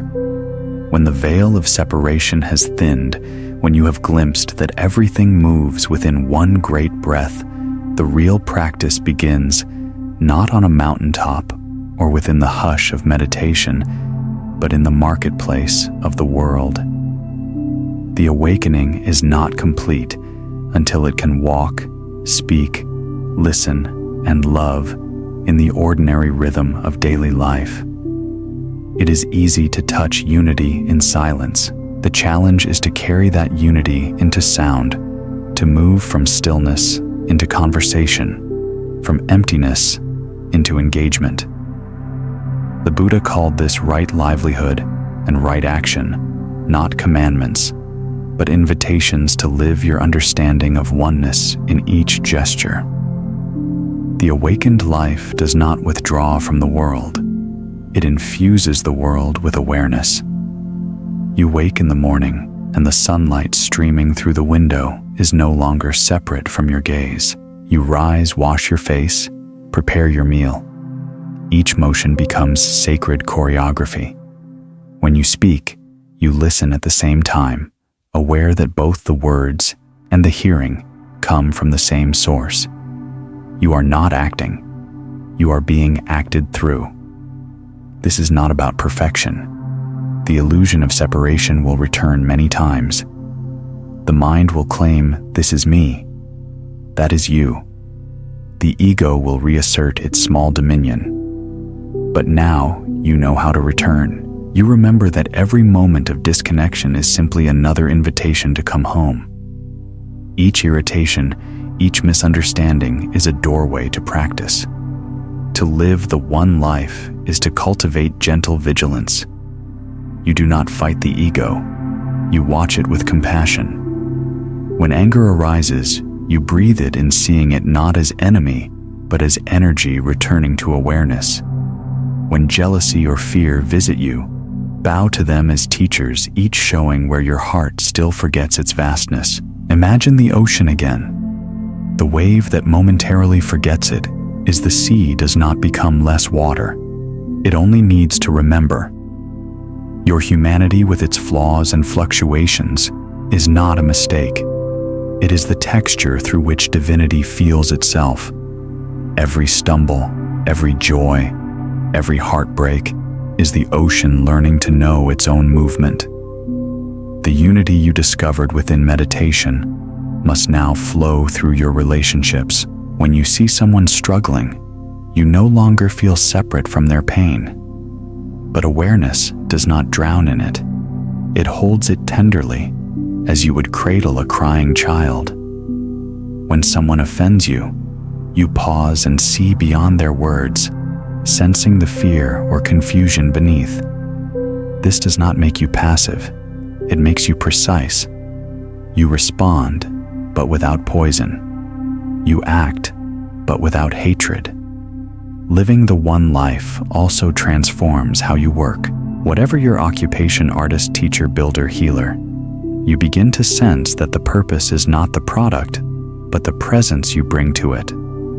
You could be sweeping floors or running an empire. What matters is the quality of consciousness infused into the act. Work becomes meditation in motion. Effort becomes prayer. This awareness dissolves competition. You no longer measure your worth against others. Each being plays a necessary role in the same cosmic symphony. The bird sings, the wind moves, the stone rests, and you awaken. There is no hierarchy in wholeness. The smallest kindness ripples as powerfully as the grandest achievement. Even time begins to shift. The rush of what's next loses its grip. You realize that eternity is not endless duration, but infinite depth, the depth available in this moment. Washing your hands can contain eternity. Looking into someone's eyes can reveal the universe. The present ceases to be a passing instant and becomes a vast, luminous expanse. To live the one life is to rest deeply in trust. You no longer believe you must control the unfolding. You allow life to move through you as it wishes, sometimes through joy, sometimes through challenge, sometimes through stillness. You stop asking, "Why is this happening to me?" and begin to whisper, "What is this showing me?" Trust transforms even sorrow. You learn to meet loss not as punishment, but as purification, the gentle stripping away of what no longer serves your becoming. You begin to see endings not as failures, but as the universe rearranging itself for your awakening. The sages say, "When the self is forgotten, all that remains is kindness." In unity, kindness ceases to be an effort. It becomes the natural state. You hold doors open, not because you should, but because the one life opens for itself. You forgive not because it is noble, but because resentment feels like resistance to your own flow. And in those rare, quiet moments when you forget entirely that you are practicing, when you simply live, breathe, and move without thought of spirituality, that is when the one life shines most clearly through you. You no longer try to be awake. You simply are. Awareness lives itself. This is the art of integration, to make no division between the sacred and the everyday, between meditation and conversation, between prayer and movement. The one who is awake and the one who forgets are not two. Awakening is not a state you hold. It is a rhythm you trust. In time, you find that even the boundaries between birth and death begin to blur. You see that everything everywhere is the same awareness expressing itself in infinite ways. The bird that dies becomes soil. The soil feeds the tree. The tree gives air. The air fills your lungs. The circle is complete, not a line of loss, but a spiral of transformation. Tomorrow we will explore this spiral more deeply, how rebirth and renewal are not only cosmic truths, but daily realities. How every breath, every moment of letting go is its own kind of dying and being born anew. But for now, rest in the simplicity of this knowing. You are not in life. You are life, and everything you touch touches itself through you. Rebirth is not confined to the turning of lifetimes.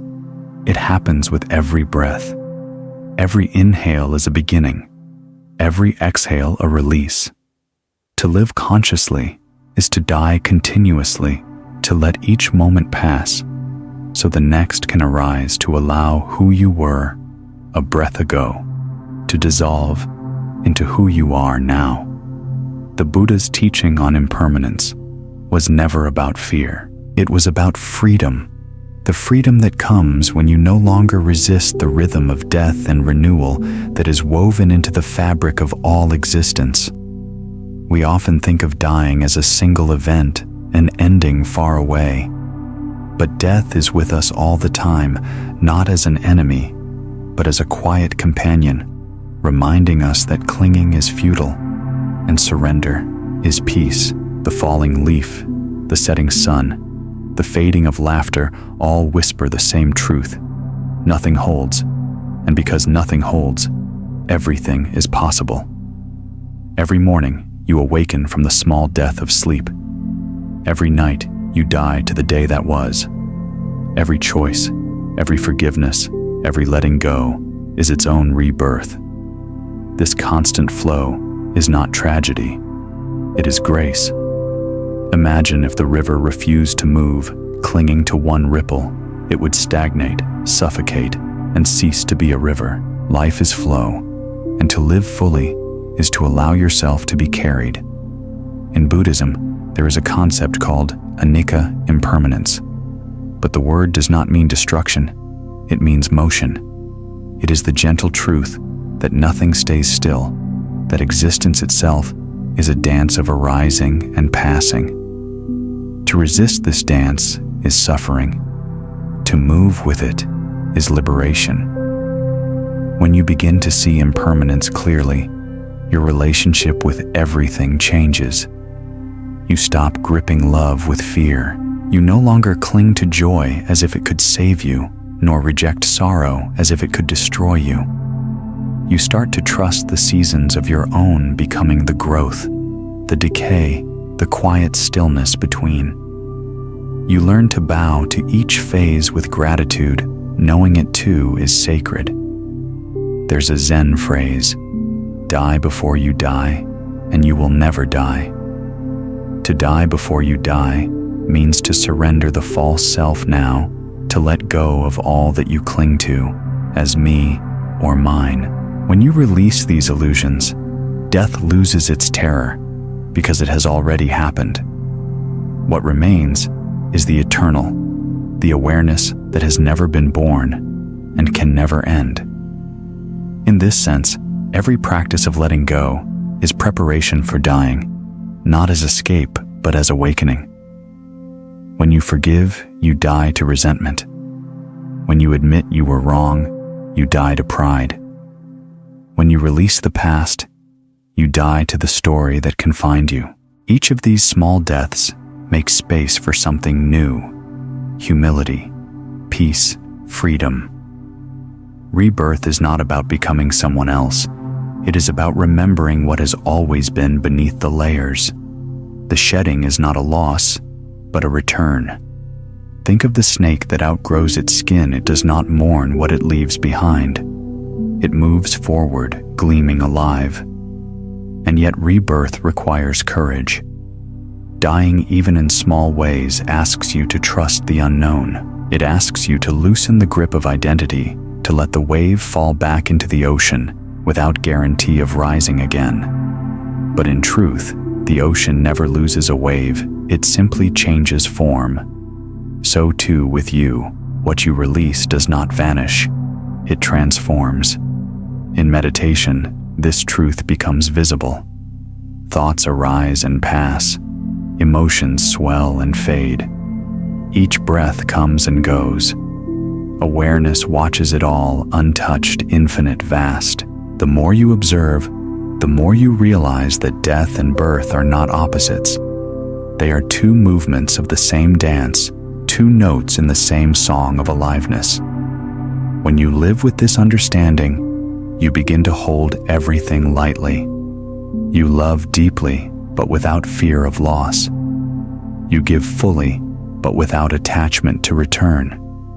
You grieve, but even in grief, you sense the pulse of renewal beneath the sorrow. This is not denial. It is trust in the larger rhythm. There is a story of a monk whose friend died unexpectedly. When the disciples found him smiling softly beside the body, they asked, "Master, do you not grieve?" The monk replied, "I do grieve, but I grieve as the ocean grieves the wave deeply and without despair." This is the heart of impermanence, not cold detachment, but warm acceptance. To die and be reborn countless times within one lifetime is to live awake. You stop fearing endings because you see that every ending carries within it the seed of something new. The dark soil and the flower are not enemies. They are one continuous process of becoming. When you breathe consciously, you can feel this truth. The inhale fills you. The exhale empties you. Each cycle is complete in itself. You do not cling to the breath you just took, nor do you mourn its passing. You trust that another will come. Life is this, the ceaseless generosity of beginnings and endings, giving birth to one another. To live this way is to become fearless, not in the absence of pain, but in the presence of trust. You understand that what you are cannot die because it was never born. The body will fade, the mind will change, but awareness remains spacious, luminous, silent. And so when death finally comes, you will not resist. You will greet it as an old friend. You will exhale one last time into the infinite knowing that even this is part of the breath of the universe. Tomorrow, we will explore that infinite breath, the unbroken awareness that continues beyond form, the truth that death is not an end, but a doorway into boundlessness. For now, let yourself die a little. To the past, to the plan, to the version of you that no longer fits. In that small death, feel the quiet thrill of rebirth. The next breath is already waiting to be born. If you listen closely to the rhythm of your breath, you will find the entire universe breathing with you. The inhale draws in the world air, once carried by ancient trees, starlight dissolved into atmosphere, and the exhale gives yourself back to it. What you call my breath has never been yours. It is the great breath of existence moving through form, cycling endlessly between beginning and ending, yet never truly beginning, never truly ending. In the silence after each exhale, there is a moment that feels infinite, a pause so subtle it often goes unnoticed. Yet in that pause, birth and death meet. In that stillness, everything stops, everything rests, everything simply is. That space is awareness itself, the ground that gives rise to life and receives it back again. When you rest there, you discover the truth: you have never truly been born, and you will never truly die. The body rises and falls. Thoughts come and go. Relationships bloom and fade. But something within you, not a thing, not a name, but a presence, has been constant through it all. It watched your first breath and will witness your last. It does not age. It does not move. It does not belong to you because it is you. The Buddha called this the deathless, the state beyond all conditions. It cannot be grasped because it was never lost. You do not reach it. You remember it, like clouds drifting apart to reveal the sky that was always there. Awakening is not the acquisition of something new. It is the revelation of what has never changed. When you glimpse this truth, fear loosens its hold. You realize that what dies is only the form, the story, the shape of things. Awareness itself remains untouched, vast, luminous. You can feel it in quiet moments when time seems to stop, when love feels boundless, when silence feels full. That is not imagination. That is remembrance. To live from this remembrance is to live as infinity, wearing a temporary shape. You move through the world gently, knowing everything you touch is sacred, because everything is made of the same essence. You look into the eyes of a stranger and see the same light looking back. You walk through a forest and sense your breath mingling with the breath of trees. You stand at the edge of the sea and know that its rhythm is the same rhythm pulsing within your chest. Even death, the great unknown, becomes intimate. It is no longer an enemy to conquer, but a doorway to walk through with open eyes. The sages say that at the moment of death, what you have identified with dissolves the body, the thoughts, the memories. What remains is the witnessing, pure, untouched awareness. If you have known it in life, you will recognize it then, and you will smile because you are simply coming home. This is not an abstract philosophy. You can feel it even now. Close your eyes and notice the sensations in your body. They come and go. Notice the thoughts. They arise and vanish. Notice the emotions. They swell and fade. Yet something remains, the quiet witness, spacious and unchanging. You cannot see it because it is what sees. You cannot hold it because it is what holds all things. To awaken to this truth is to awaken from the dream of fear. What could threaten you if you are not confined to the body, not limited by the story, not bound by time? Even pain becomes softer when held by this awareness. It is no longer personal. It is simply another wave in the ocean of consciousness, arising and dissolving. When you live as the infinite breath, your perspective shifts. You stop chasing permanence in impermanent things. You love fully, but without ownership. You serve others, not as them, but as other expressions of the same life. You no longer strive to control. You learn to trust the intelligence that animates everything, the same intelligence that guides the stars, opens flowers, and beats your heart without effort. This trust brings peace deeper than understanding. You stop asking, "Why me?" and begin to whisper yes. Yes to change. Yes to loss. Yes to the mystery that holds both birth and death in one gentle hand. There is a passage from the Dhammapada that says, "All tremble at violence. All fear death." Seeing yourself in others, do not harm, do not cause to harm. When you see that there is no true other, compassion becomes the only possible response. Hurting another becomes as unthinkable as wounding your own skin.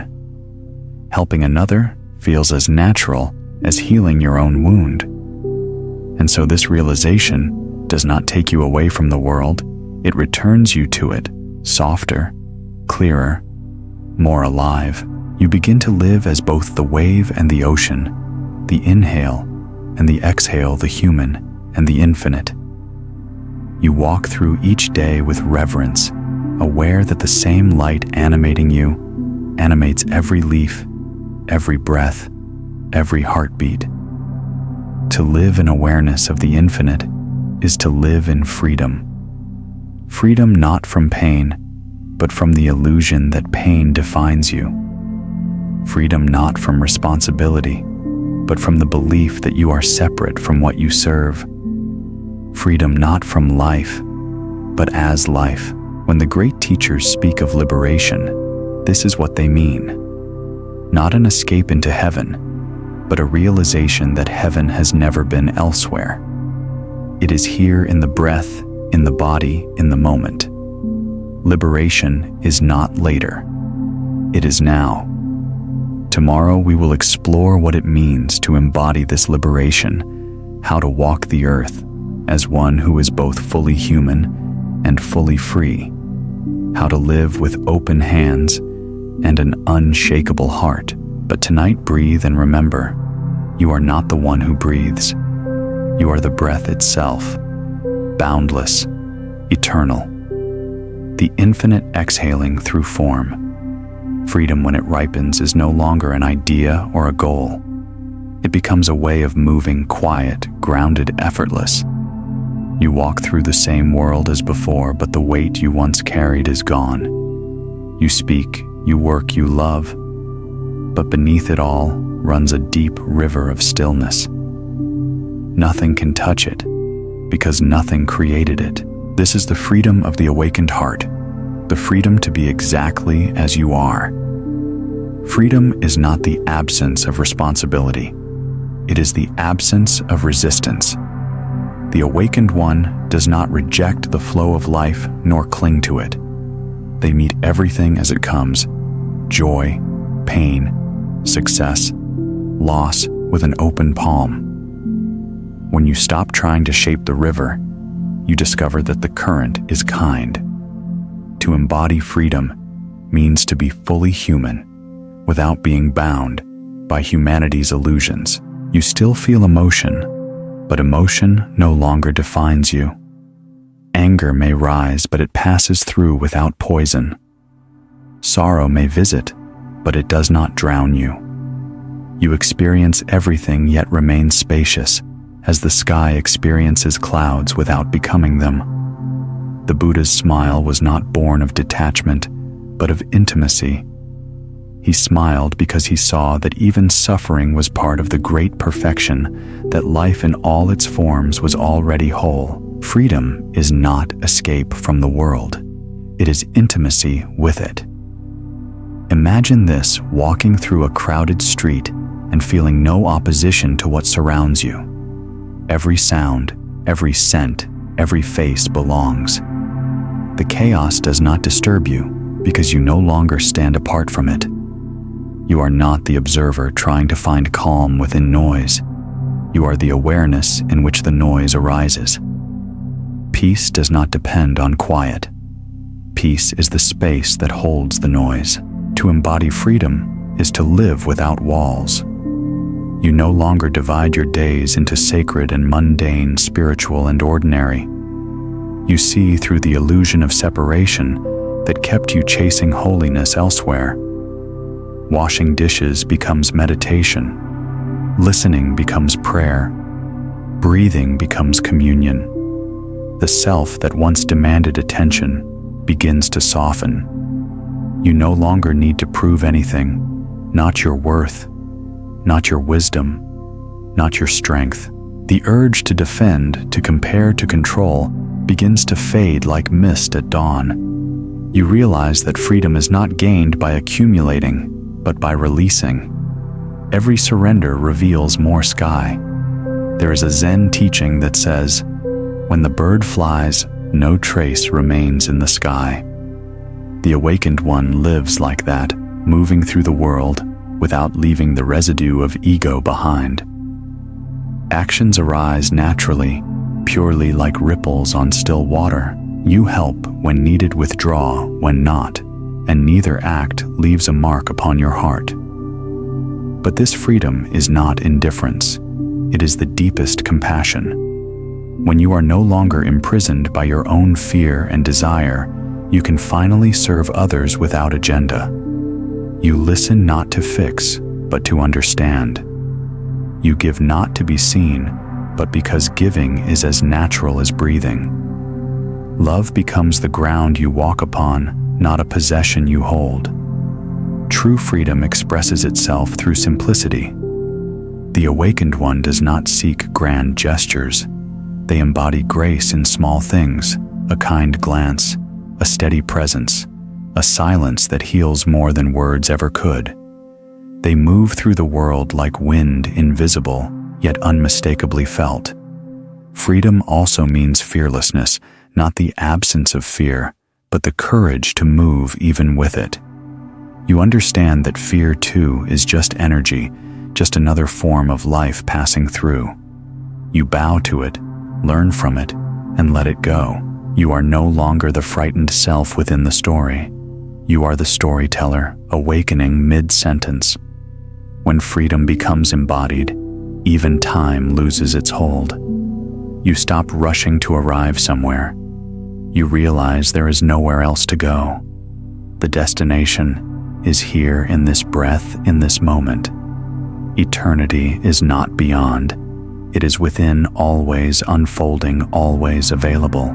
There's an old parable of a monk who, when asked what enlightenment felt like, simply said, "I eat when hungry, sleep when tired."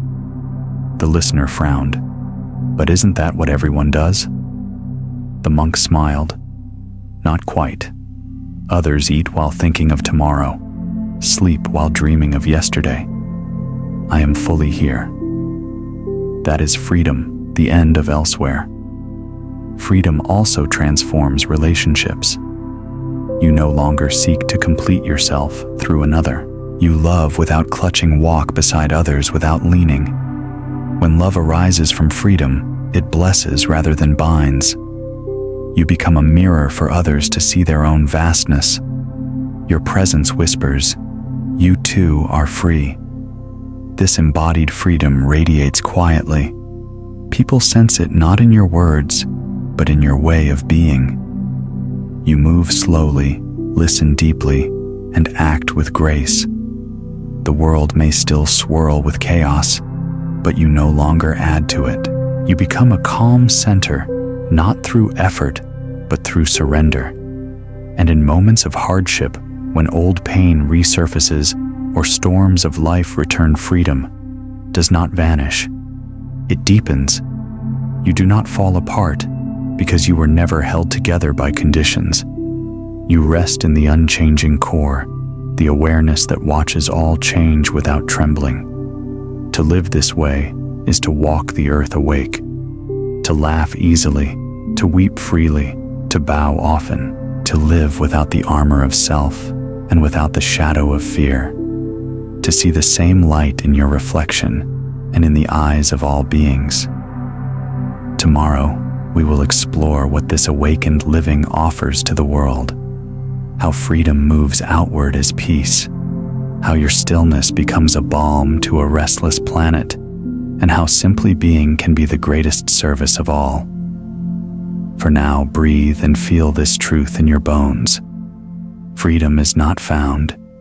It is remembered. It is who you have always been, spacious, luminous, endlessly alive. There comes a point in the journey where awakening no longer feels personal. The desire to be free slowly dissolves into something deeper, a quiet vow to let that freedom serve life itself. The heart once turned inward, seeking peace, now turns outward, radiating peace. This is the flowering of awakening when stillness moves. The awakened heart does not preach. It listens. It does not strive to convert, persuade, or lead. It simply is, and in its being, others remember something ancient within themselves. Presence becomes the greatest offering, silence the most eloquent teaching. The world, still caught in its fevered motion, feels your calm as a gentle wind and pauses if only for a moment to breathe. This is the essence of the Bodhisattva, not a mystical figure on a pedestal, but any being who chooses compassion over comfort, understanding over judgment, service over self. The Bodhisattva walks among us quietly, as a mother forgiving her child's mistake, a doctor tending to the sick with tenderness, a stranger who smiles at a weary soul on the street. Each small act of love ripples infinitely. You do not need to do great things to serve. You only need to be to live with eyes unclouded by illusion, to move through your days as awareness made gentle. When your heart is clear, even your simplest gestures, a kind word, a patient silence carry the fragrance of awakening. The enlightened life is not loud. It hums softly, like the song of the earth itself. The service of the awakened one is not about saving the world. It is about ceasing to contribute to its suffering. When you no longer act from greed, anger, or delusion, peace naturally spreads. It doesn't need your effort. It flows from you like light through an open window. This service is not duty, it is joy. To give from freedom feels like breathing. The more you offer, the lighter you become. You realize that you lose nothing by giving. That love multiplies through expression. The world's pain no longer overwhelms you because you no longer separate the world from yourself. Every act of kindness feels like healing your own body. Still, this path is not without challenge. The awakened heart feels everything, not less but more. The suffering of others becomes vivid, intimate. You may weep for strangers, ache for the earth, tremble at the cruelty still unfolding. But unlike before, you no longer despair. Compassion does not paralyze. It moves. You act not from fear or guilt, but from understanding. You plant seeds even when you know you may not see them bloom. To live in this way is to live as love itself, love without object, love without end. Not sentimental, but vast. Not emotional, but elemental. Love that does not need to be returned because it knows it has never left. Love that flows simply because that is what existence does when it is free. The Buddha said, "Thousands of candles can be lit from a single candle, and the life of the candle will not be shortened." This is the truth of the awakened heart. The more you give, the more luminous you become. Your light is not diminished by sharing, it expands. When you live in service, even your suffering becomes sacred. You begin to see how every wound you healed within yourself prepared you to hold another's pain. Every loss deepened your empathy.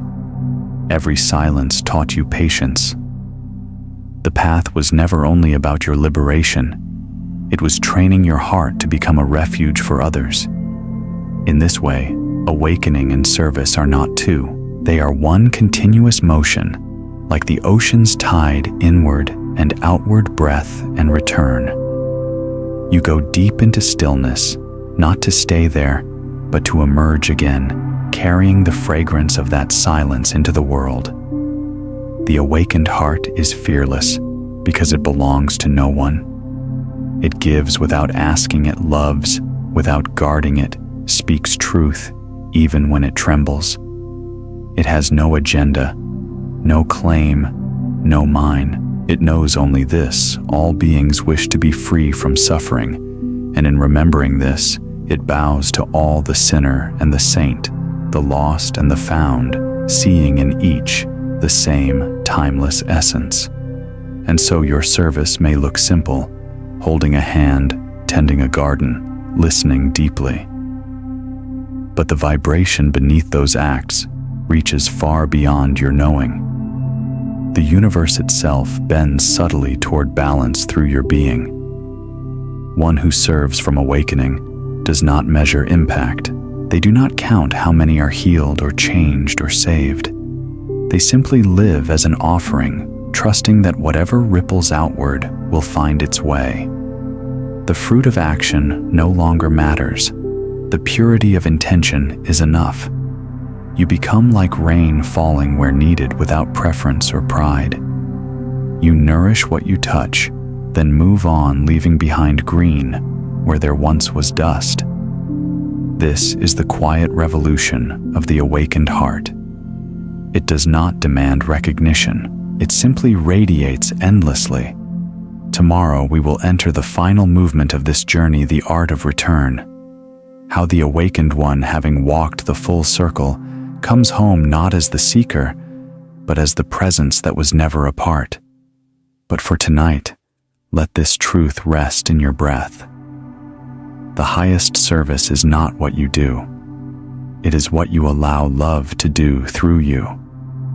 And in that, allowing the whole world, quietly, begins to heal. Every journey, no matter how vast, ends in the same place: home.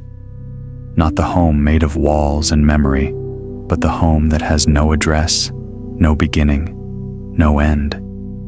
The home that has always been beneath the noise, beneath the striving, beneath the endless seeking.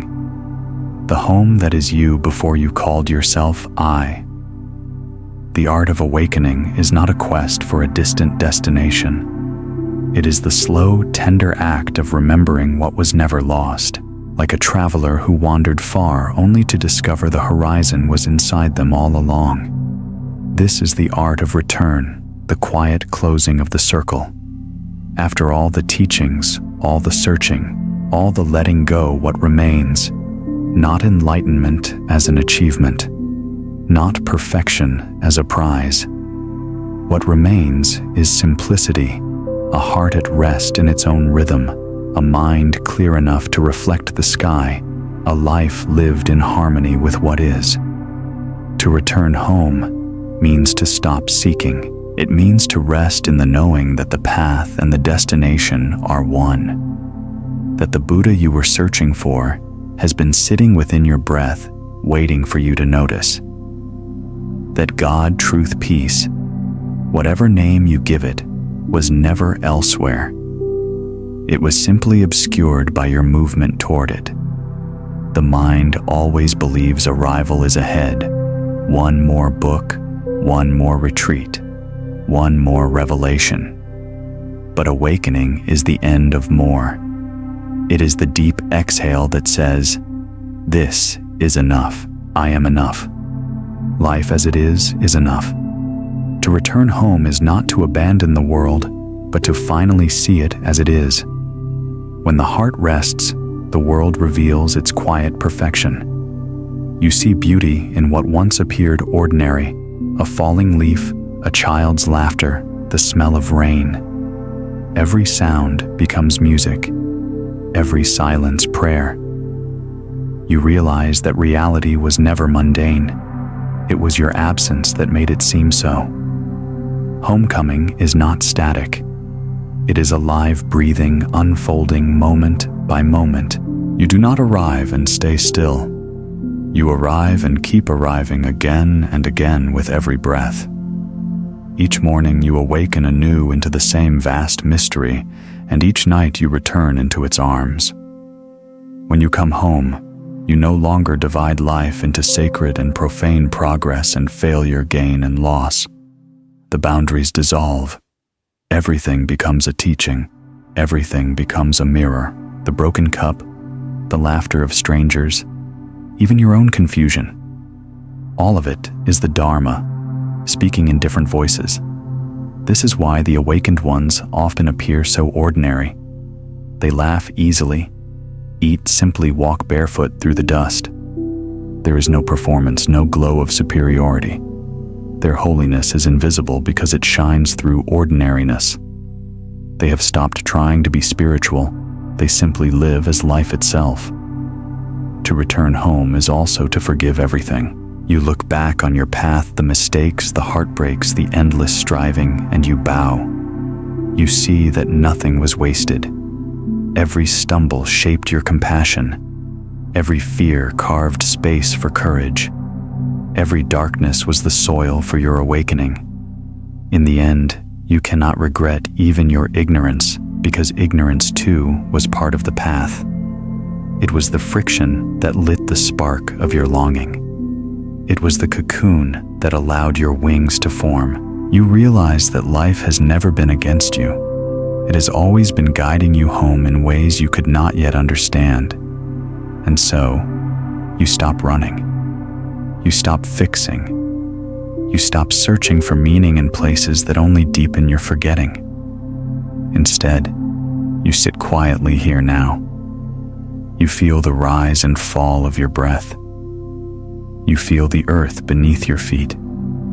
You feel the pulse of life within you, and you whisper, "I am home." This is the softest miracle, the return to what has always been true. The river does not need to find the sea. It has always been water. The fire does not search for light. It has always been flame. And you, dear one, do not need to become divine. You have always been so. From this place of return, gratitude blooms effortlessly. You thank the teachers, the challenges, the loves, the losses. You thank the silence that taught you to listen, the stillness that taught you to move. You thank even the suffering, for it broke the shell of illusion and revealed the heart within. And then, as gratitude ripens, you begin to live lightly. You do not cling to this world, nor turn away from it. You walk through it as one who belongs to everything and nothing. You give without need to receive. You act without seeking reward. You love because love is what flows through you when nothing stands in the way. Coming home does not mean retreating from life. It means entering it fully, without armor, without fear. It means bowing to the mystery, allowing each moment to be exactly what it is. It means knowing that even when you forget, you are still held. Even when you fall into grace. There is a quiet humility that comes with this return, not the humility of lowliness, but the humility of vastness. You realize that you are not the center of life, but its expression. You are not the wave commanding the sea, but the sea moving as a wave. And so you bow to everything, to everyone, to the endless flow that holds you in love. Tomorrow, we will walk the final step, the closing breath of this 40-part journey. We will look at what it means to live as both the seeker and the sought, as the beginning and the end, as the breath and the silence that follows. But for now, let your heart rest in the simplest knowing: you were never truly lost. You were never truly broken. You were only finding your way home to what had been within you all along. At the end of every path, there is a single breath, soft, unhurried, complete. The seeker lays down the weight of becoming the ache of questions, the dream of somewhere else. And in that stillness, something ancient stirs, not as discovery, but as remembrance. It whispers, "You were never walking toward the truth. You were walking as it." This is the final turning, the moment when the circle closes and the line of seeking dissolves. You realize the one who began the journey, the lost one, the yearning one, was never separate from the one who now sits in silence. The road, the destination, the walker, the walking, all made of the same breath, the same awareness, the same boundless life. Here the language of striving fades. There is nothing left to fix, to perfect, to claim. The river no longer asks the way to the sea. The flame no longer fears its extinguishing. You stop reaching for enlightenment and begin to live as light itself, effortless, radiant, uncontained. The Buddha once said, "Nirvana is the extinguishing of the flame, not its destruction, but its fulfillment." It means the fire returns to its source, the wave returns to the ocean, the breath returns to the wind. You are not erased. You are expanded beyond the edges of name and form. You have come to understand that awakening was never about becoming more. It was about becoming less. Less of the masks, less of the striving, less of the noise. And in that lessness, you found the infinite. You became the still point in the turning world, the silence that holds every song. The mind, at last, bows to what it cannot understand. It loosens its grip on control, its endless need to explain. And in that surrender, peace floods in, not as emotion, but as recognition. You are the still water reflecting all things untouched by their reflection. To live in this knowing is to live in perpetual beginning. You wake each morning as if the world is being created again, because it is. The sunlight on the wall, the sound of your heartbeat, the breath that enters your lungs, all of it new, all of it holy. The awakened one does not chase eternity. They live it in each moment. When you walk, the earth feels you. When you speak, your words ripple through the fabric of life. When you love, the universe expands a little more through your tenderness. There is no separation between your pulse and the pulse of existence. Even endings lose their sting here. Death is no longer a boundary, but a soft doorway. The body fades like a candle's flame, but what you are cannot vanish. It is the space the flame once illuminated. You were never inside the body. The body was inside you. You are not the drop returning to the ocean. You are the ocean remembering it was never a drop. In this final awareness, compassion becomes effortless. You see that every being, the joyful, the cruel, the fearful, the wise, is walking toward the same home, whether they know it or not. You no longer judge their pace. You simply hold a lantern high and walk beside them when they stumble. This is how the awakened one lives quietly, invisibly, as a thread of kindness woven through the world. Their teaching is not in words, but in presence.